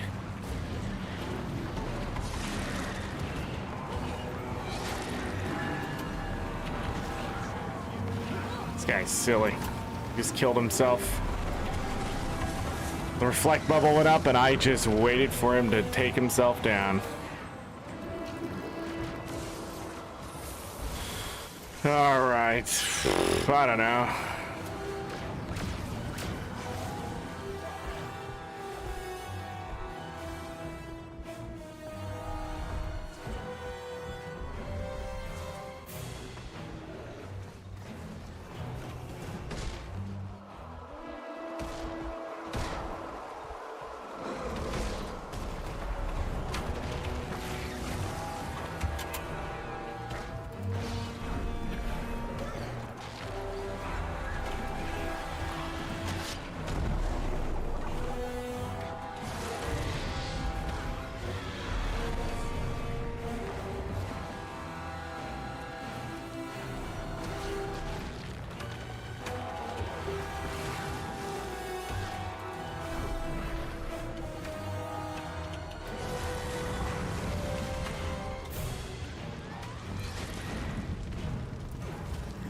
This guy's silly.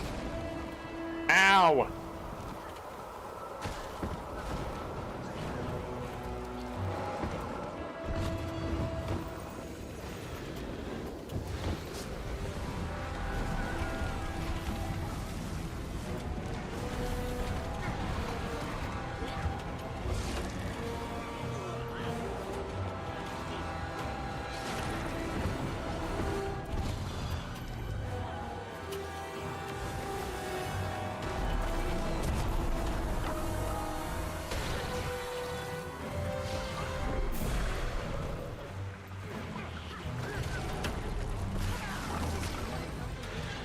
Hey. Got those damn the damn skirt.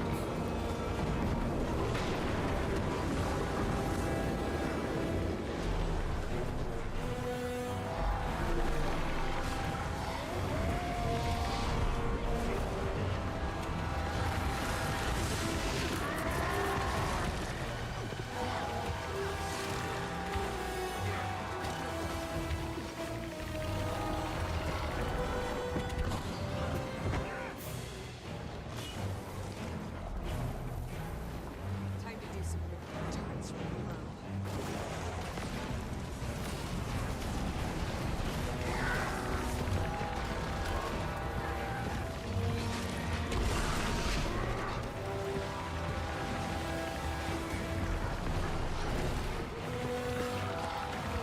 People really want to die to him.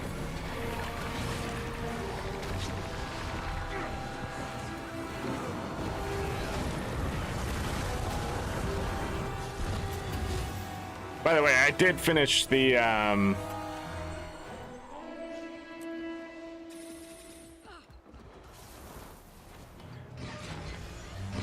annual achievement there, killing the mantle, and there's another annual done. 19 tickets. How many tickets do I have? I should probably have stacks. Yeah, stack plus 84. Oh, maybe not as many as I thought. Some more tokens here. Blessing of the Four Winds, nice. A mystic coin. Do I have both tickets? No. What am I missing for the other daily ticket? Kite Chaser. Oh. So we got to go do that after all.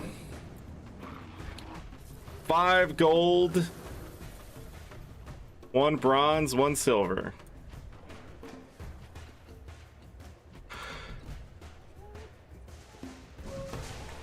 What can we get out of this?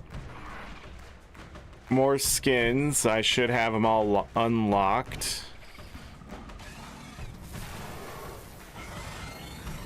And if you don't want those, you can either get 3 favors of the festival or the Kuro box. Inside the Kuro box is another chance at this stuff. The favors can be turned in for other loot and rewards. Gotta go ahead and do that. Nothing. Just another mask. We took the gamble and we lost. Did I do all my stuff up here? Yeah. Okay. So let's talk about what's left in the annual achievement. So I still have 30 kite baskets to find, 5 skiff races if I want to do them. They're only worth a Zephyrite supply box, so finishing these aren't as important as maybe some other ones where they give you a little bit more of the materials you want. I need to kill centaurs. Looks like I'm halfway done with that, and I need to kill Flame Legion, which is almost halfway, 20 out of 50. Other than that, we are done. So I have 4 of these left. I will see if I get the other ones done throughout the rest of the event. We're at 48,439 achievement points. The weekly, I only got to 130. You will have to do the boss blitz, I think, 20 times for the weekly. Let's see. I'm gonna look it up.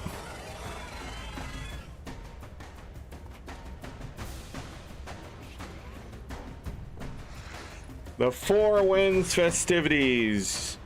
Yeah, each boss blitz is 10 points. The Queen's Gauntlet's 3 points per boss encounter. The treasure hunt is 5 points per round, which is 15 points. The skimmer races are every race is 3 points apiece. I think the Queen's Gauntlet is probably the fastest point gain you can get, if you can find something to do it, but you would have to do it 34 times. Is that math? That is not math. You would have to do it 66 times. 60. Damn it.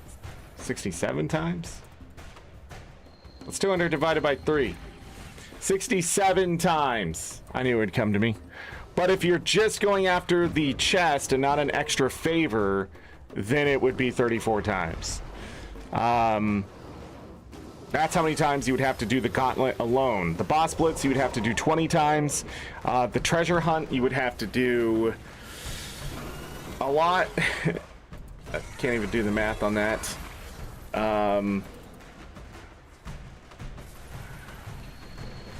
14 times.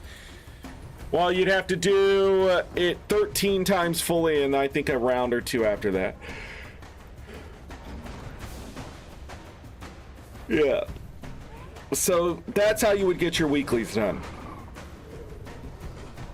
It's a lot of work for 200 points. Not a lot of stuff just gives you points for running around and do things. Which makes it sort of suck.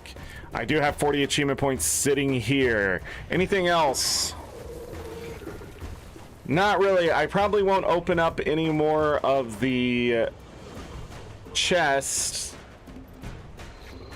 I might start getting the tickets again. Might as well. 2 spellwork chests right there. I won't be getting more supply boxes, so I won't be trading for that. Anything like that. But yeah, that is the Festival 4 Winds, technically. Then I got 50 of those veterans done. I need to go do... Oh, I don't have to do this.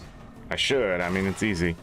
But I'm already maxed out. So we're going to get these extra 600 here to get back to where we were. There was all the special ones that were for the festival done.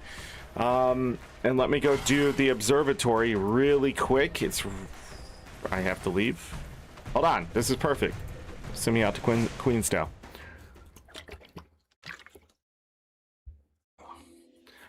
So let's go get the weeklies done while I'm sitting here. Weekly's very easy with this festival going on. The group events, the veterans, all that. Oh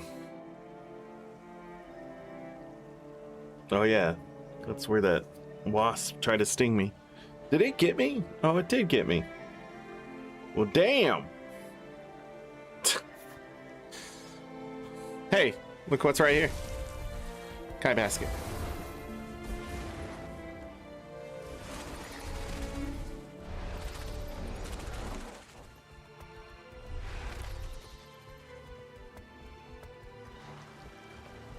Why am I scared of these things? Oh, because I'm on Scourge and it's going to take forever to kill them. That's probably a bad idea when I'm going out in the world and I need speed. Why is wardrobe in between these?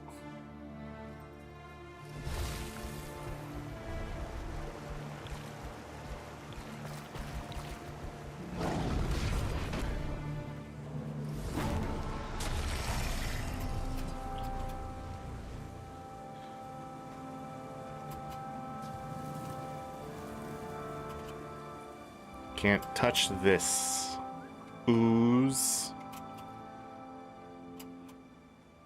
Just don't want to go too fast and bounce off the side.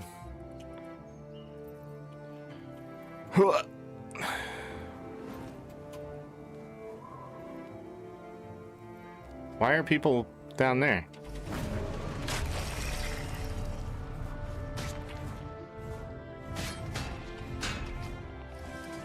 Wait, is that where you get credit? Well, shit. We'll go ahead and do that much.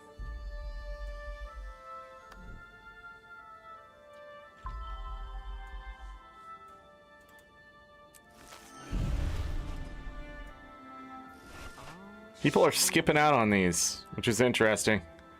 Wow. And then I have too many of those. I will end up selling the extra Queen's Gauntlet tickets. I always keep a stack. Every day I'll do the 4 wins prize bags. Yeah.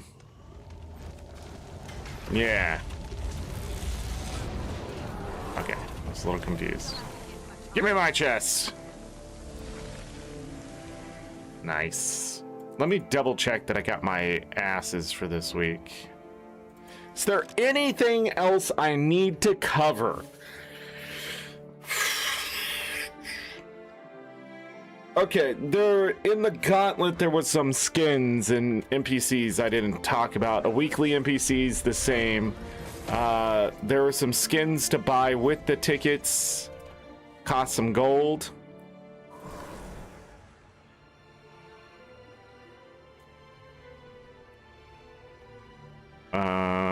Oh, I forgot the kite baskets. Mother.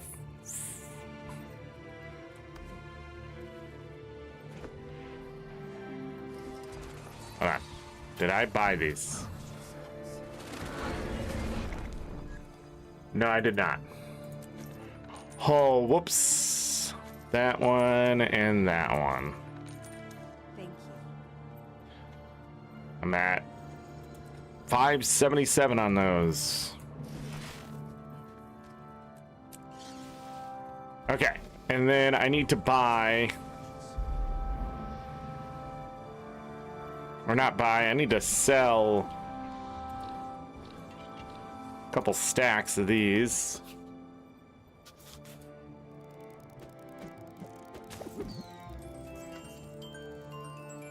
Why the money's good.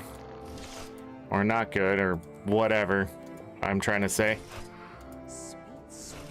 Before the market dies. Crafting materials.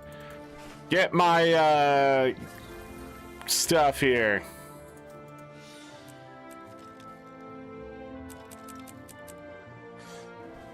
And it came with ones without it.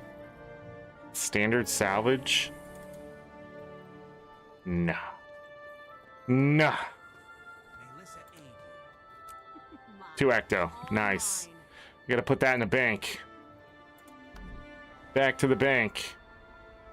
Where are my plushies? I see them. They're all right here. No, that's just 2. Could I salvage the other ones? I don't know. We'll keep this one. So we got that achievement. So that was 60 achievement points plus 3 because of that. So 63 achievement points today. Not even trying and getting 60. Ugh. Getting 63 achievement points. Just like that. I'm not sure about this. Thank you.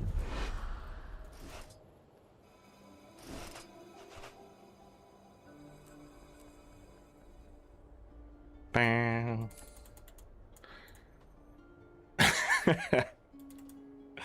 Begin destruction protocol. Get rid of all this garbage. It's rares. Where's my green? Oh. Let's go get those kites done. I'll open all that crap at the end.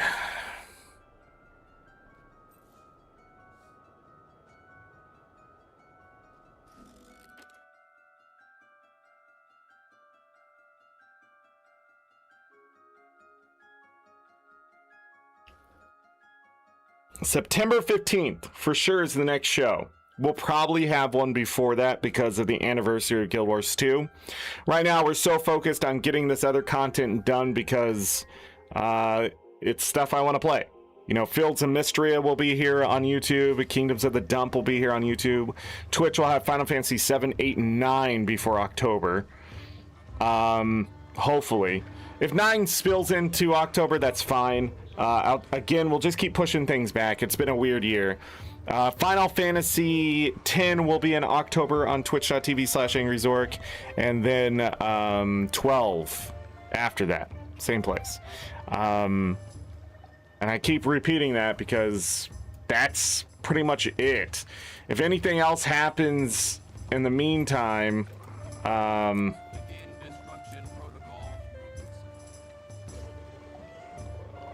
if anything happens in the meantime to add more like collabs with Remy, Magix, anybody else who wants to play stuff, that will be over on Twitch, and those will not be going to the ArenaNet channel. Collabs just die where they are, because I think those are nice exclusive things to do on Twitch.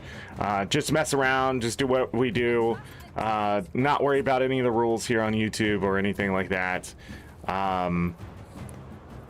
But also, all the copyright issues here, I'd rather go do it on Twitch first, and it continued to filter some of it, so I don't have to do all of it when it comes over to YouTube. Let me double check the AngryZorric.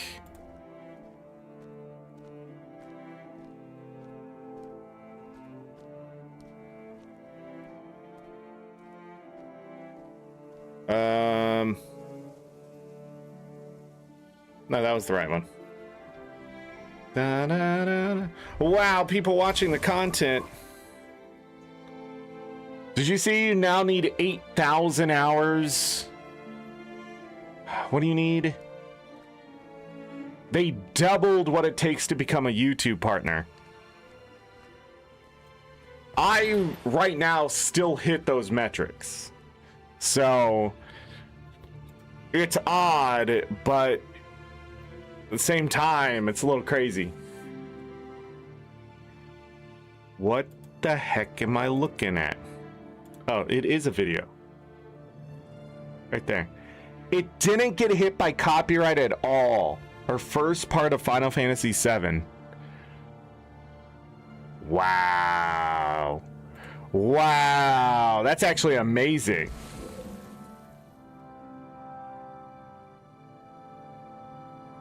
Hey, while I'm here.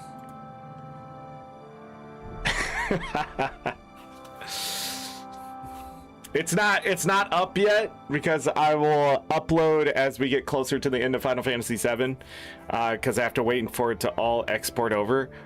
But it didn't get hit by copyright.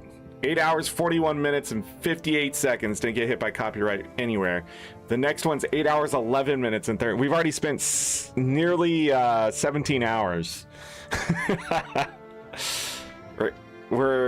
Yeah. Nearly 17 hours in Final Fantasy VII. I forget where the playthrough number was. 15, something like that. It's going to be shorter on the saves because of restarts and starting the show and stuff like that. But yeah, I'm expecting a good 50 hours of content there. But the first 8 hours and 41 minutes, almost 42 minutes, not getting hit by copyright anywhere. So it's they definitely changed how they're doing copyright for Final Fantasy VII because of Rebirth and the remake. Or Square Enix has finally backed off and said, fine, play our music, because they're making enemies. I still had 3 more randomizers scheduled to the 14th as well. If you want to go watch those, I might, depending on how much more Final Fantasy VII we get done. So the 14th is a Friday. So 1, 2. We could be close to going ahead and scheduling Final Fantasy VII after that, which would be nice. Starting on the 15th. I can't believe we're already to the 11th. Okay.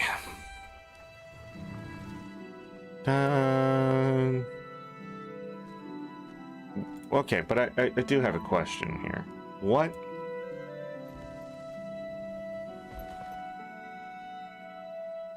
So they just went ahead and just made shit up. Got it.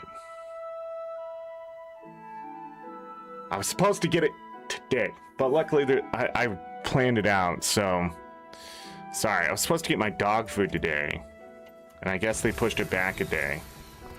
Anyways, kites! You can see them on the map. They look like this, and they show up in the same place, and they respawn after so many minutes. How many minutes? I don't know. You just do 3. So there's a good, like, line of them. Like, from here, you got 1, 2, 3. I'm trying to see if there's another good line. I don't think so. You got 2 over here, but there's not a third nearby. So that's usually the line I do when I need to do 3 is this one, and this one. Nice, easy. I've been enjoying using my Warclaw again. Jantar Wilds, the Warclaw stuff they did for PvE, it's fantastic. The Skimmer, I mean, it takes a lot to get used to that shit.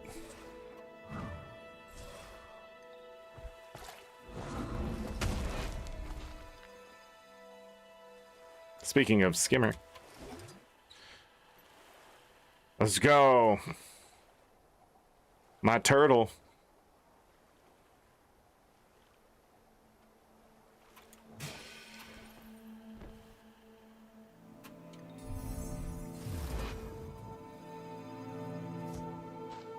You wanna fight me, spider?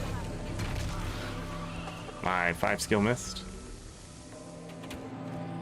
So that finishes it, but I'm gonna go ahead and run over and grab the last one.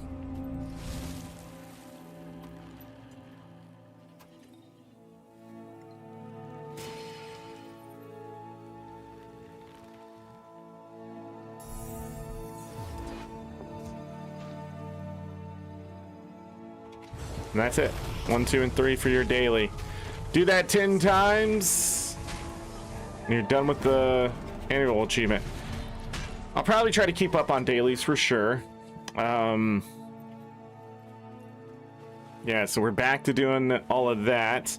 And then I just double click and then I get a ticket. That easy. So I'll just leave all this in my inventory.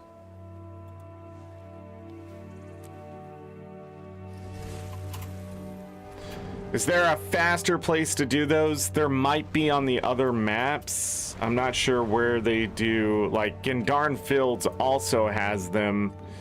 And that, I just know that it's quick because it's a starter zone. And then anything that gets my way will die. But you can travel between the maps to get all 30 done right away if you'd like. Or if you're like me and you're just gonna wait. Or as you do other things in the game, like weeklies and stuff, more than likely you'll run into kite baskets. I have the annual done, and the other ones for a supply box are very meh. So yeah. Other than that, all I can think of is buying your weeklies.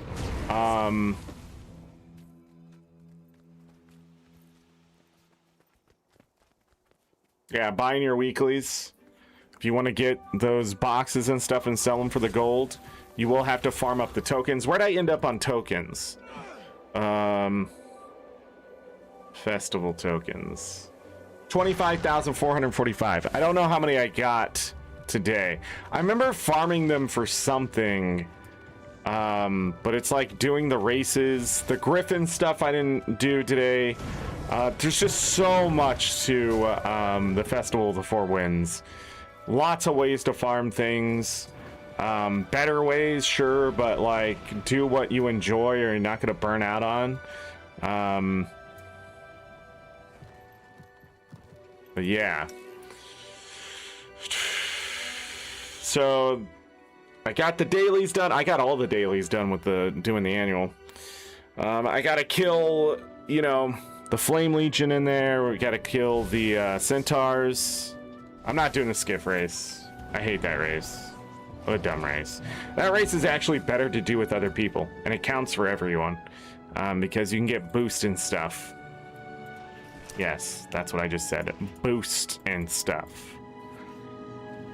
But I think the easiest way to do dailies is to do the treasure hunt as soon as daily reset happens, or 2 hours after that. It's like somewhere near there, and then the other one is doing a boss blitz.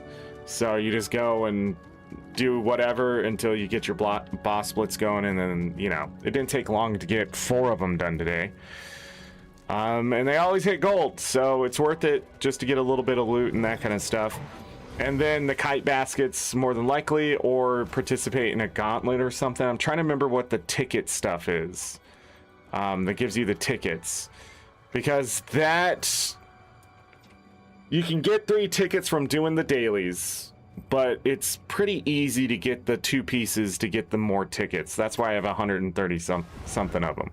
So, and then you can choose the curio box or a weapon skin without feeling like you're missing out on something. And there's 20 some tickets to earn through the dailies, right? 21 days. You can get 22 because today counts too, right? Because it ends on September 1st. Why does that sound wrong? That's right. Yeah, 7. So 7, 14, 21, 22. 22 tickets to be earned. Okay, let's think. Anything else I'm missing? Any late patch notes? Yes. Fix an issue that caused mount skins to not show under the mounts and skips submenu on the gym store. Interesting. There is a World vs. World beta going on, I believe. If you want to participate in that, it'll go on until they get the data that they want. We got Jimothy today. We went over the gym store stuff. We did a Black Lion chest opening. Didn't get lucky, but we got some pretty interesting things for the wardrobe unlock.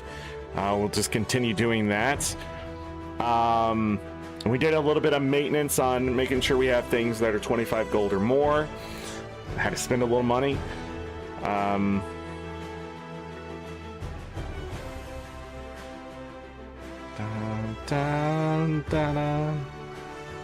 Yeah, I think that was it. I think that was everything there. Let's go back in for a moment. I want to go in on this character so we can grab some things.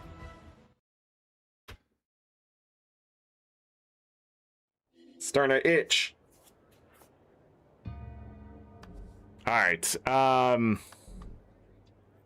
me grab this luck out of here. I need to get on my warrior and grab that. More and more luck.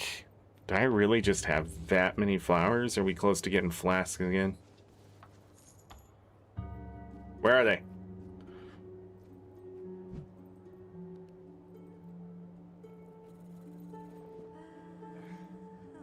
Am I dumb?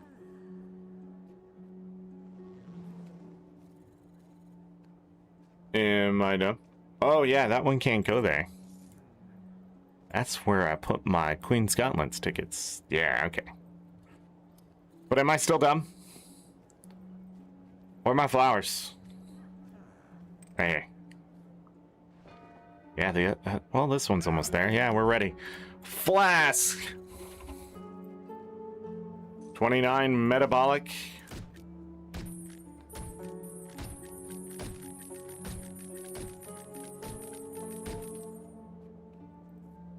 $25 of the utility. I haven't been playing as much, so they're starting to fall a little, or starting to amass a little because we're falling behind on using them, but it is what it is. They exist. Yeah, so that got rid of those. All right, achievements. So we finished the annual. We did a Black Lion. I wanted to see in the Black Lion real quick. Yeah, so we have 2 there, 3 there. So I'm starting to see that some of these collections are starting to fill out, like the Lovestruck ones, there's only 4 left. So we're going to start gaining more tickets than I can probably use. I'll hold on to them. There's a lot of collections left. As you can see, I don't have them all done.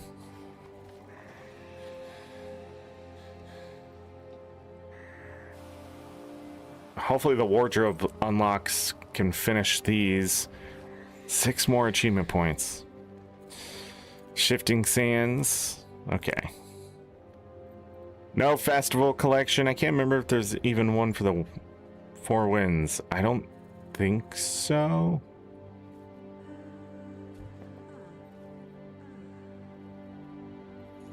So this is the one we finished today. Friend of the Dragons. 10 achievement points. Also gave me a title. Then the other one... Yeah. Is the invitation ones that eventually give you invitation to the party that I've been using. So...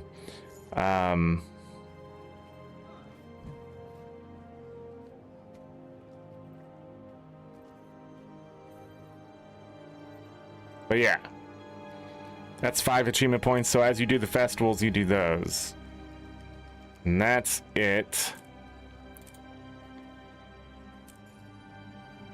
Radiance of the Sun God. Lots of achievements. I just got something for this too, I think. No, not this one, the collection.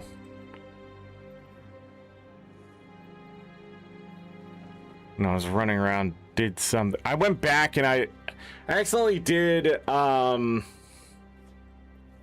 already drop into under 33. People are gonna quick sell that stuff. I hope Ecto bottoms out so I can finish up the other collections. These down here, the Songs of Tyria. That's a lot of achievement points.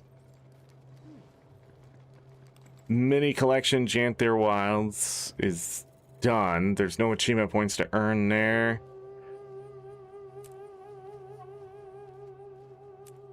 Gobblers in exchange.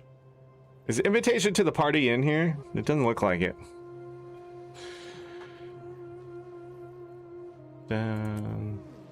There's achievement. Gotta defeat them all on the challenge mode. 25 achievement points. Shit. Still haven't got lucky with this Foefire's power. God, that would be the dream, wouldn't it? Did we get this? No, we're still one away. We need to, so starting in October, when we're done with Final Fantasy X, I'm gonna start doing the story stuff. Again, I'm sort of waiting for Hall of Monuments 2.0 to sort of see what it's going to be asking for. I would really like to know, but we're probably not going to see anything until after Visions of Eternity. So, in October, I might just go ahead and start doing the story stuff to get these other achievements and things done. And start pushing past 49,000 to sort of finish out the year. So we're headed towards this one here, which isn't much. Actually, it's gold find. I'll take some more of that. And then, yeah, we'll be headed here. This is very plausible by the end of the year for sure. If we do not get to 49,500, it's because I just stopped achievement hunting. It's the only way I can't hit this one at this point. And then 50,000 would be a bit of a stretch probably, depending on what's going on. But if we can still get to 50,000 achievement points by the end of the year, so be it. I'm just not in a hurry to get there anymore. With the announcement of Guild Wars 3, it sort of threw me for a loop, and I'm trying to recalibrate how we're going to do everything. Then beyond that, I don't know. But with as many achievement points as I have, I don't know what the Hall of Monuments is going to ask for, and I would be very curious to see how much of it I will have done when it happens, if it's retroactive, which I believe they said it was retroactive, but not everything. I think something like that. But even if it's not retroactive, I want to know what the other stuff I have to redo is. But if it's based off of titles, I have over 200 and something titles. I'm not going to go look it up. But, yeah. Unlike Guild Wars Reforged, I have put in a lot of time in this game, and I've been dragged into some of the harder content, and I've done some of the harder stuff on my own, and that kind of thing. So, PvP, we went back to do this. It's not my jam. I don't know what they would ask for from PvP. maybe this, you know, that would be the shit, wouldn't it? I'm just trying to think of what they would do. World versus world, I should be set for anything they ask for, unless it's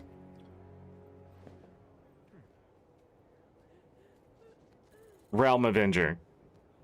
I'm over 100,000 kills, but getting, like, that's over 14 years. So, you know, it's gonna take a long time, a long grind to get Realm Avenger. These other titles and stuff don't make a difference to me unless they're necessary.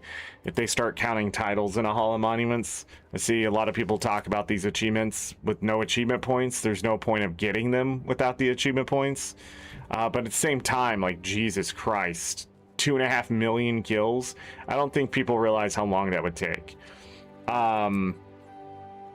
Reach rank 10,000, goddess or god of world versus world.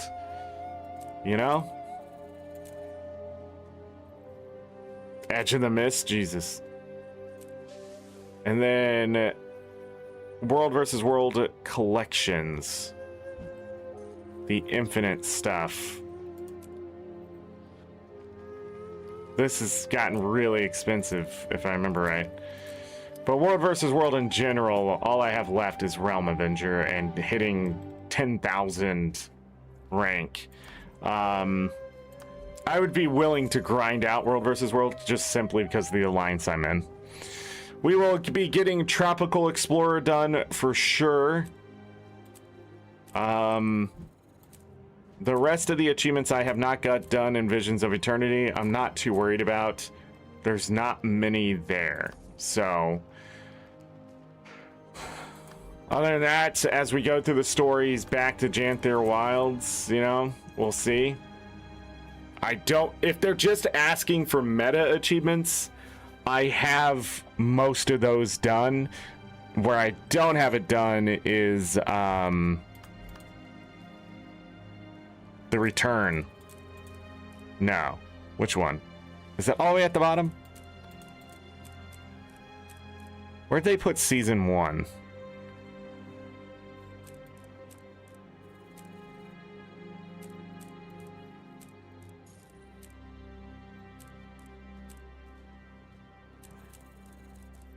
Am I missing it? Am I dumb? It's not a side story then. What am I thinking of? Just story journal? Just a story journal. Holy crap, I've been away from this game way too long. Yeah, so if it's just these meta, we're going to have to get those done. I'm not even worried about paper cut achievements. I'm just more worried about the big ones and why I don't have them done. Like that. Because I need Flights of Fancy, Migraine, or Unblighted. Unblighted is actually really easy. I just need to get these two, which are the easiest, but doing Migraine might be easy enough with the power creep. Just need a crack group of people. The hell did I just see? Was that on the game, or I don't know what just happened. My glasses are a little weird. Here, let me push them up. Path of Fire Act 3, Act 2, and Act 1 are not done. So we'd have to go get that done. I'm just looking at metas. Yeah, I'm pretty sure I have everything else done until End of Dragons. For as much as I love End of Dragons, I have not gone back to do the achievements. I don't think there's a whole lot of them to do.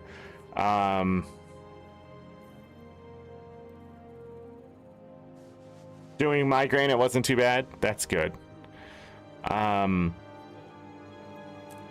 yeah, then after that, what lies within? Jesus Christ. But I have to get these metas done anyways if I'm going to get 50,000 achievement points, so. But since then, with the new expansions,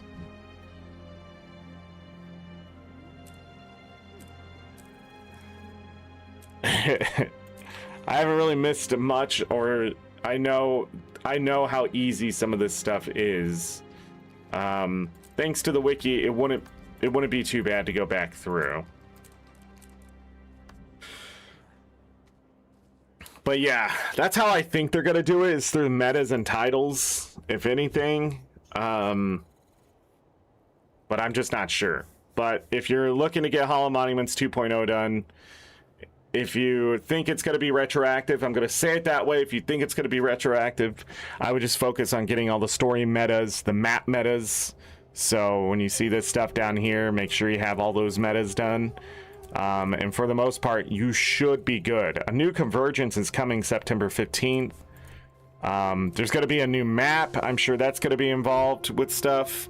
How much? I don't know. I don't know how much legendary stuff they're going to want you to have done. You know, legendary armor. If it's just have a full character slots full of legendaries and so many weapons, I think that will be okay. But if they're asking for very specific things to fill out the Hollow Monuments, like get the raid armor and stuff like that, I'm not going to be too happy about that. Because I feel like just having it is enough. I could buy another title here. But yeah. Did I have all of these done? Yeah. Because when I was doing the legendary weapon. Wait! Arborstone's not done? Nah, what is this?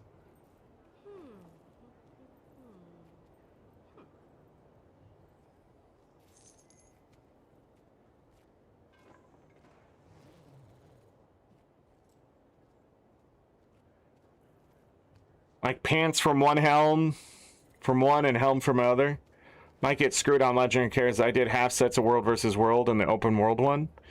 That's why I don't want it to be a full set. That's why I don't want it to be that way.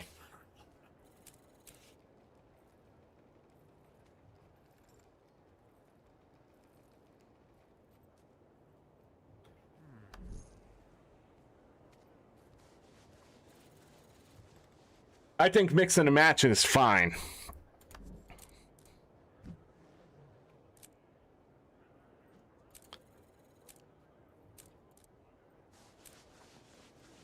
Man, the metas for sure stick out. Shooting gallery gold. So I still need to beat Terrir 19 more times. Terrir?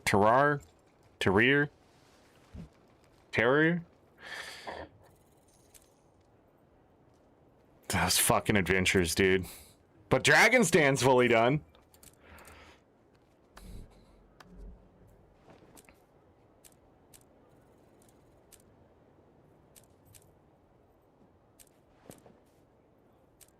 I think I have all these done now. I just went through them, right?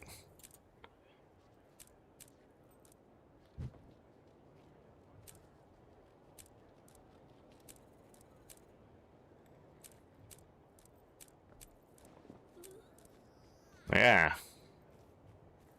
Nice. Complete. And fuck PvP. All right. Let's just look at all that. I'm trying to think of what else could be a Hollow Monuments 2.0, but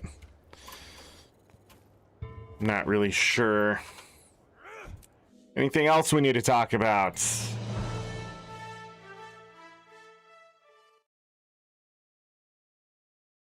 A lot of people have mixed and matched. Like, they didn't have gloves, they went and did the fractal stuff, and now they have those gloves that I don't remember the name of. So, yeah. Or what? Or somebody wanted the back piece from World versus World, but not fractals. Or, I'm trying to think of what else.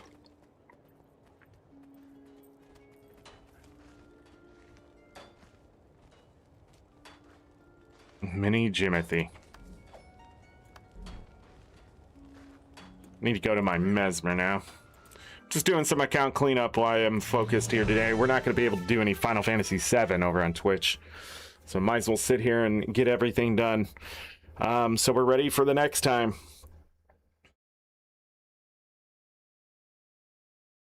Is that it? Are we done? I feel like there was more to cover for some reason. I didn't really cover what's happening September 15th. If you want to know that, you should have joined the Discord for the Guild Wars community. No.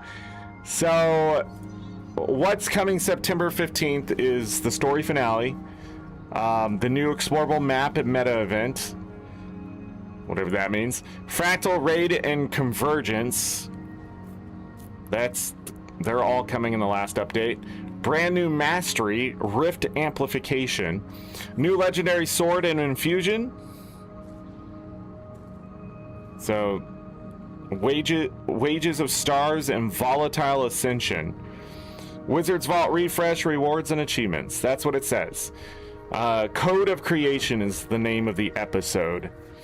Will it connect to Guild Wars 3? I don't know. Probably, because that's how they did the last two expansions. They did the Coden to get people ready to play Coden in Guild Wars 3. They also released... Oh, we haven't talked about the race... they released that there's going to be 4 races. We didn't talk about that at all. Give me a moment here. Let's get this done before I talk about that.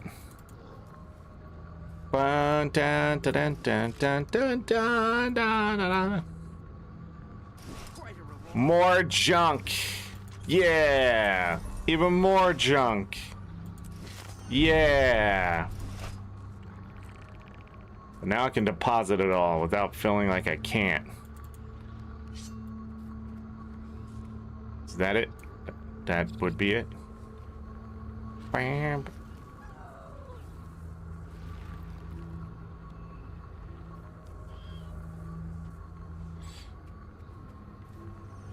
But I don't know if that was Bobo. I'm not going out to check. All right. We can go back.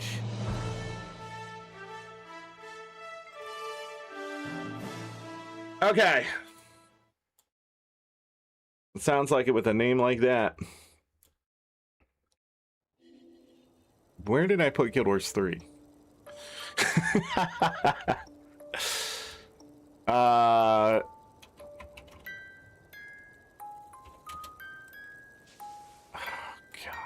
Somebody has that fucking music box. It's so fucking annoying. You can't even shut it off. Can't even fucking shut it off. Just the music box.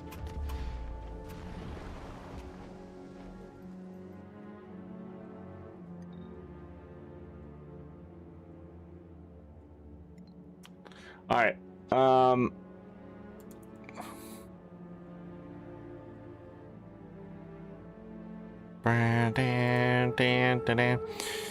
So they are definitely giving us multiple races to play in Guild Wars 3. Other people have talked about this. So what they did announce is that we're going to have the...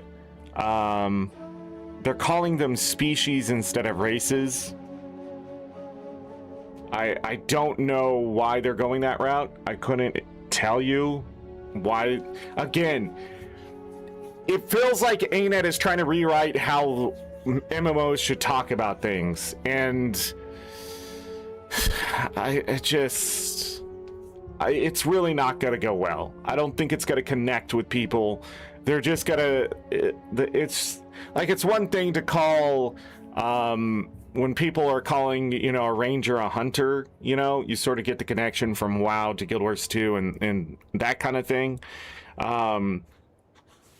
Like, that's video game stuff. But when you're trying to change from that, species, sure, but they might be trying to distance themselves from hybrids and things like that. And I don't know why. Like when we talk about the races of D&D, the reason why they're called races is because they are all humanoid, and there can be halvesies, right? Half elf, half orc, half dragon, or whatever. Like, I don't know if they're trying to just be like, nope, it'll never work, so this can't happen, or whatever it is, or they're trying to be, again, pompous asses and just being like, we don't have races, we have species. Like, fuck you! It's a race. Because that's what people know, right? Like, it's just grinding me. It's just, I don't know what's happening here, and it's frustrating. Like, can we just make a video game? Can we just make a video game and just be loud and proud about it? But I feel like we can't. I feel like we have to step back and read the fucking playbook here, and like, I really am worried about Guild Wars 3 with how they're introducing this stuff. The song, now the species, it's exhausting. It really is. Because I'm not going to remember what the fuck they're talking about, more than likely. As someone who's played Guild Wars 2, and we've called them races this entire time, now they're suddenly not? Are they? Am I, like, literally, I think it's more offensive to run around and call people, hey, you fucking species. Like, because that's what it feels like. It just feels like you're opening it up to criticism that doesn't need to be there and stuff like that. But anyways, we're going to have 4 of them to start with, not 5 like we did with Guild Wars 2, and not 1 like we had with Guild Wars 1. So they're going to start with 4, I guess 5 minus 1. So humans and Asura are going to be in the game. Then the Coden will be the 3rd, and they haven't introduced the 4th one. It's pretty obvious when you have a furry, you have the short race of something, and then you have the basic humans. You're going to have to add something in that's more magical and that kind of stuff. So we have humans, which are blandified, and they're usually the connection between everything, right? You got the Coden, which are the beast people, that kind of thing. You got the Asura, which are going to be the techies, and they're going to cover the short stack of things. And then I'm guessing the 4th one's going to be the magical race. Can't be Sylvari, but might be, depending on how they're going to finish Visions of Eternity, because they might be doing that shit too, where they're going to connect Guild Wars 2 to Guild Wars 3 somehow, which Guild Wars 3 should just be connected to Guild Wars 2, since it's a prequel in a lot of ways to Guild Wars Reforged. Do you see what I mean? You see how the water's getting really muddy? My guess is it's going to be a new elf race. Sylvari cover a lot of the elf things with the Fae and that kind of stuff. I wouldn't be surprised if they just introduce a whole new one. People are guessing that it's a Largos or one of the older races, that kind of thing. I don't think it's going to be anything too complicated myself. So I don't think it's going to be the Forgotten or anything like that. Because what we got to, if you read the rest of it, making new races, species in this case, and adding them to the game adds a lot of difficulty to maintaining them. And I don't disagree with that. I think it's a lot of work to have 12 to 15 different races / species, or whatever the fuck we want to call them now. When you have those different types, you have to get the armor and stuff. Other games get around this by not changing too much how they look when you change their armor and stuff.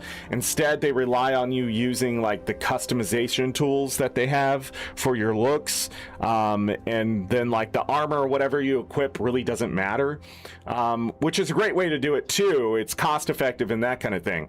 But ArenaNet wants every piece of armor to match on everyone in some way. So they could still do it depending, but I just don't think they are. So so my guess is the last one has to be humanoid, and it has to have 2 arms and 2 legs.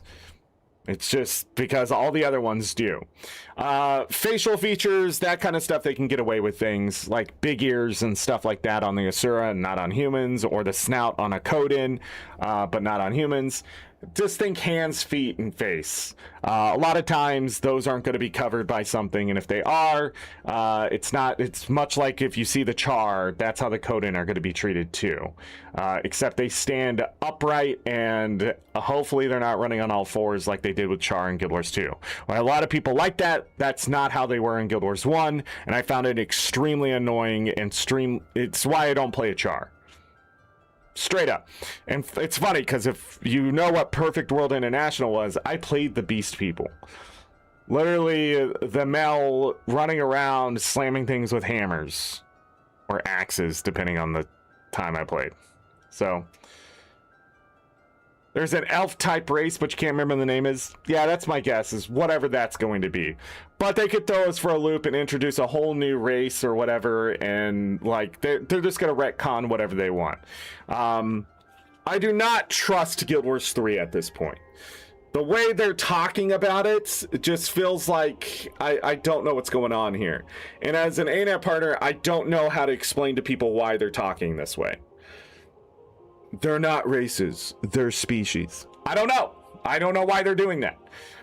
This is our theme song. 50 seconds of just absolute, what are we doing at the start here? Like, this is the theme song. It's not like Jurassic Park where it hits the fucking flow, you know what I mean? Da, da, da, da, da, da. Like, if you heard Jurassic Park right now, you heard me play those notes, you would know what it is. I really feel like Guild Wars 3 is going to take years before people go, oh, that's Guild Wars 3.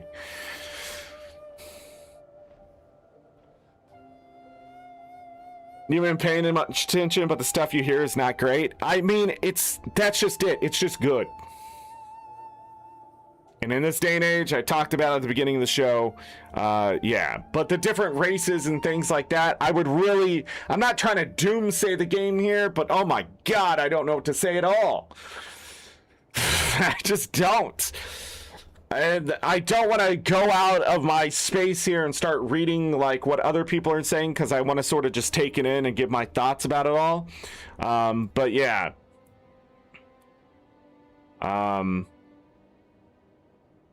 They also don't want the races to have any racial abilities or anything like that.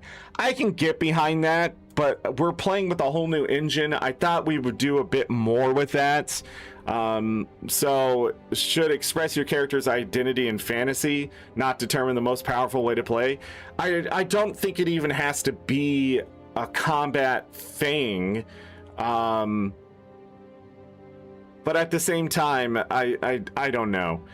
It feels like they're trying to make a lot less work to maintain 3 games, if that makes sense, by doing this.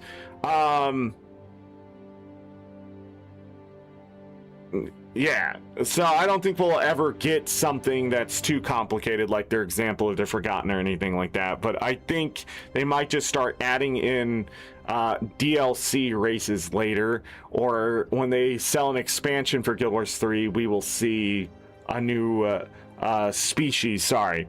But I also wonder if they're dropping a hint here with species that it's not just going to be like humanoid things. They do have a plan of adding in other stuff that's much different than the humanoid stuff, but I don't know. Guild Wars 2 is kind of the same with the race not matter. It wasn't always that way. Like the Asura get the advantage of like they've nerfed the skills a lot, but like skill races were extremely powerful at one point. Like the Norn had something that was just, I think it was Raven, and it was just impossible to beat them because of the racial skill. I don't remember if they took out the racial skills in PvP in World versus World, but like, yeah.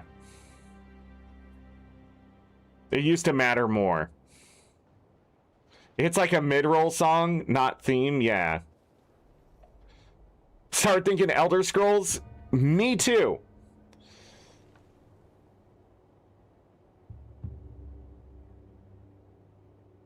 You can't in World versus World? Yeah, all that stuff got nerfed for the most part. Yeah, some racial skills used to be the go-to. The Sylvari turrets used to be used. I forget what we did with those in World versus World for the longest time. But if you were running a Sylvari, we would ask you to switch to those turrets. And I don't remember why. I remember that. I remember the Norn, like Raven or Bear or something. We would use that. And then the Radiant Field from Asura. We would also use that. The Radiant Field from Asura, the radiation field, maybe? I forget the name of it. But that racial skill, it would put poison so people couldn't banner people back up. So you could be running a warrior, and that's where you could get poisoned very easily, is by switching to that. Would you lose out on another ability? Sure, but if the enemy can't get back up so you can finish them, it was effective. Asura warriors. But like, yeah, there was silly things like that we used to do, and then they started nerfing it all, and then, you know, better skills came along with the elite specs and stuff like that. So a lot of it got nerfed. But I don't know. It's not that Guild Wars 3 is fully sitting wrong with me. It's just that I do not like their approach right now to the player. I feel like, you know what this feels like? It feels like those games that people used to promise back in the day, like 2000s, where they'd be like, we're making an MMO, and they would start talking about this stuff, and they'd get very, very, either generic but detailed, like, we're doing this, and this is how races will interact, blah, blah, blah. We don't call these quests, we call them journeys. Like, I remember stuff like that back in the day. That's what this feels like. But those companies weren't even established, you know? And I'm seeing ArenaNet doing it. It's like, what are you doing? Stop this. This looks like it. Also, it reminds me of like when you play those one games where you like build your own little town or city or whatever, and you like build them, and you have other people playing with you next to you building their own town or city, and there's like some kind of interaction, and you can go and read up on like, oh, you know, this is our philosophy of how we want you to play and stuff like that. That's how this stuff really feels. And it's sort of like, I don't know what that is. It really does worry me though that like a 2000s attitude is being injected into a 2020s MMO that needs to be successful. Like, question mark? Does it not?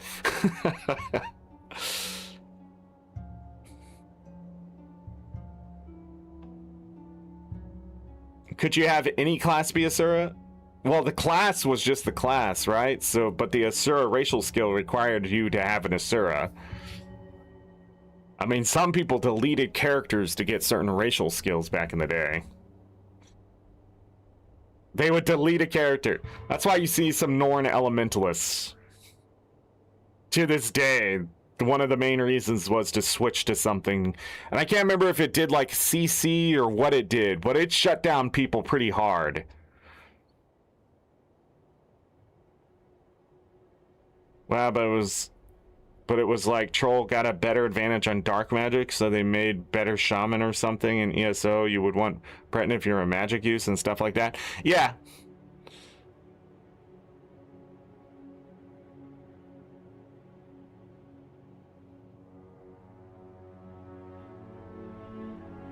Promises they made for HOT. I'm sure it's been a history of it, but like, it's almost like they distilled the essence. Does that make sense? Like, it's almost egregiously being like, God, what's the word? It's almost an arrogance to it all. Like, look at our great song. Narcissistic to a point. Like, these are words I don't want to say, but like, it's like back in the day when they said, we're gonna make mounts and we're gonna make them right, and I'm like, there's no way, right? They did it, and then it's like, all right, and you have to trust them on some things, but like coming in and changing like the ideology, the culture, or even the wording of stuff just to separate from what has happened before, it's getting into that weird territory of like, what's going on here? They've been this way forever. I think it's always been a 7, and they're trying to turn it up to a 10 is what I'm trying to say. I understand what you're saying. Don't get me wrong. I've criticized ArenaNet in the past for talking a certain way and not being able to deliver.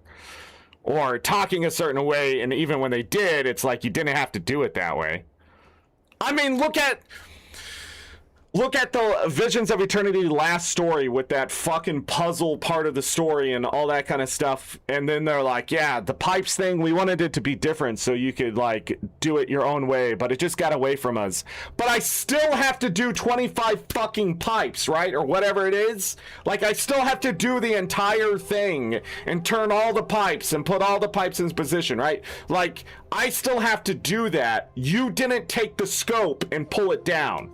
ArenaNet's biggest problem is the scope continues to get too big for some reason.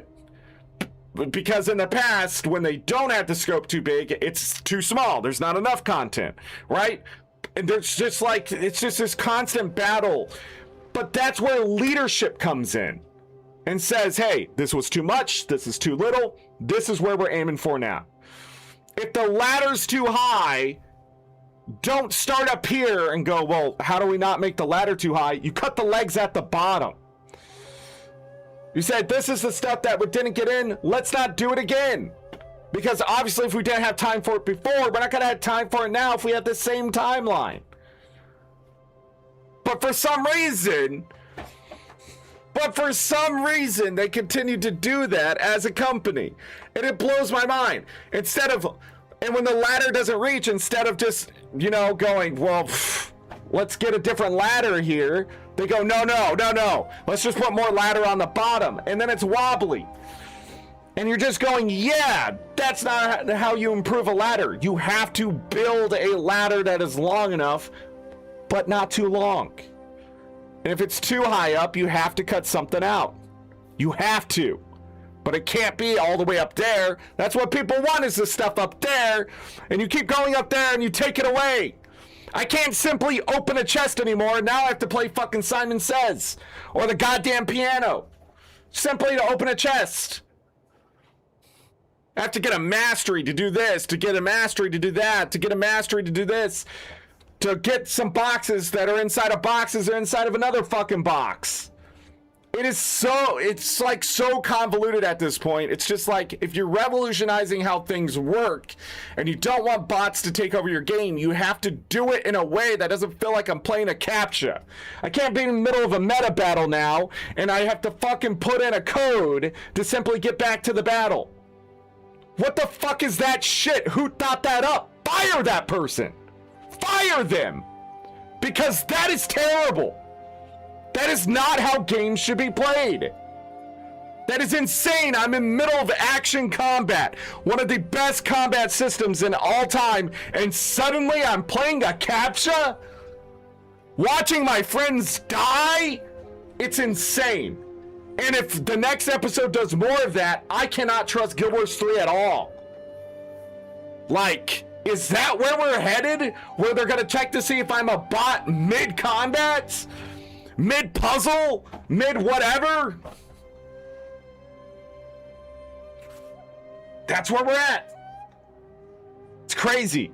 And it's my biggest worry is that somebody who has control is making these decisions and they're somehow influencing Guild Wars 3. Or they're in Guild Wars 3 influencing Guild Wars 2 to do that. But it can't happen that way. If they're truly going to be separate, Guild Wars 3 needs to be off on its own. But now we have Coden. Now we have Visions of Eternity the way it is. And it's not great. It's just good. Like, and if that's the decisions that are being made, we're just going to get a good product in a market that just absolutely is going to crucify it. Again, this is weighing on me as they begin to release this stuff, and it's been like 2 things that they've released. Look how great our song is, man. Nobody was there that said, hey, this ain't it. I could hire a 31-year-old developer in the music area, play them the song, and probably ask, hey, should that be a theme of an entire MMO? They would tell you no. You want to know how I know? I would ask two devs who are 31 and 34, and I asked them, hey, what do you think of the song? And they said, oh, is it just part of the game? I said, no, that's the theme song. Read the title. And they said, no shit. There is no way you can fill in the gaming market if we were going to just have things that are 7 out of 10. But somehow, I see those games come out. They're 6 or 7 out of 10, and now those companies are gone.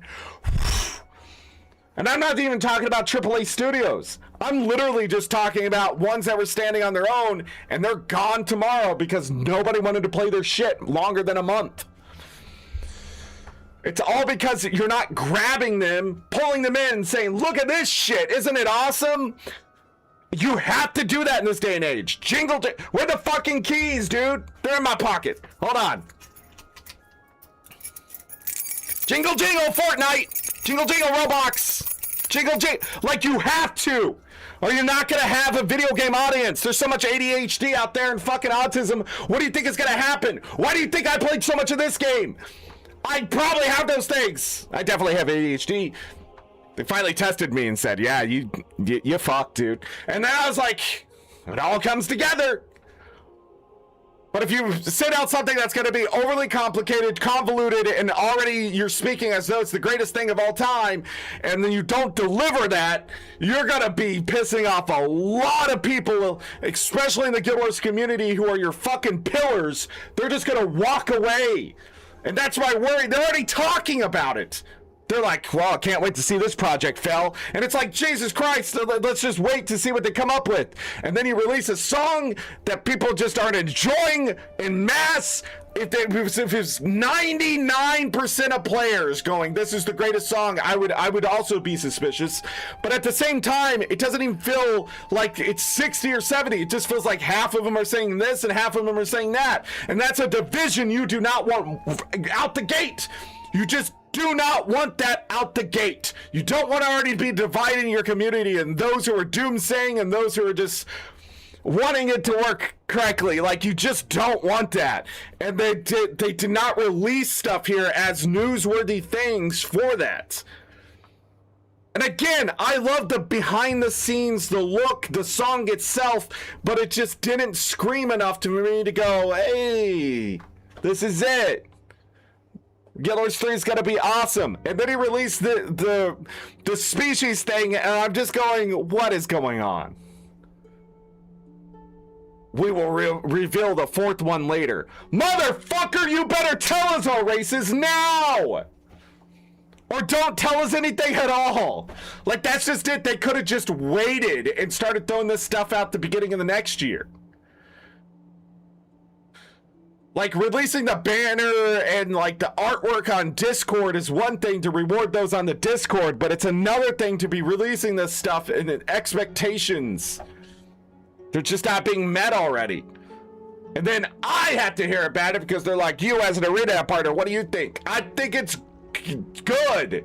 I can't, that's the word I keep saying, 7 out of 10 content. This is what ArenaNet makes. Because that's what they've been delivering. Except for fucking Visions of Eternity, he's already at a 6.5. I don't know how they're going to recover Visions of Eternity. I cannot trust the last map, the last bit of story. I just don't trust it. I'm losing trust in the development of the game simply because they're just not delivering what they could. The potential continues to be there, yet it's never reached. And when it is reached, we're going, yeah, that's what we like. And then they go, well, we can't do that all the time. And then you're just like, oh, right? It's not hopes and dreams we're sitting on. It's delusion at this point for some things. I'm there. But at other times, the reality just hits of like, what is this? You wouldn't want to sit across that person when you're at a fucking dinner table, by the way. Yeah, I'm making a new game. Oh, what are the races? They're not races. They're species. Fuck you!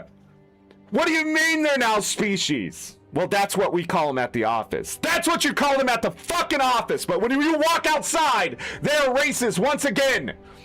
The races of D&D, of WoW, of fucking Guild Wars 2 itself. You cannot tell me that that's gonna still go over well. A fucking Baldur's Gate 3. Oh, but that's based off of D&D. But they didn't change it there, did they? They didn't say, hey, species. That's one of the most fucking just open and inclusive games I've ever played in my life. I have a fucking vampire who wants to get to my pants, and then a fucking reptilian-looking woman who wants to have eggs with me. I tell you, I can't think of a game that was more inclusive, but they still call them races for a reason. Let me put deodorant on. Been sweating too much today. It's my biggest worry. Smelling bad. ASD found out 6 years ago. What? What? Oh, yeah. I was like, what is...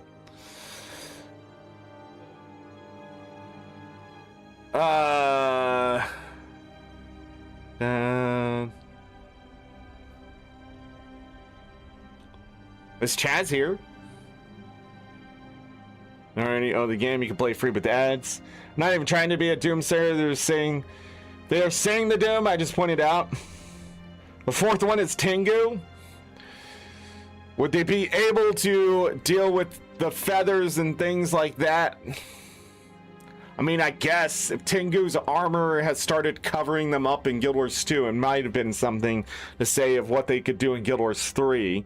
The Unreal Engine has a lot of things you can do with it. You just have to have the know-how.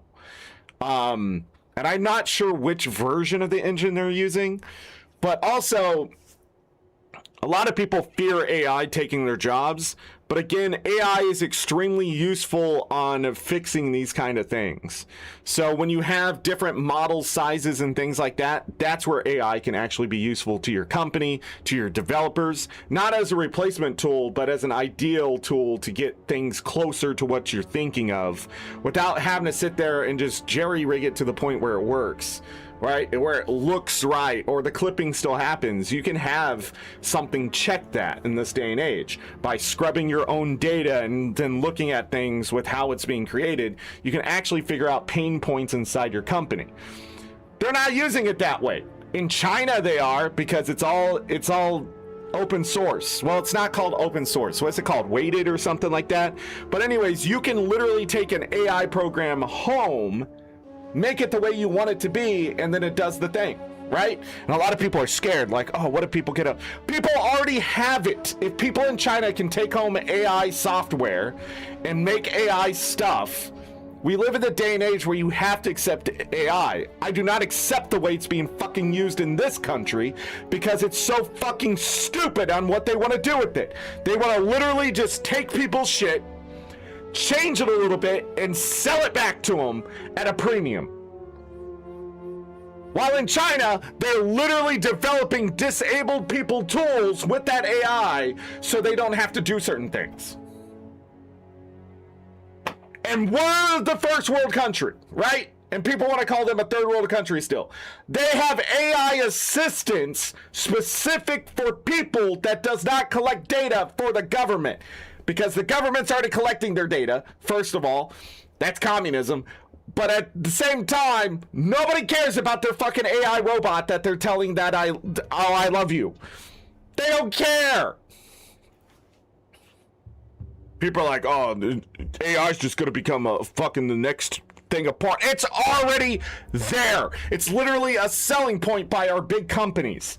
Look what Grok's doing and how states have to sue them because they simply can't stop taking people's clothes off against their will. They take a fucking picture of kids and stuff now and put them in certain situations because it's sick fuck.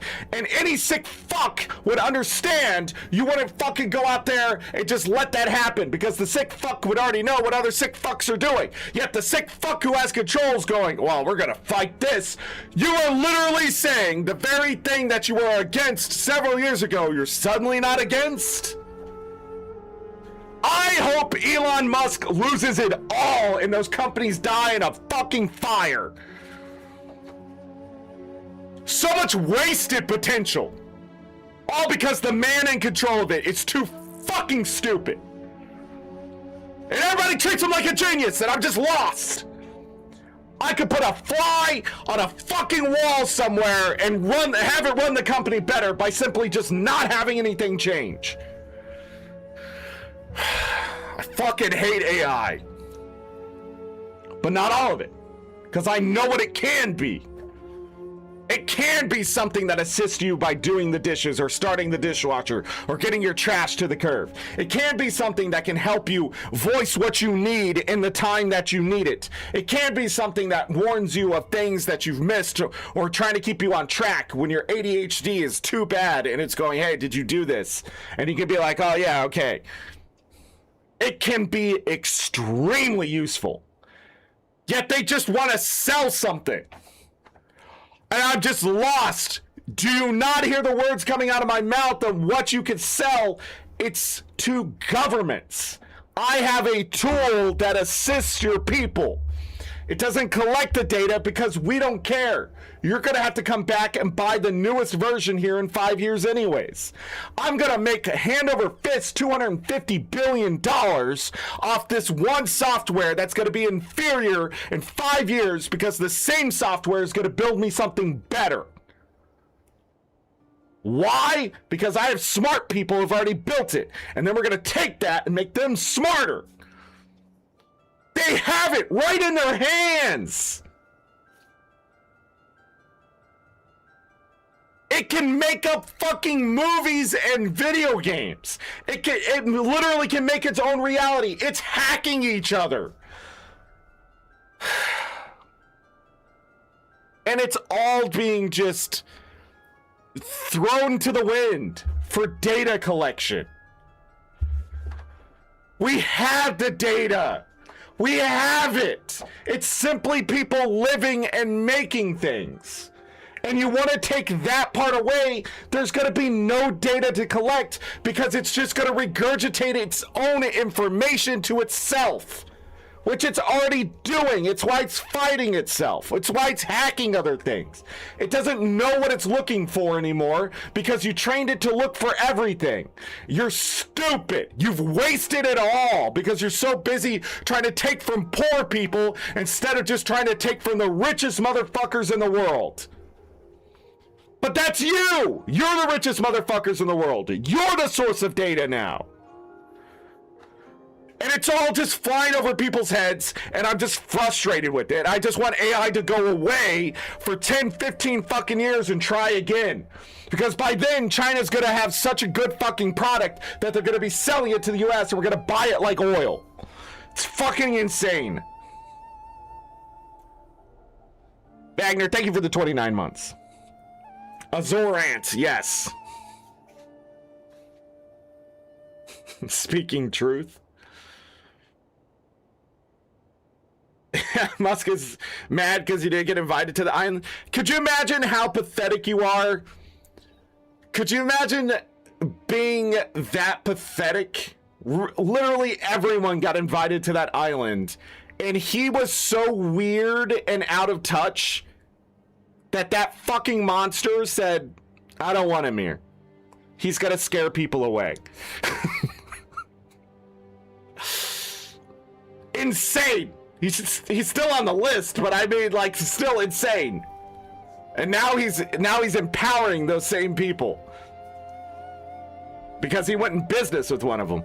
That's what happened there. He has to play nice because the person in control of everything, who's just swindling the entire fucking countries around him and everything else.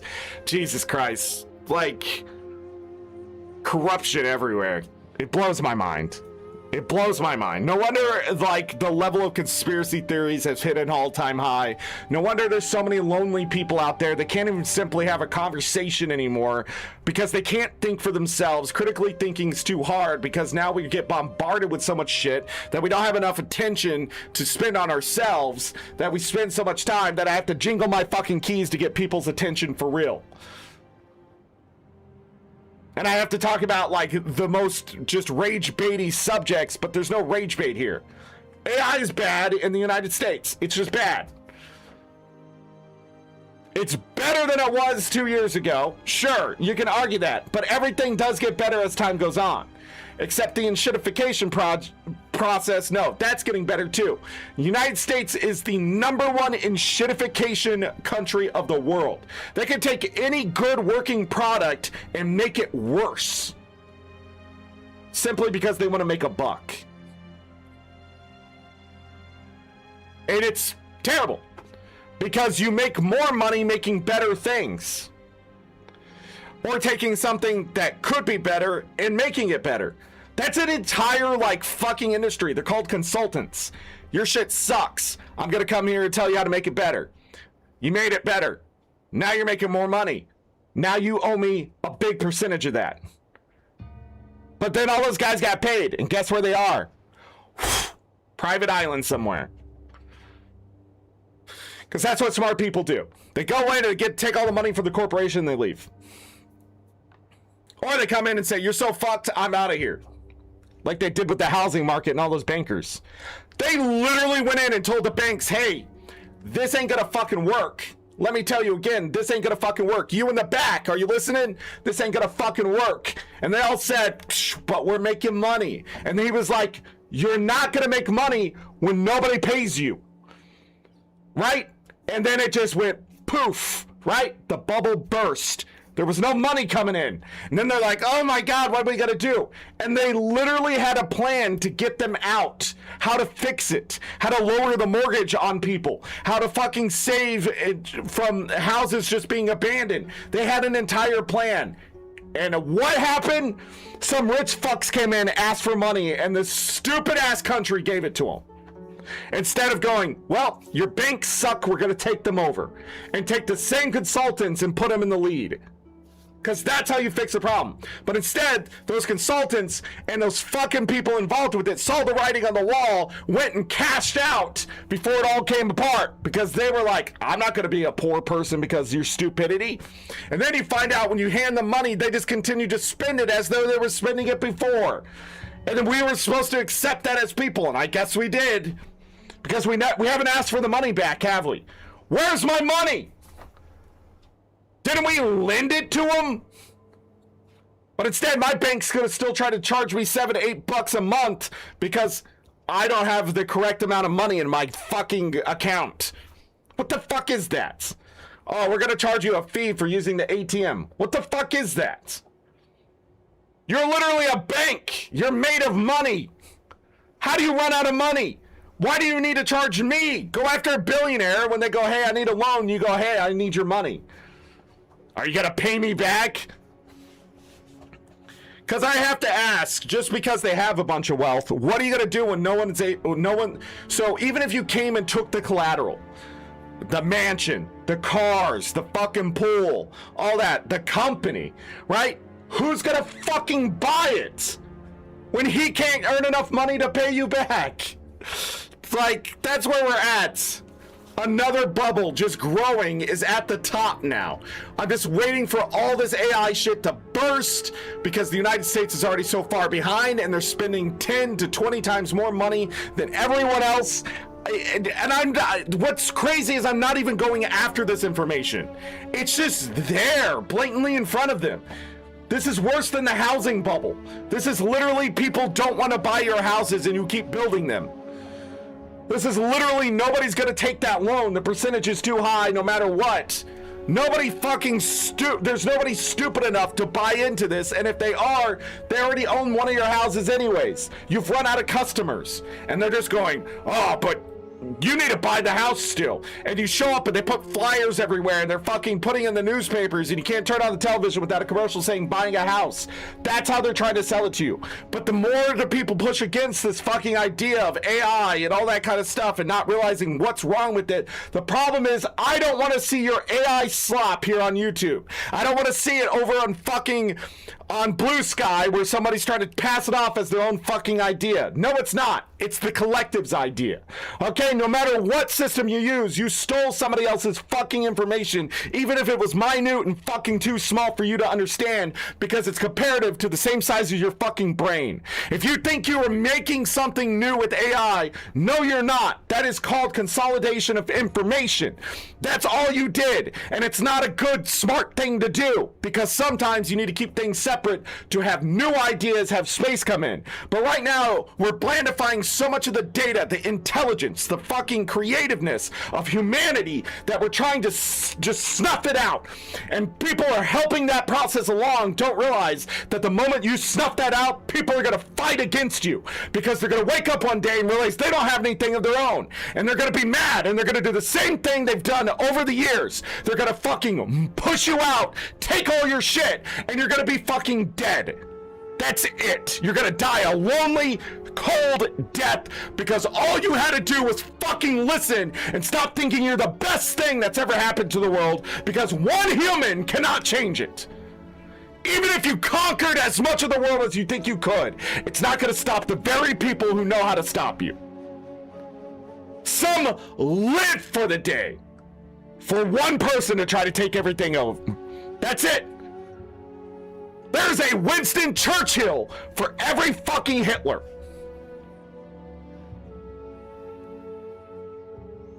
There's an Eisenhower for every Hitler. A General Patton. They are just waiting for you to show up. So don't think you're the best thing since fucking bread and butter. You're the butter to the bread. You're supposed to make it taste better. But instead, your fucking stinchy-ass butter is making my bread taste bad. And look bad, and mold, and fucking just be nothing important to anyone. Then I'm looking over at China and seeing green grass over there going, what the fuck is going on? Why is their butter tasting so good? Everybody's putting it on every piece of bread. What is happening? And it turns out they can take the butter home and make it whatever they fucking want. They can add the seasoning and they fucking have garlic fucking toast. And I'm sitting here just staring at a plain fucking moldy piece of white bread that's been fucking just removed of all nutrients. Am I making my point? But anyone who hears me thinks I'm like some conspiracy theorist or whatever, and it's just like, if AI was so fucking good, it would have already taken over everything. People would not be against it the way they are, because they're not against it by revolution. They're against it by nonchalantly going, I'm not using that. And that should be a clue. They're not looking for the cake. They're literally saying, I don't care about the frosting or the cake. I have chosen death. Which is sad. But at the same time, I get it. You only have so much energy to sit here and talk about this shit all day. When the government talks about first, second, third world countries, they're talking about alliances. They ain't talking about any of that shit anymore. Like, with the leader we have now, he just says whatever comes out of his fucking mouth. He doesn't understand just how far advanced other people are.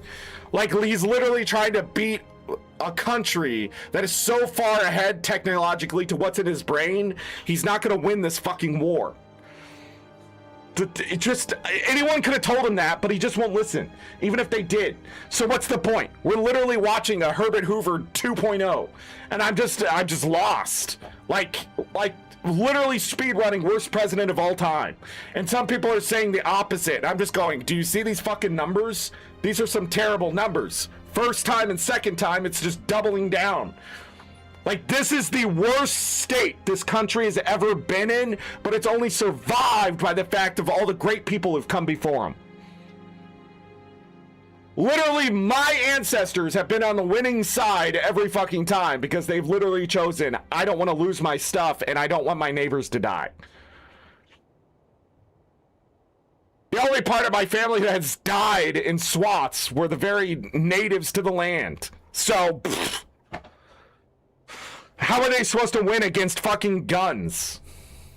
And literally a non-stop invasion. When they were literally, they'd just go outside and be like, hey, we're peaceful, and they'd shoot them anyways. Like, it's just sad. Like, the worst part of this country right now is not letting in more people. So you don't end up with a fucking nationalist of something. And people are saying white nationalists and blah, blah, blah. No, it's a nationalist of stupidity. Because that stupidity is going to grow. They don't care who joins the party. They just want yes men. They just want people who will do whatever. But what they're going to be surrounded by is leeches and fucking more corrupt people than they are. And those more corrupt people are better at the game. That's why you're seeing like some dude who like his entire job is social media something now getting caught by the Department of Homeland Security, which is in the worst shape of all time. When you get into that and you see this man, right, get in trouble for betting on the very speech topics of Trump, now have to go to jail. The only reason he's going to jail is because he did the game better than them, and they're pissed off that he almost got away with it. That's it. They're just like, oh, look at this fucking leech. But there's someone better than him out there. There's someone who's obviously shaking the fucking cage at this point, getting more than them. And they're like, and then they come up with some excuse. Oh, well, you know, blah, blah, blah. My favorite thing is this big giant pool where it's botched and everybody's starting to admit that like the job was done very poorly, blah, blah, blah. Except for the man who paid for it and just has the worst buyer's remorse of all time and just won't accept it. He's just sitting there going, no, no, no, no, no, no, no. It's somebody did something bad to me. Nobody did anything bad to you except the person that you went with who did the fucking job. That person's a criminal, and you knew they were. Yet you hired them. It's the United States of fucking America. You pay out an arm and a leg if you're gonna fucking do something, and you hire the best. Not your friends, not your whatever. You're the most powerful man in the world, and your first decision is I'm gonna help this guy out. No, you're fucking not. You're here to make friends of more powerful people. You can't do that because you keep going, I'm the more powerful person. We already fucking know. But you're obviously not, you fucking senile old fucking stupid shit. God, man. They have to hide you in a fucking catering truck now. Like, how embarrassing is that? Can't even fucking simply walk on a plane because it's too dangerous because you don't know where you got the fucking plane from. So they literally have to go, don't get on that plane, because they still don't know what's wrong with it. That's just...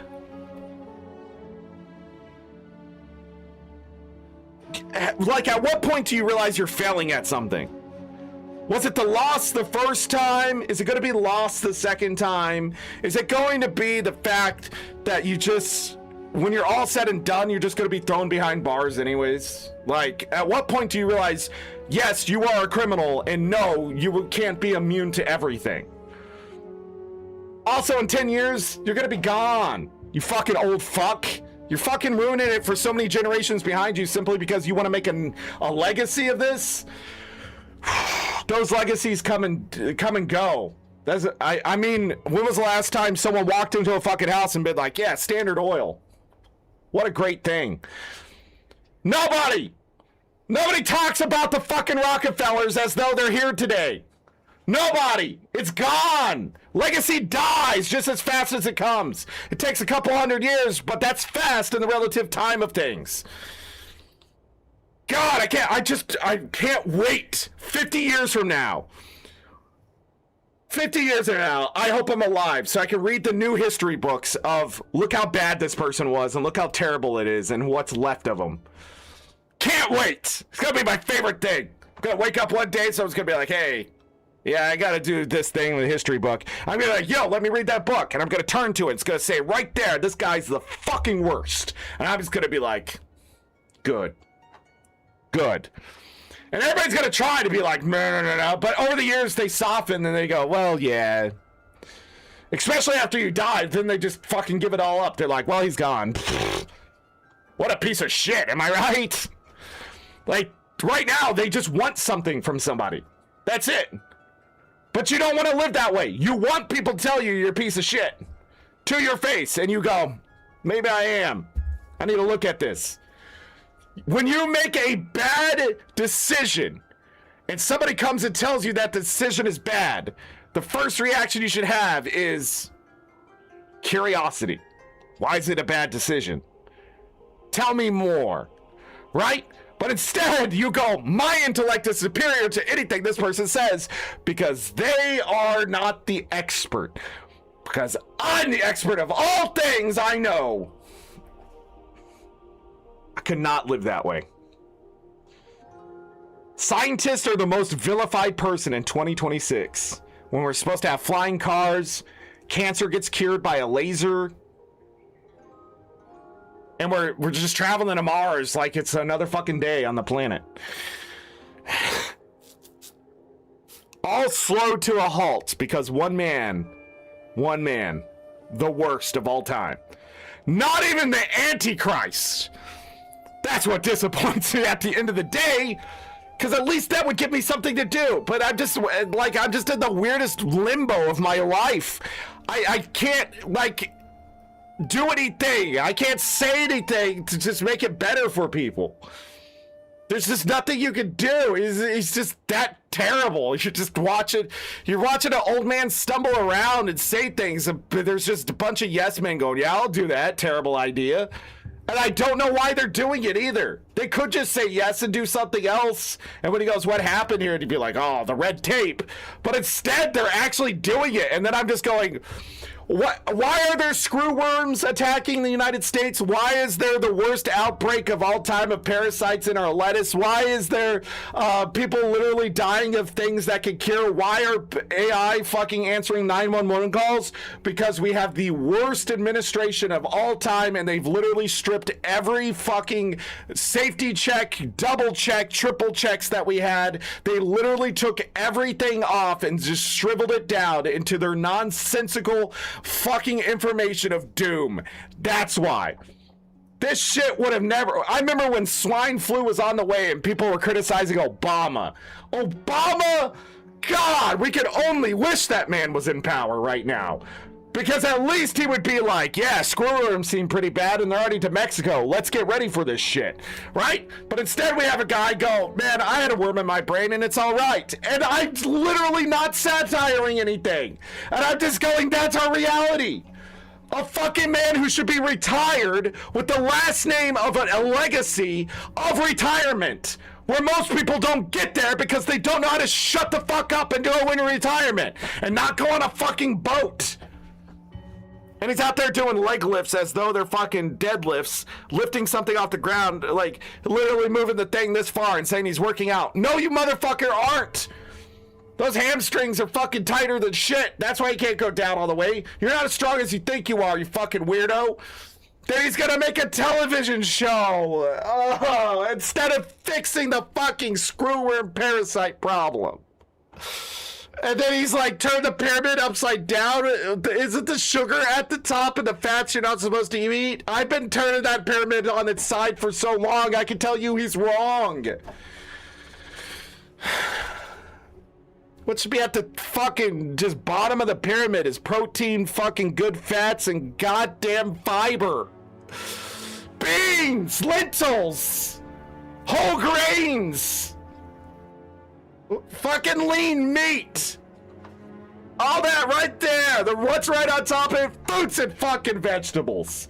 But you can't eat vegetables because now even the jalapenos have parasites or something wrong with them. Listeria, I don't know. How did we get to this point? And like, who's to blame? I can't blame them because there's so many opportunities for someone just to like, oh, he tripped down the stairs. They could have just left the fucking worm, but no, somebody had to be a hero. And then when they go, well, I'm gonna run for this. Someone should have just been like, hey, bad idea. No, you should not. We're not going to let you. Here's a fucking consignment from a judge. Like,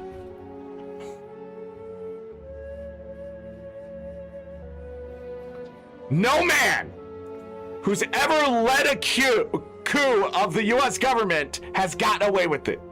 Yet we let it happen this time. And I'm confused. Like, what the fuck do you mean? Imagine being such a sore loser, you attack the very people that you want to lead.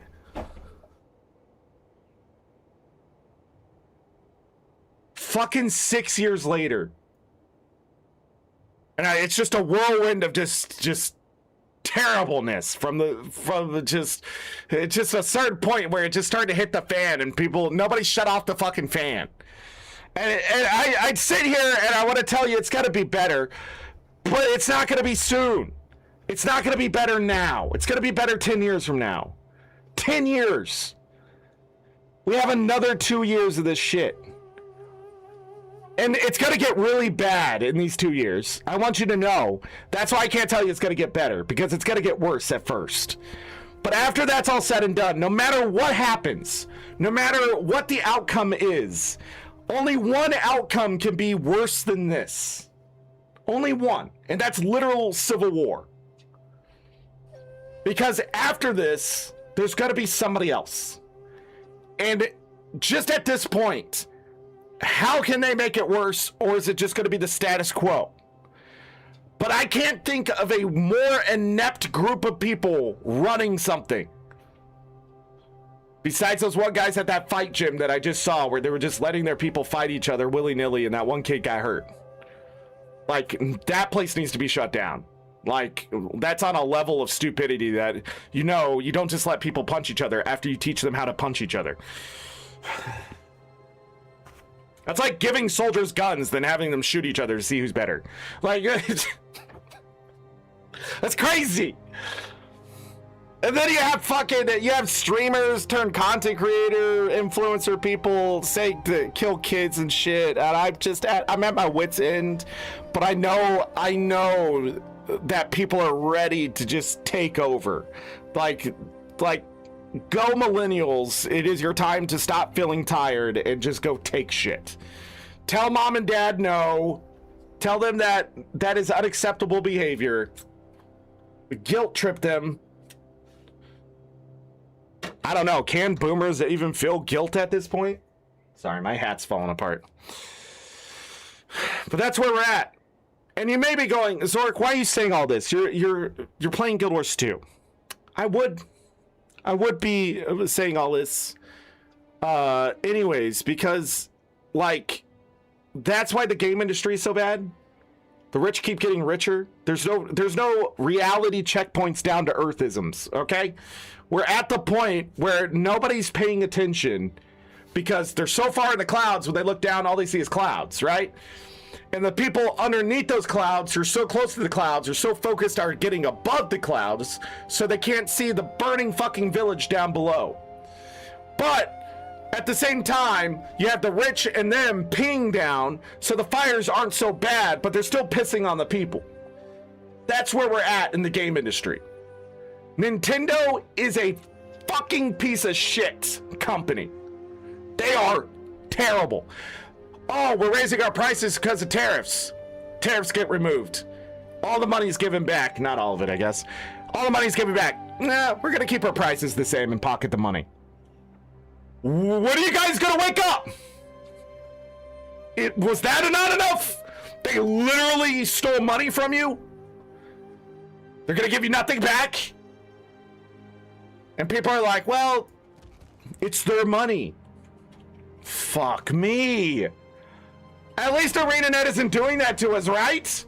Right? That is some fucking EA level shit right there. That's like, oh, we should charge people to reload their guns type shit. Who said that? That kind of level shit. But instead, they got the money up front, and then they just said, it's mine. That's like guessing how many times someone's going to reload, making them pay for it, and then when they don't do that, and you realize, oh yeah, this is a bad idea, and they go, well, can I get my money back? And you go, no.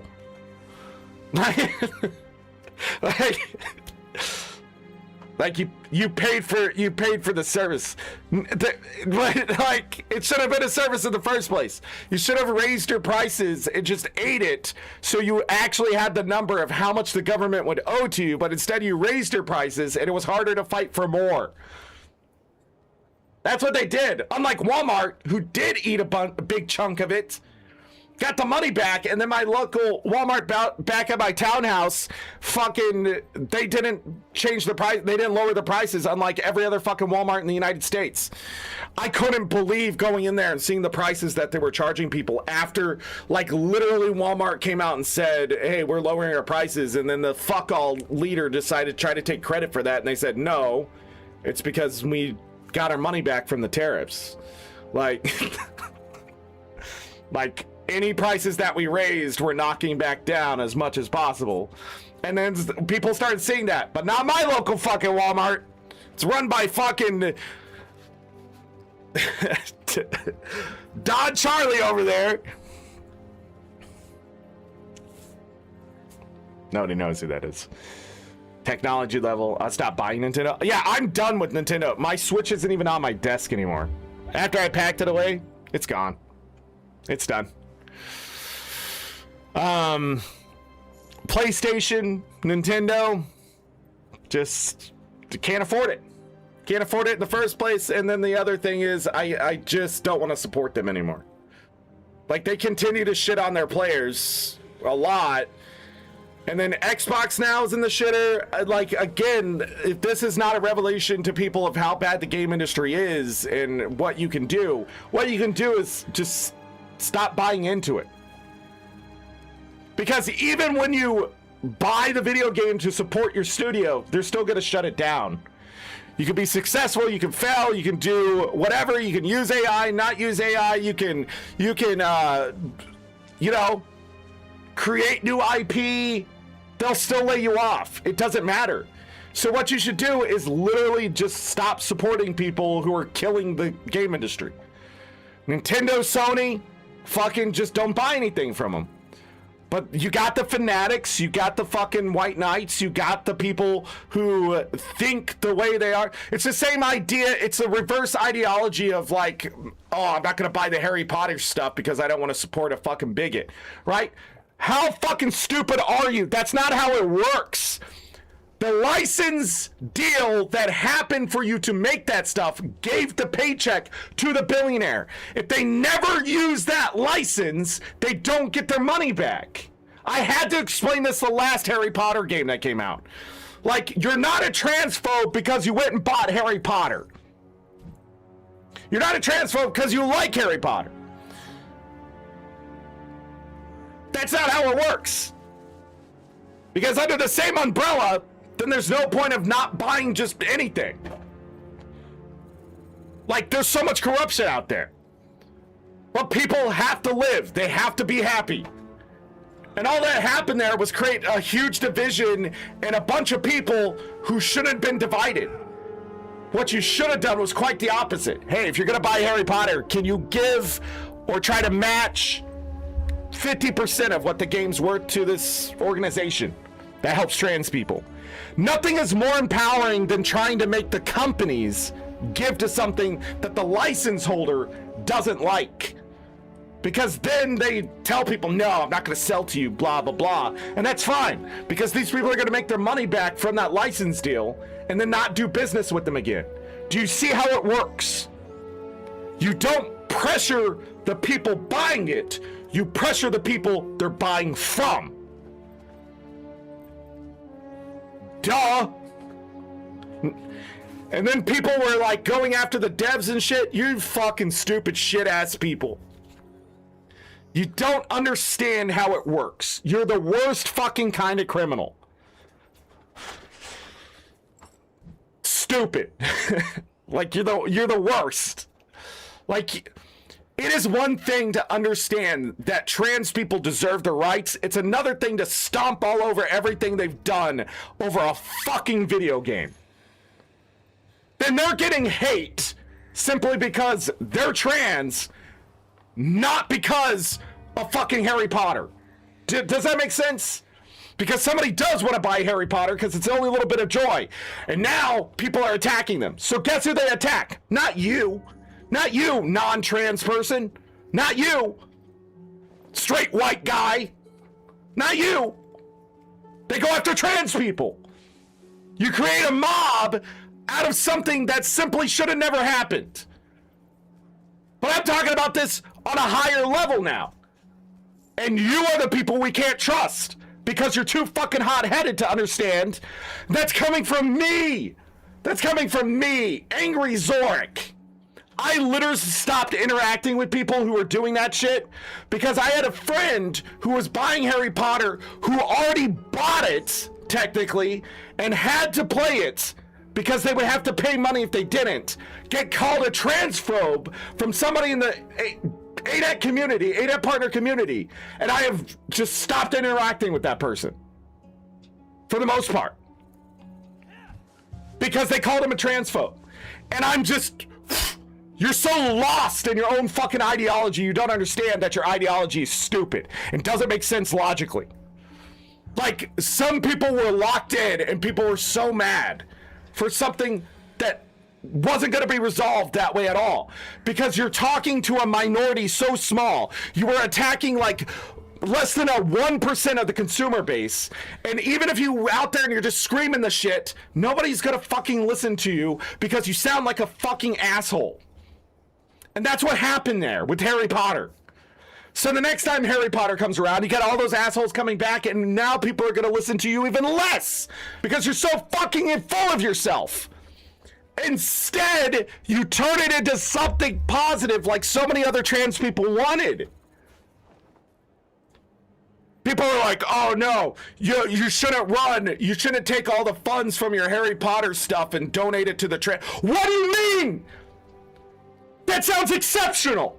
Could you imagine making $66,000 and donating it to a trans right fucking charity, right? Off the bigots fucking shit? God, that's such a slap in the face of that. But they're like, well, now you're advertising the game and now other people are gonna buy it. Who do you think donated to the fucking shits? You could turn this so positive and turn it around so quickly, but those bigwigs at the top just don't care. But if you pressure them enough to make a bad decision against that person, you cause friction. And that's what you want.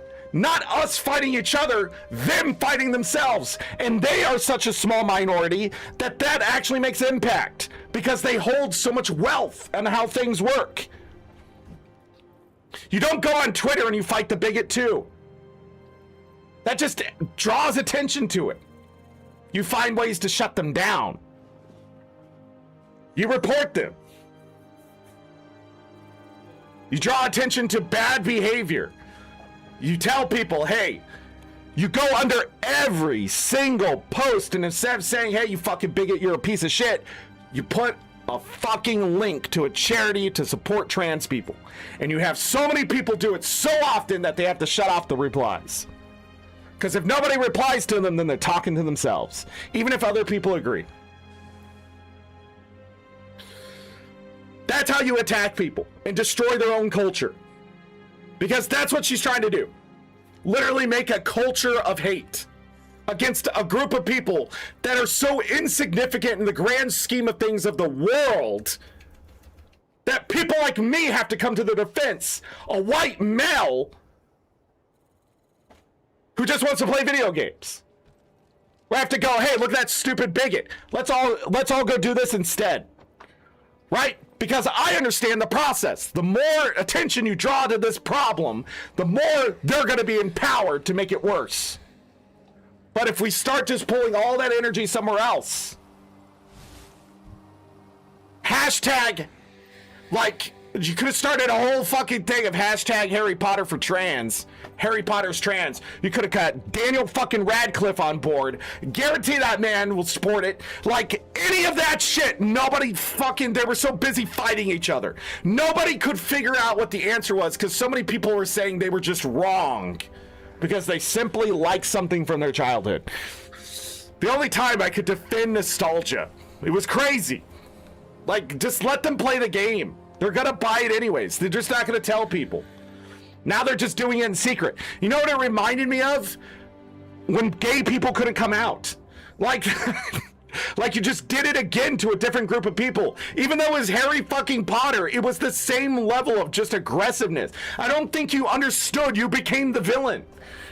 Like, you are literally, you are the bad guy. Even though you're trying to do something good, you're an anti-hero at the end of the day. Like, that is not how you do it. The trans people speaking out, I would have loved to hear more from them. But all the fucking other noise that was happening, like, I had to dig and literally find trans people, pull them into a Discord and start asking them questions. Because that's also how you do it. Hey, what do you think of this Harry Potter thing? And then half of them didn't even fucking care.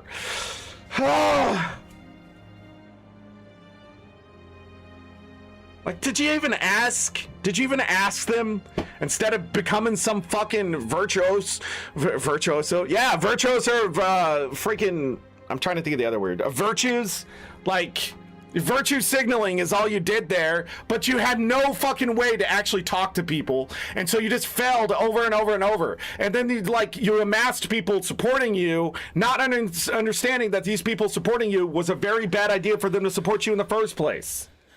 You're not going to get the result you want, because when you get to that point, the reality is, if nobody bought that fucking game, those devs lost their job, the studio was shut down, how many lives would you have affected in a negative way that was meaningless to the overall license deal that already went out the door?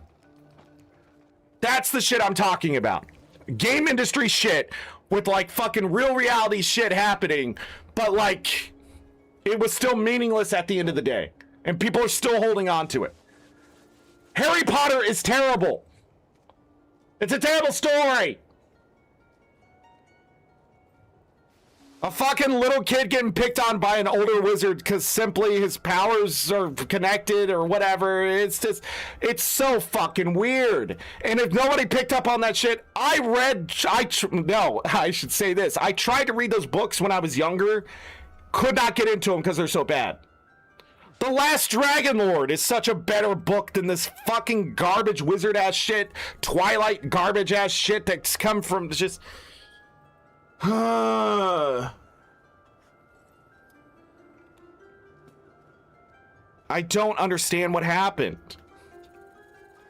It just got shoved down our throats is what happened. You had these rich people to come and tell us this is the best wizard story of all time.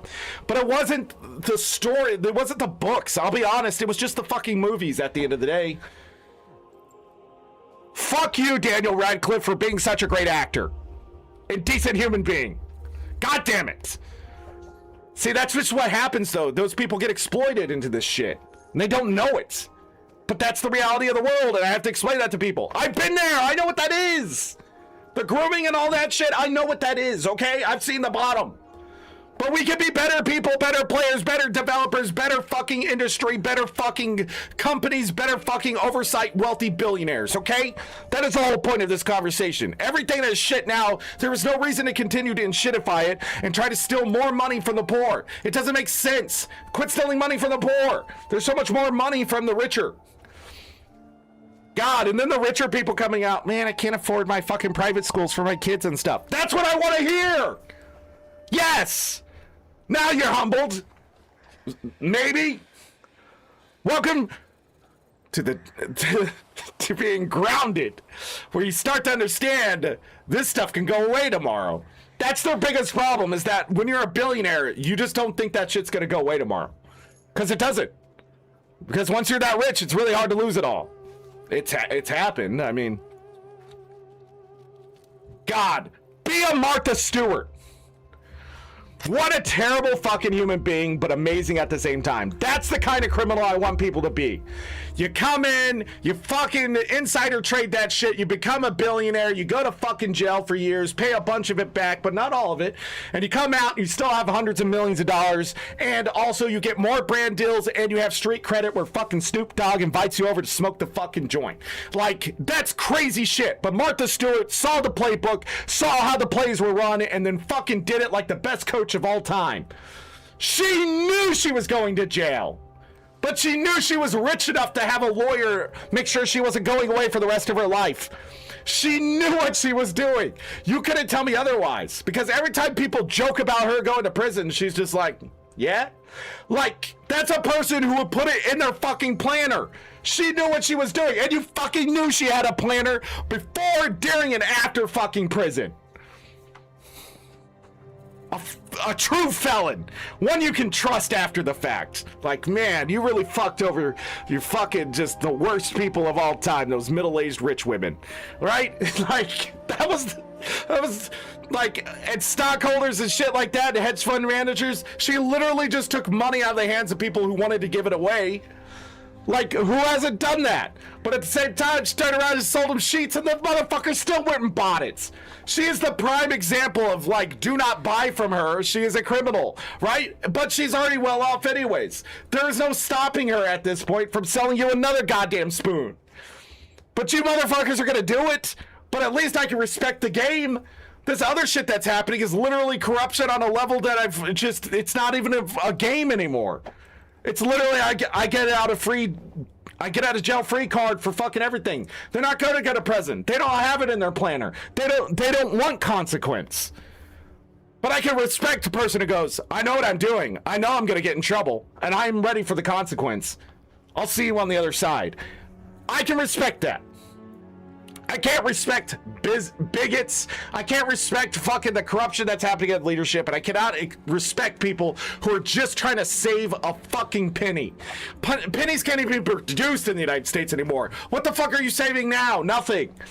Do not lay off entire studios that are successful because you fucking need your stocks to look good. You tell the stockholders, like, fuck, we're about to take a hit here, but trust us. We're gonna have some great things down the road. No, none of that. There's no 10-year plan for any of these companies. It's all fucking 6 months from now. And they are fucked the moment the walls hit, where the 6 months ain't coming. That's the bubble. I don't know how that one's working because I don't have time to sit there and psychoanalyze all the people at the top and then come down here and read all the business insiders, then fucking talk to these people over here face to face, then come back and talk to people on Discord and go, does this match up to what you know? And they go, yeah, and then I go over here. I only do that with the game industry. I just want Guild Wars 3 to be successful. All right? But it can't fucking happen with the industry happening right now because I'm afraid that ArenaNet, they're just trying to aim at Guild Wars 3. And they have a whole new system, a whole new thing, and they need to make sure they have the right people in the right place. And it just, like, the new music direction, I don't know. I don't trust it. But that's just it. We're at that point. What do I trust? God, this finger hurts. I'm trying to... all day. Anyways. Had dynamic pricing now. The price on the shelf is not the price at the register. Isn't that illegal? I didn't say Twilight was better. If I did, that was accident. Swiss Army Man is Daniel Radcliffe's best movie ever. It is. Is Twilight better than Harry Potter? I've never really thought about it. Movies, no. Book, I've never read it. I will tell you. The actors involved with Harry Potter, the movies, just, they didn't just make the movies, they grew up in those movies. So, like, they became the characters, sort of. I mean, you have Gary Oldman in there. And fucking Hollywood hates that guy. I don't remember what he did to piss them off.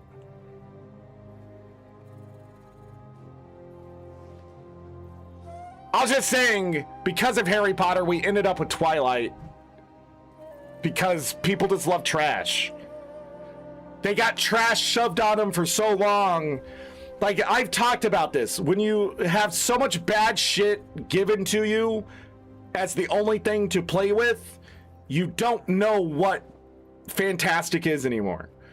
Because you have to sort of get rid of that momentum of trash to start to see, like, oh, it could be better, right? It could be this way. Like the same thing when, well, fuck, let's put it in Guild Wars 2 terms.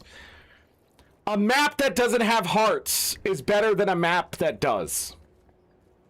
Right? Like, Who is going to disagree with that? When you can go and you can just map a map, not stop to do any hearts, not worry about any events, you're just mapping, fantastic. When hearts are added to a map, immediately worse. Hearts are trash. Quest, go kill 10 rats is trash now. We know that if I'm going around the map and I see an event, it's going to attract me there to see what's going on and whether I wanted to participate or not. That's so much better. The dynamic event system in Guild Wars 2 is fantastic. Most of the time.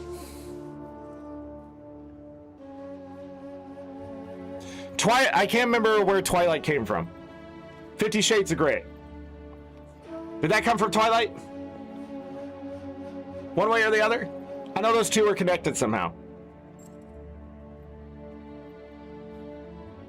Now, 50 Shades of Grey is probably a good book.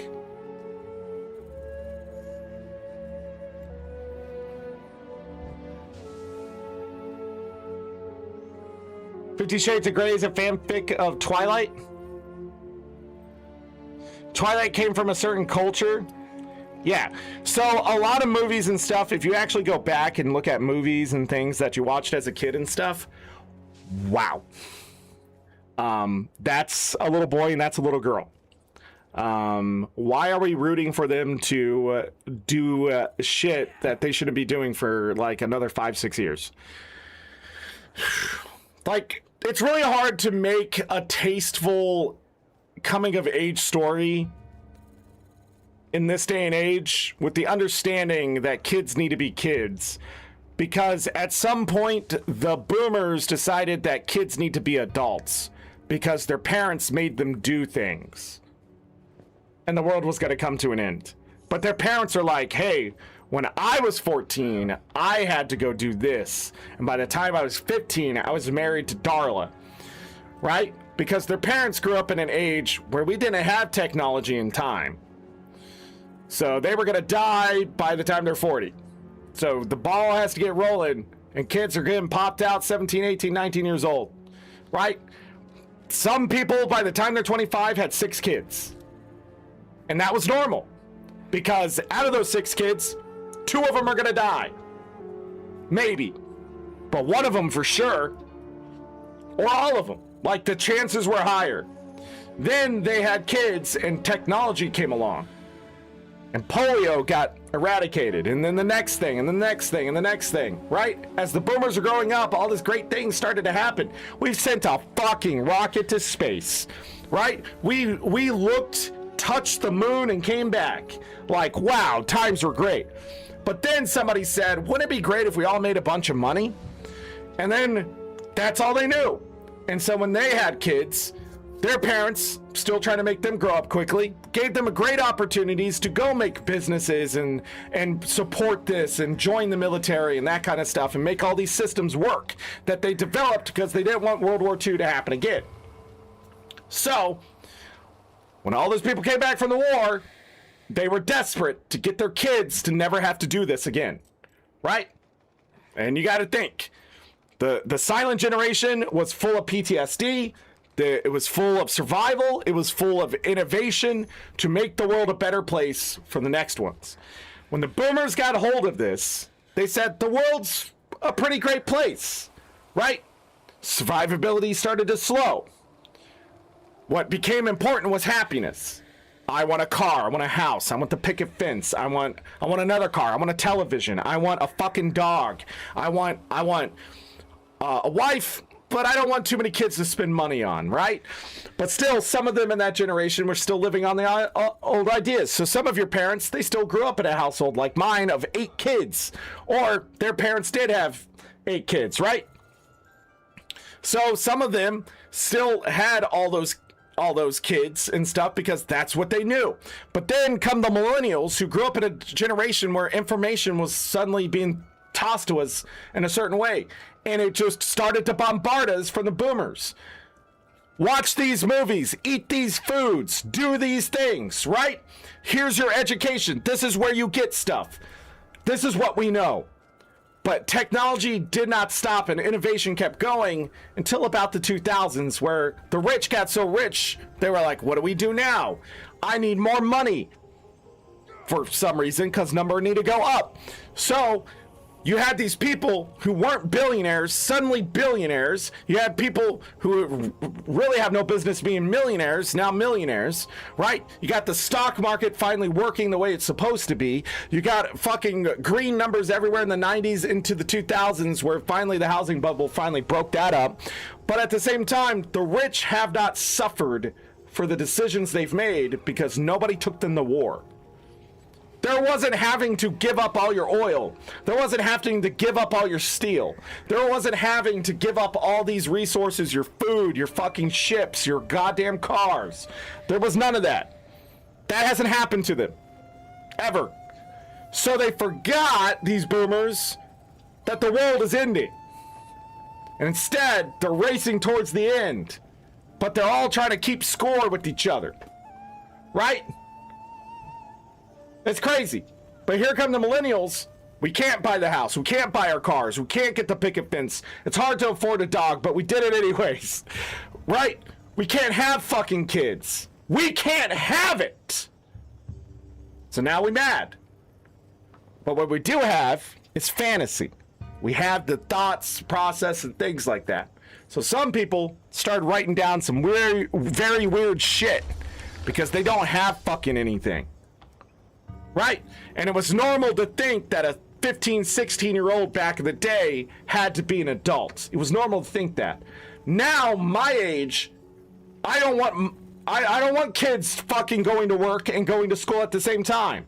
And fast food restaurants, those fucking old fucks, they really need to come around still of, hey, motherfucking executives, adults work in your fucking store now. You have to pay them like adults.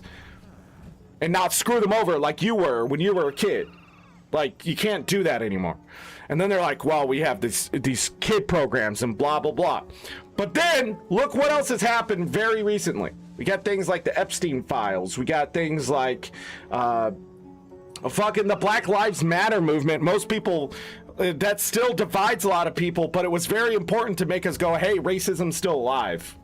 And these systems are broken. And they just can't be this way anymore, right? Then we had COVID, and all these bad things have happened, and the realities of these are bad people. Boomers are bad people. Not all of them. Again, it's a very small group of people. But at the same time, we realize they grew up in an era where they've gotten good things, kept getting good things, and don't know how to let it go. While millennials are trying to hold on to just scraps, or we just don't give a fuck at all. And it's one or the other. You either feed into all the bullshit they keep telling you, or you've changed your mind and you go, I don't want to listen to this anymore. I'm an adult now. I'm old. I don't have the things you do. Why is that? Then when you start looking at the numbers, the systems and stuff, you're going, this is all working against me. Shouldn't I be paying into something that works for me? And that's what's happening right now, right? But it's affected how we've made movies, books, and entertainment and video games because the fantasy has not died. Twilight was an answer to someone who lost their childhood and didn't have a good sexual relationship during that time, or the ones she did, she's held on to. That's where Twilight comes from. Not a full psychoanalysis there, but it's enough that something in her life now was missing from that book. And also vampires and werewolves are cool. And then 50 Shades of Grey is just taking that a step further. Oh man, yeah, wouldn't it be great? Like a school teacher becoming just the mistress of a man with a lot of money who just wants to give it to her every day. Well, isn't that great? Is that the story of 50 Shades of Grey? I've never read it. I didn't watch the movies either. I don't find the actress or the actor that attractive either. The whole thing looks sort of just gray to me in general. Like, pun intended. None of this interests me.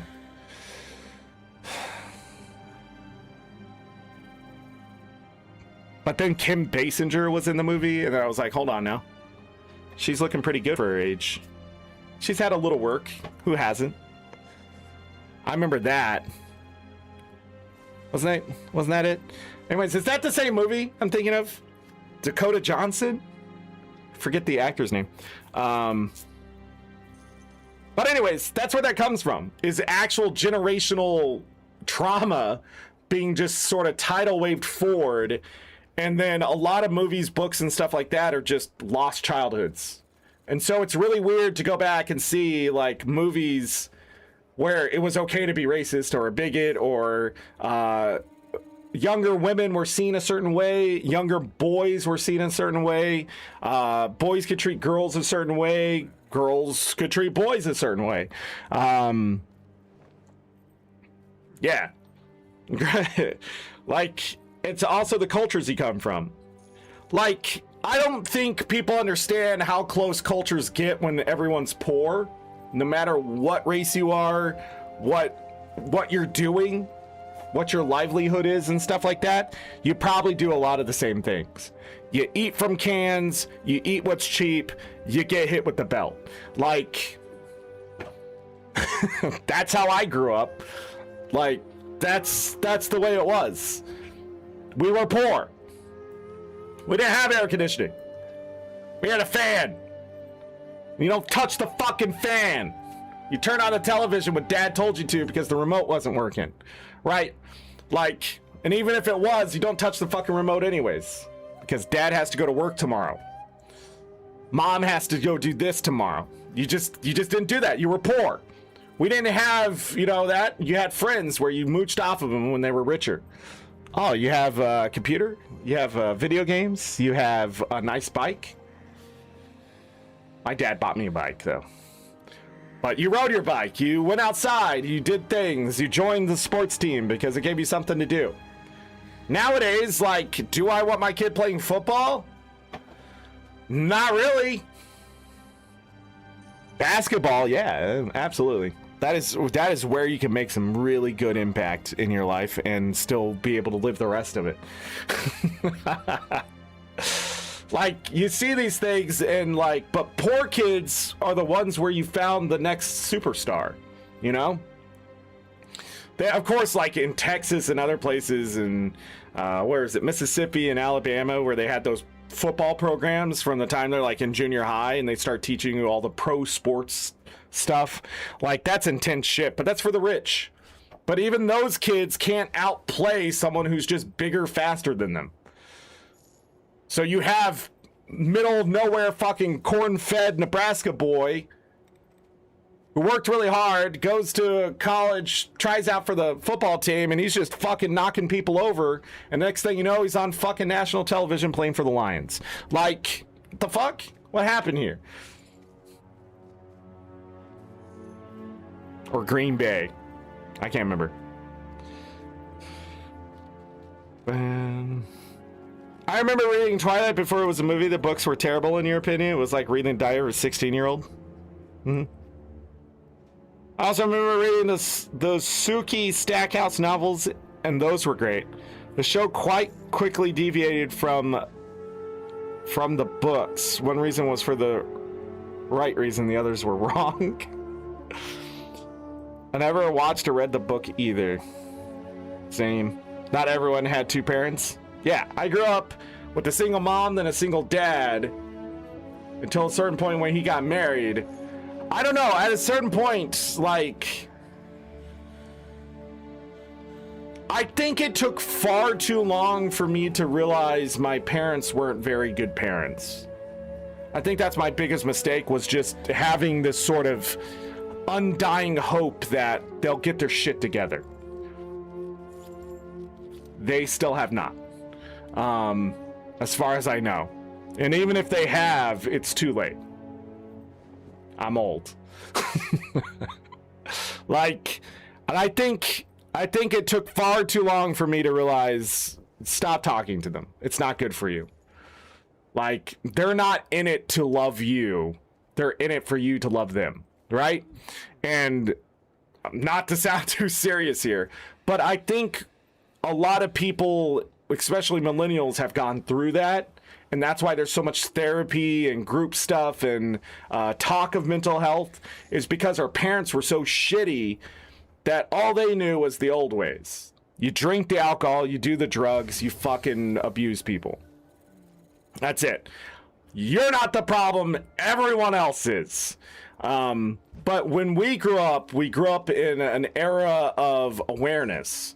And so our teachers or other adults around us probably gave us like information on how to be a better person, right? Don't be a fucking bigot has been pasted across since the 1950s. Like, stop being racist, right? So it's been 70 some years since a lot of this stuff has been happening to be resolved. And we grew up in an age of there's no difference really between people.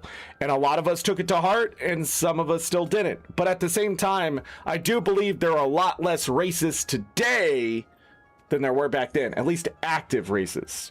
And what I mean by that is people, they sometimes grow up and they're just oblivious to what other people do. So, you know, I never had a problem with people crossing the border to work in the fields, you know? I never had a problem with them sharing their culture with me. I never had a problem with learning how things were different government-wise between the United States, Mexico, and Canada. Never had a problem with that. And somehow today, that seems to be a big issue with a lot of people, but it's not. They're just loud because they're whiny little bitches, okay? They're just upset that other people are getting things. That's what I have found out. And they're a minority. They're about a quarter of the people or less. 80% of the world wants the same thing. They want freedom. They want people to be healthy and they want people to be happy. 80% of the world. Here in the United States, it's split more like 65-35.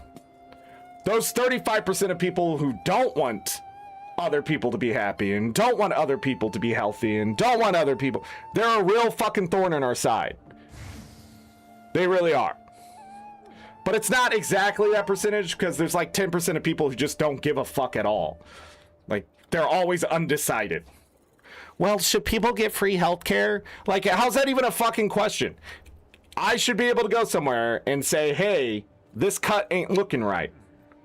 Can you help me? And the doctor go like, holy fucking shit. Come back here. We're going to drain that. Like, wait a second. But that's just my point. Like, what happened to them? When I was growing up, that's what we grew up. And some people are like, oh, that's liberal, blah, blah, blah. No, it wasn't. That was conservative thinking back then. Conservative thinking of helping your fucking neighbor. That's conservative. That's not Democrat, left-leaning anything. That was actually right-leaning shit. My neighbor needs help, I help them.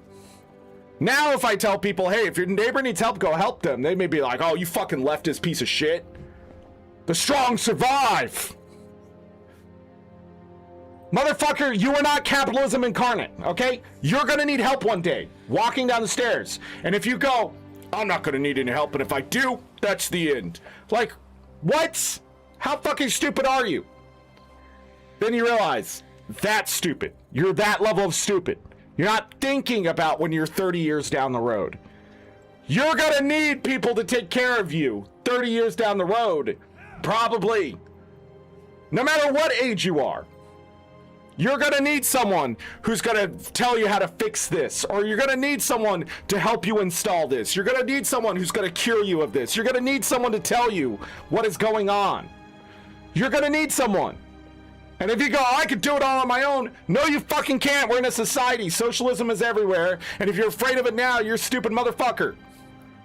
We literally have social programs all over. And they're trying to dismantle it right now because the rich realize they can take even more money from that. That's it. And you're letting them do it because you're like, yeah, go lose, other team. There isn't another team. We're all in the same fucking tribe, you stupid fuck. Like, you're literally not catching fish for other people because you think somehow it's got to get the person who fucking likes to just beat the rugs to do something better for you. I don't know. I don't know what you're aiming for here. If you're not helping other people, how are other people going to help you? That's my whole stance on life. I have seen when you're in it for yourself. I was that guy who hated everyone. And then one day I just realized I need help. I don't feel anything. I don't feel anxiety. I don't feel happy. I don't feel sad. I don't feel fucking anything but anger. I'm just mad at the world. And it was correct to be mad at the world. I got fucked over by so many fucking people. Hard. So much so when you get in front of a therapist, they don't know how you're not doing drugs, alcohol, or just fucking not dead. Like, when you go to several therapies and they're going, man, so you don't drink? You don't do any street No. They literally looked at me like I was fucking like, not real. Like, what the fuck is this? That's when they're like, there needs to be studies on you. But there was just a point where I could just shut it off, where I just did not care about anything. I woke up, I did shit, and I went to bed.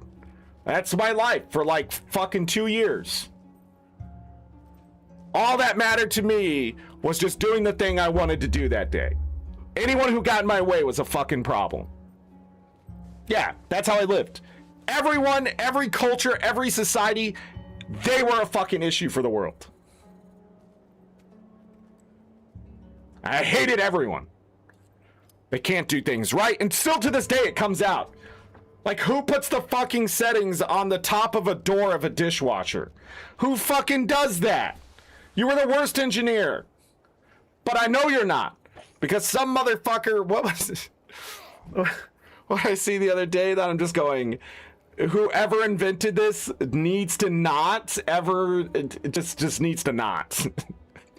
Just don't be where you are. Just, I can't remember what it was. I'm laughing. I can't remember what it was, but it was at the moment. It was so impactful for me, for that person to be punished for what they did. It still comes out of, you are an inept fuck, you deserve punishment. You are affecting people's lives negatively. Man, what was it? I just couldn't believe it. Like, that's what they made. It had to be something I was either putting together or something I needed to put something together.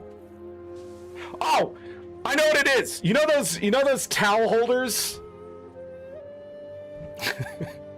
You know those towel holders where you have to screw in the little screw to get them to secure to the wall with the little bracket? So if you don't know, there are towel holders. You put in the stuff to put it, and then you have to screw in a little screw to tighten it to the bracket. And I was sitting there going, why is it made that way at all? Why can't the screw be bigger?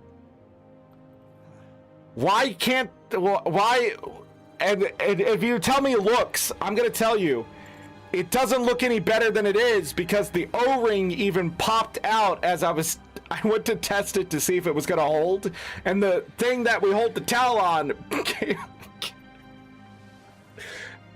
somebody bought that, and it's still in my house, and I just want the person who invented that and sold it to be punished. That's it. That shit still pops up into my head to this day. And it's not fair to them. I will tell you, my arrogance, my anger, my whatever that comes out in those moments, it's not fair to them because they're just doing something to get by, more than likely. They're doing their job. They invented something. They got paid for it. They can pay their bills, right? Like, maybe it was the bare minimum, but that's what the company asked for. Make it as cheap as possible, whatever. So really, it's the rich person's fault. And I don't like rich people. And I'm not talking about the guy down the road who's doing it well for himself, making $100,000, $200,000, even $300,000, $400,000. I don't care about that guy. I'm not talking about even the low millionaires. I'm talking about the fucking people with moving money who make decisions and things to make that thing exist, deserve to be punished and lose their money. Like when a company sends out a defective product, I don't like that you have to sue them to get your money back, and that's the law. What should happen is the government goes, hey, your product's defunct. Can you fix it? And if they go, no, then they go, you need to pay everyone back, and you're paying us for making that mistake. Because if I send out a car and it kills people, I'm taking all your revenue. Why? Because you sent out a car that killed people. Like, or the head guy of the company needs to be put in jail. No money, no bank account. Go to jail. Do not pass go. Do not collect any fucking thing. Here's your jumpsuit. We're gonna spray you off with the hose just like anybody else. Your products are killing people. You didn't do anything about it. Or when they do find out that they knew about it, those motherfuckers should go to jail. Everyone involved in the fucking line should be prosecuted and fucking thrown in jail. Don't fucking throw someone in jail for 3 years for stealing bread, but they won't throw someone in jail for 3 years for fucking ruining an entire family's life because they knew their product could cause fucking brain damage. Like, do you see why I get so pissed at things? The world is extremely unfair at the top and the bottom. Extremely unfair. Somewhere in the middle, there's a sweet spot of like, people are living all right, they're doing things, and they'll help other people. That's because they're better off. But there's just a certain point where criminals are just the worst, or the fucking people at the top are just becoming criminals. And it's a full fucking circle. You become the thing you hate the longer you hate it, by the way. Anyways. I am my dishwasher. You had those towel holders? The fucking worst. So they're called stealth appliances, Remy. Okay, so the dishwasher, what it is it's supposed to go into the countertop and like disappear, right? So you just have the door that you open. The problem is when I was looking at it, I was confused if we were supposed to have it stick out or not because I'm stupid. I've never experienced this new experience.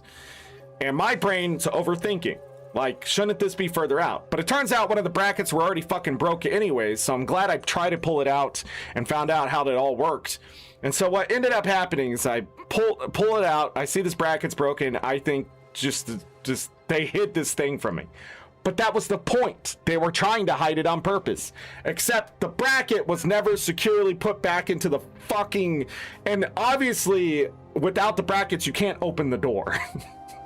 So I had to go find a new screw and figure out this new thing. But luckily, you press the buttons, then close the door.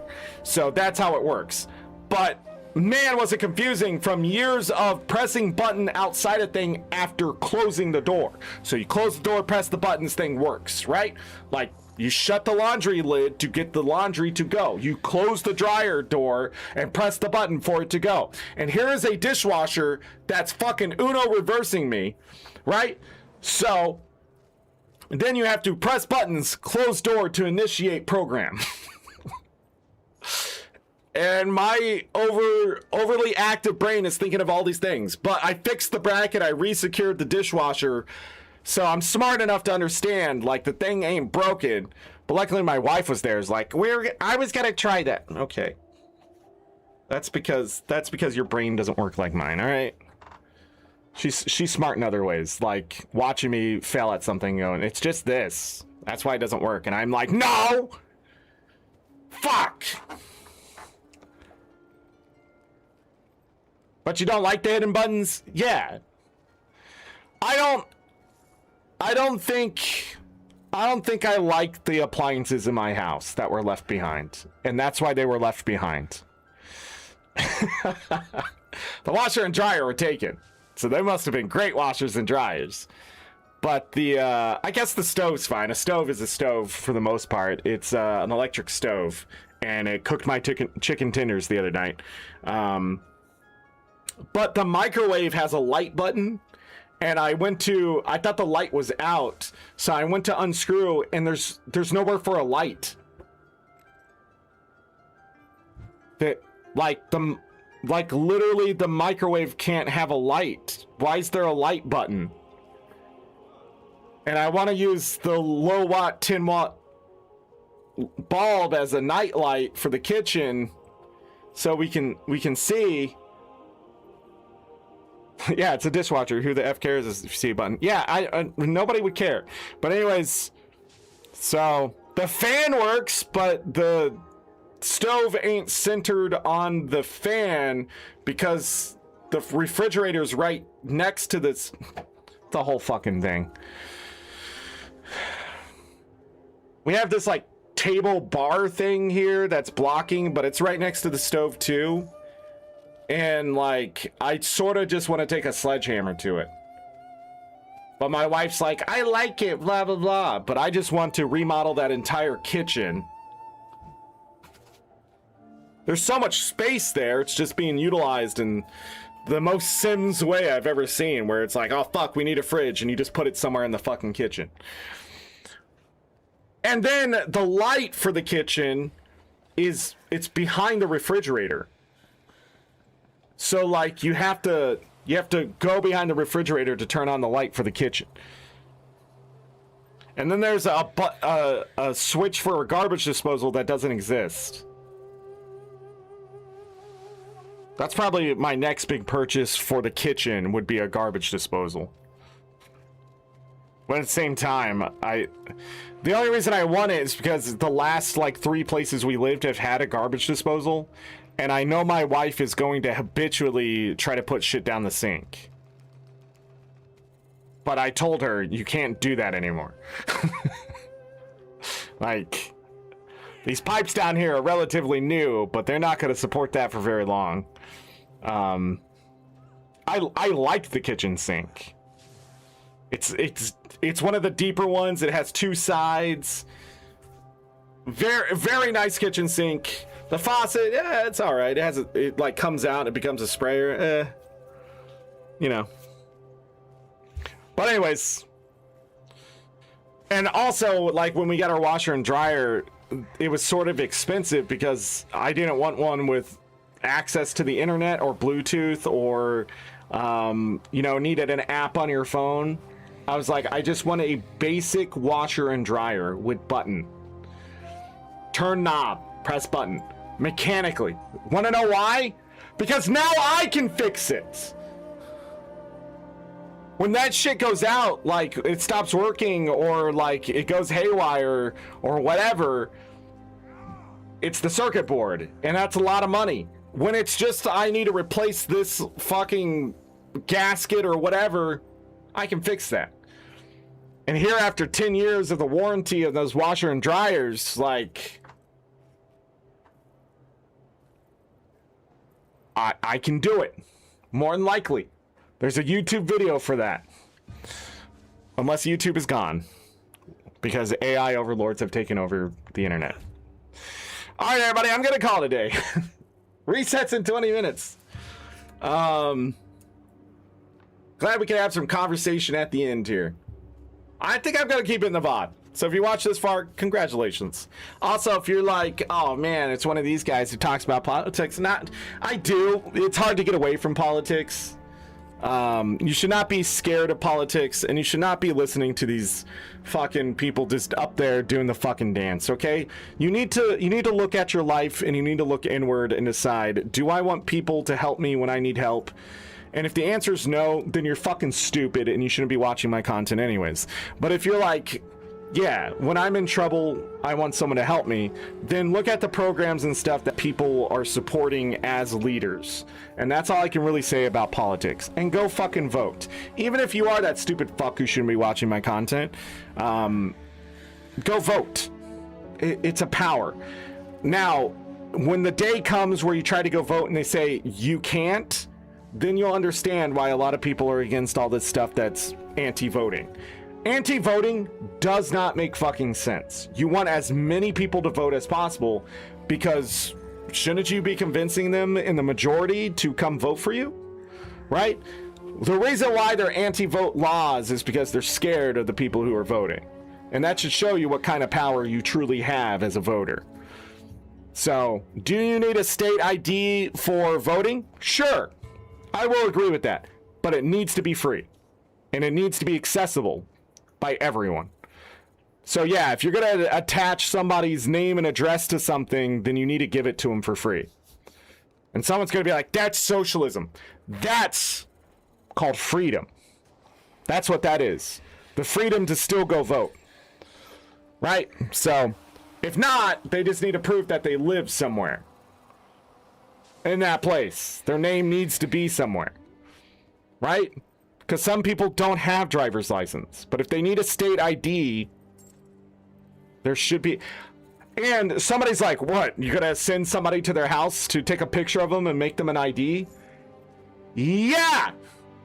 If they have their social security card, they've been living at that address and all this evidence that they are who they say they are, you can literally make them a state ID. We have the technology. You just need a laptop and the little small machine and you just laminate that shit. What do you mean, am I gonna make them an ID right there and show up to their house? Absolutely. If the guy already has to do a mail-in ballot already, I can get them a state ID. Fuck, I can just mail them the form and they can mail it back to me. Then I'll show up and be like, I need to take a picture of you. Clean yourself up. Jesus Christ, get the Cheeto dust off your chest. What the fuck? You said you can't walk.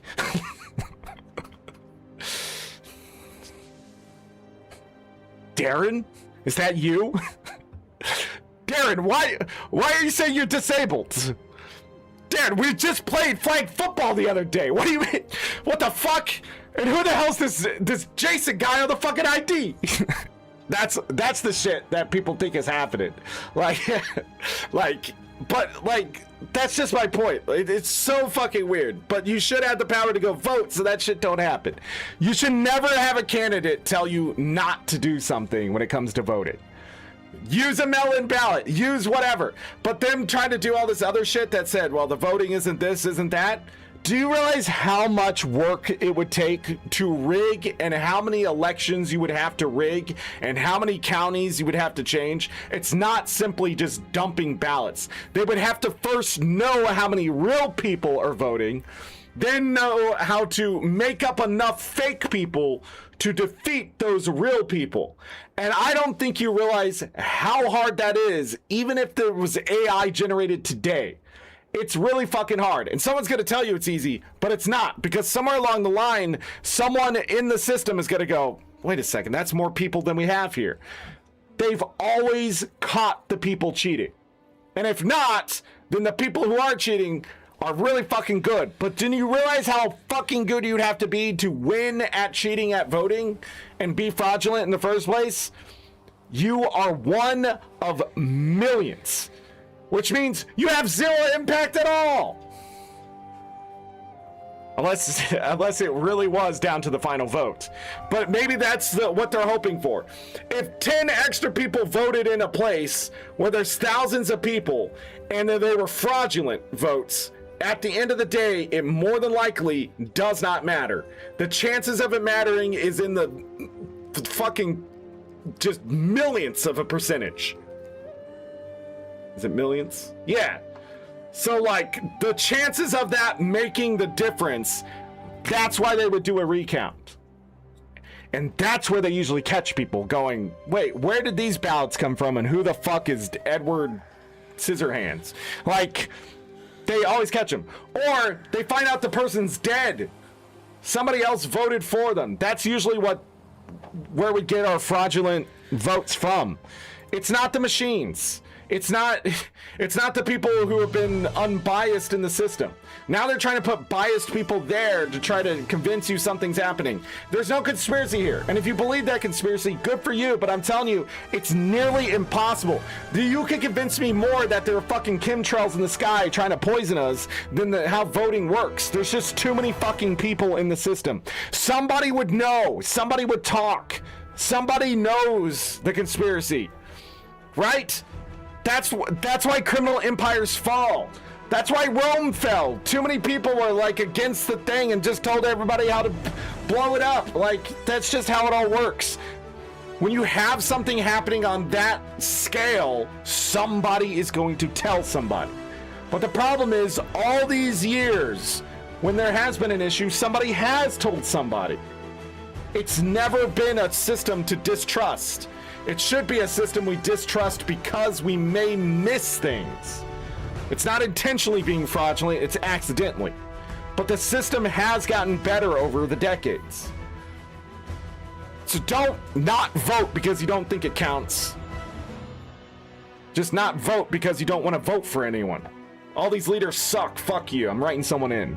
Go write in D's nuts. It is your legal right to go to the thing and write in D's nuts for your candidate. It's a First Amendment right.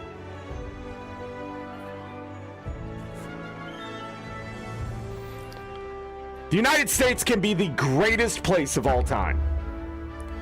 And right now, people telling you make it great again are just saying it isn't the greatest place of all time. So they're already in the mindset of this place is bad.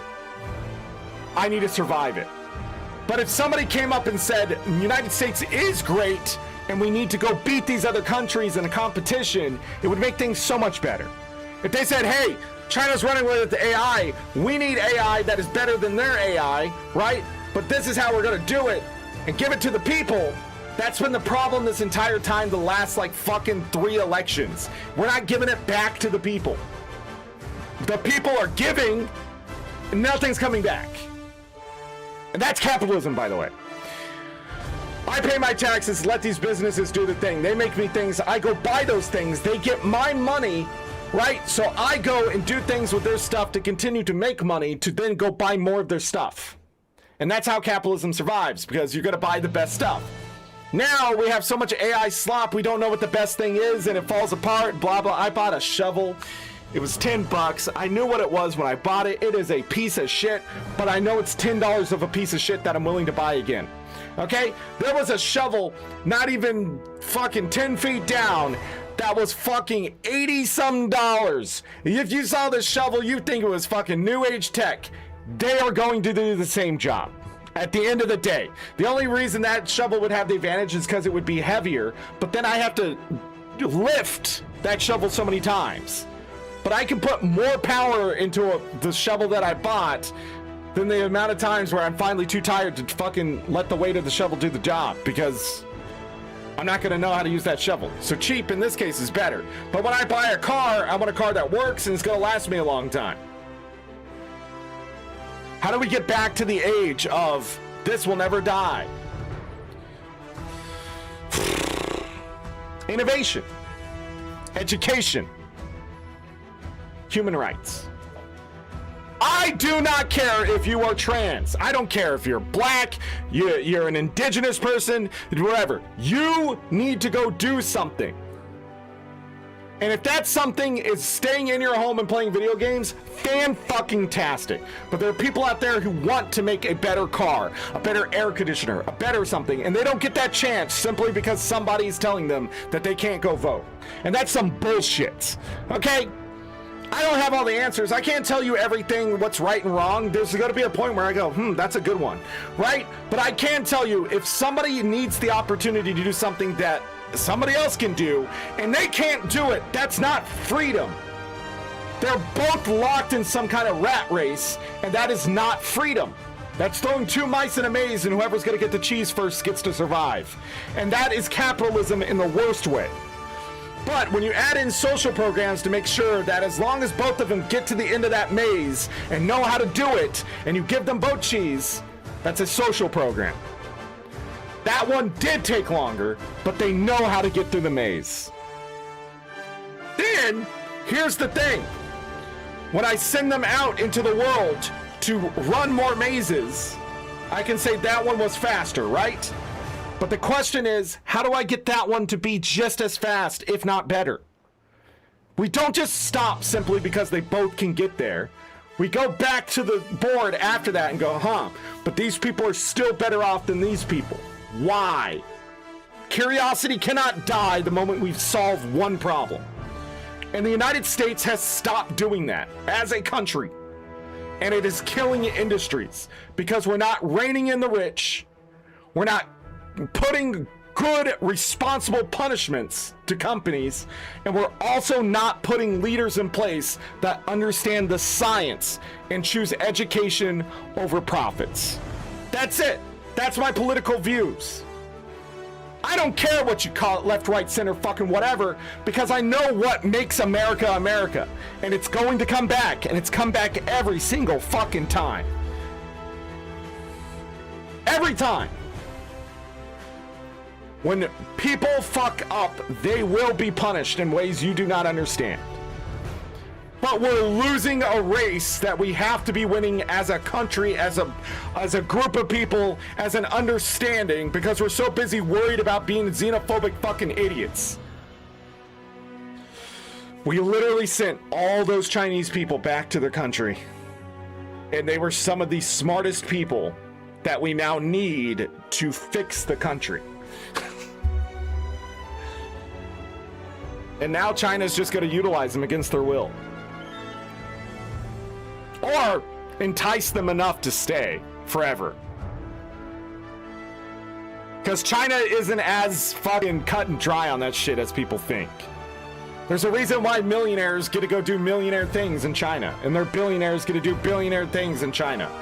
If communism truly existed in China like it's supposedly supposed to be, there would be no millionaire billionaires. There would be just better leaders who earn just a little bit more. But instead, you see, you just fucking, like, God, they're just like us. Except some of them are better off because the system works for them. Much like here in the United States. But the thing is, we could be better than that. We don't need the same level of discipline and shit either. That's, fuck. That's not even politics at that point. That's just culture and society. Politics are just a byproduct of needing society to be organized. It's like the same thing, like, oh, why should we put limits on these companies? Same reason we put a stop sign at the fucking corner. If you run that fucking, if you just keep driving past that stop sign, you're gonna hit somebody, right? But if you stop and look, it gives you an opportunity not to hit that somebody. And that's all we need. We put the checks and balances in so we can stop, take a moment, and check if there's anybody we're gonna hit. And they're taking all that away. There was a reason why we had watch groups, so they can be like, hey, this is ethically and morally just not fucking correct. All those people are gone. Or they're yes men. Fuck. You watched a little bit. Eat the rich, give me a fork. I don't want to get rid of billion and millionaires. I just want to take money from them to fix problems that they're helping create. If they're not going to pay for people's health care, make them pay it anyways, and then give people health care. It doesn't take as much money as people think. And here's the crazy part, I don't have to tax the poor people to do it. I literally, if I can't get it from the billionaires, I'm going to start looking at their company and say, hey, that's funny, you made $350 billion in this company this year. I want half of that. And if they go, why? I'm going to be like, because you only paid 2% of this much profit. What was it? 2% of 4% or something like that goes towards like healthcare for their employees. No. I forget where the 4% comes from. I think that's from the like insurance whatever thing, deals or whatever. I don't remember, but I have to go look that back up if I really want to know. But talking out of my ass, literally if we just shaved, if you guys don't know what shaving the iceberg is, if I take from the top, the iceberg goes up because it floats. So if I start shaving the top every once in a while, the iceberg will stop sinking. So the idea is to get it to stop sinking and then take weight off where it's at the water line to get it come back up. And hopefully it doesn't tip, because if it tips, everybody's going to be eating the rich. The idea right now is that the iceberg is trying to tip one way or another. We just don't know which way that is because society is going to decide that in the moment. But if I shave enough off the iceberg, I can get rich. And if I need more ice to lift the bottom, I have it. Shaving the iceberg is probably one of the best analogies of how criminals get rich. I don't need to take from the poor. I don't need to sell drugs at the corner. I just need to realize that rich people will spend their money, and I'm gonna take it. Whether that product's good, bad, in between, whether I tell the truth or lie, it doesn't matter. But if I take from the top, I can only get richer. Because that's where the money goes. It funnels up. not down. The trickle-down effect is such a stupid fucking economical idea. It can work, don't get me wrong. That's the same idea if I take the ice from the top and bring it to the bottom, right? That's trickling down. That's how it's supposed to work. I take your money, put it down here is how it works. Not build better things and eventually the people down here are better off. No, that doesn't work because nobody's innovating. Everybody's just making the same shit and trying to innovate one thing at a time instead of trying to be like, yo, let's make cars better. Let's make roads better. Let's make houses better. Let's make this better. Let's make food more available. We don't need farms because I literally can grow food in your house that you need for your entire year. Right? We don't have that. We don't have that kind of accessibility because the rich aren't doing that. They're just trying to get higher and become the first trillionaires. Right? Elon Musk's going to be the first trillionaire. If not, it's going to be the bald guy who's Lex Luthor secretly. I can't believe we had a supervillain before we had a superhero.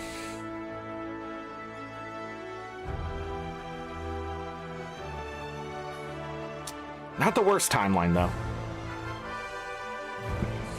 You know how I know it's not the worst timeline? Because I'm here talking to all of you. Okay? It could be worse. If I can make it to where I am with as little as I've done in the last 20 years, I mean, we're gonna be all right. Could it be better? I don't know. If somebody pisses me off enough, though, you'll know. You'll know. You know what I want? I want politics to go back to when everybody was respectful, but when they get on stage, they start calling shit out. Like, oh, didn't you vote for this guy? Didn't you do this? Did you know you killed 50,000 people with that decision? Like, I love that shit. But instead, all we get is spin for the last like fucking 20 years, and I don't want to hear it anymore. I don't want to fucking click on the internet and the first thing I see is political blah blah blah nonsense. All right, unless it's something good, like, oh yeah, we cured AIDS and everybody gets the cure for free. Like, oh, that's awesome. Government fucking ends war. Like, okay, cool, that's awesome. Like, actually ends war. Like, I don't want the Onion to become fucking reality. I don't know how that's happening. Whoever built that machine, shut it off. What the fuck? When you don't know, sometimes when you read something, you don't know if it's a lie, AI slop now, or just it's actually fucking happening. Like, you're just like, what? Like, and with my overthinking brain, I'm going, well, one of these is real, and none of them are! Fuck! I hope Guild Wars 3 is really good. I'm done with Guild Wars 2 today. I gotta do my dailies here soon, but I gotta go eat. I thank you, everybody. Thank you, Midi and Didi, for being my mods today. Thank you, Wagner, for your 29 months of membership. Enjoy the 10 gifted memberships. Sorry about chat falling apart today. Anybody else I'm forgetting? Any mods lurking? I appreciate you. We got to 48,439 achievement points. I'll change that number some other time. I'm glad we could sit here and talk for 2 hours because I got Final Fantasy 7 over at twitch.tv/AngryZorric for the next many days, at least 4 or 5 days. 5 days. So I don't know if I need to take this weekend off or sometime next week. I have family coming in town because they're like, yo, you got a new house, and I'm gonna be like, yeah. Can you help us put things away now? But anyways, if you got a truck and you live near me, I need to haul away a bunch of limbs and brush. If you want to help me with that, I appreciate it. It's just down the road, it turns out, that I need to take this stuff. Didn't even realize. It's like 5 minutes away, maybe, if that.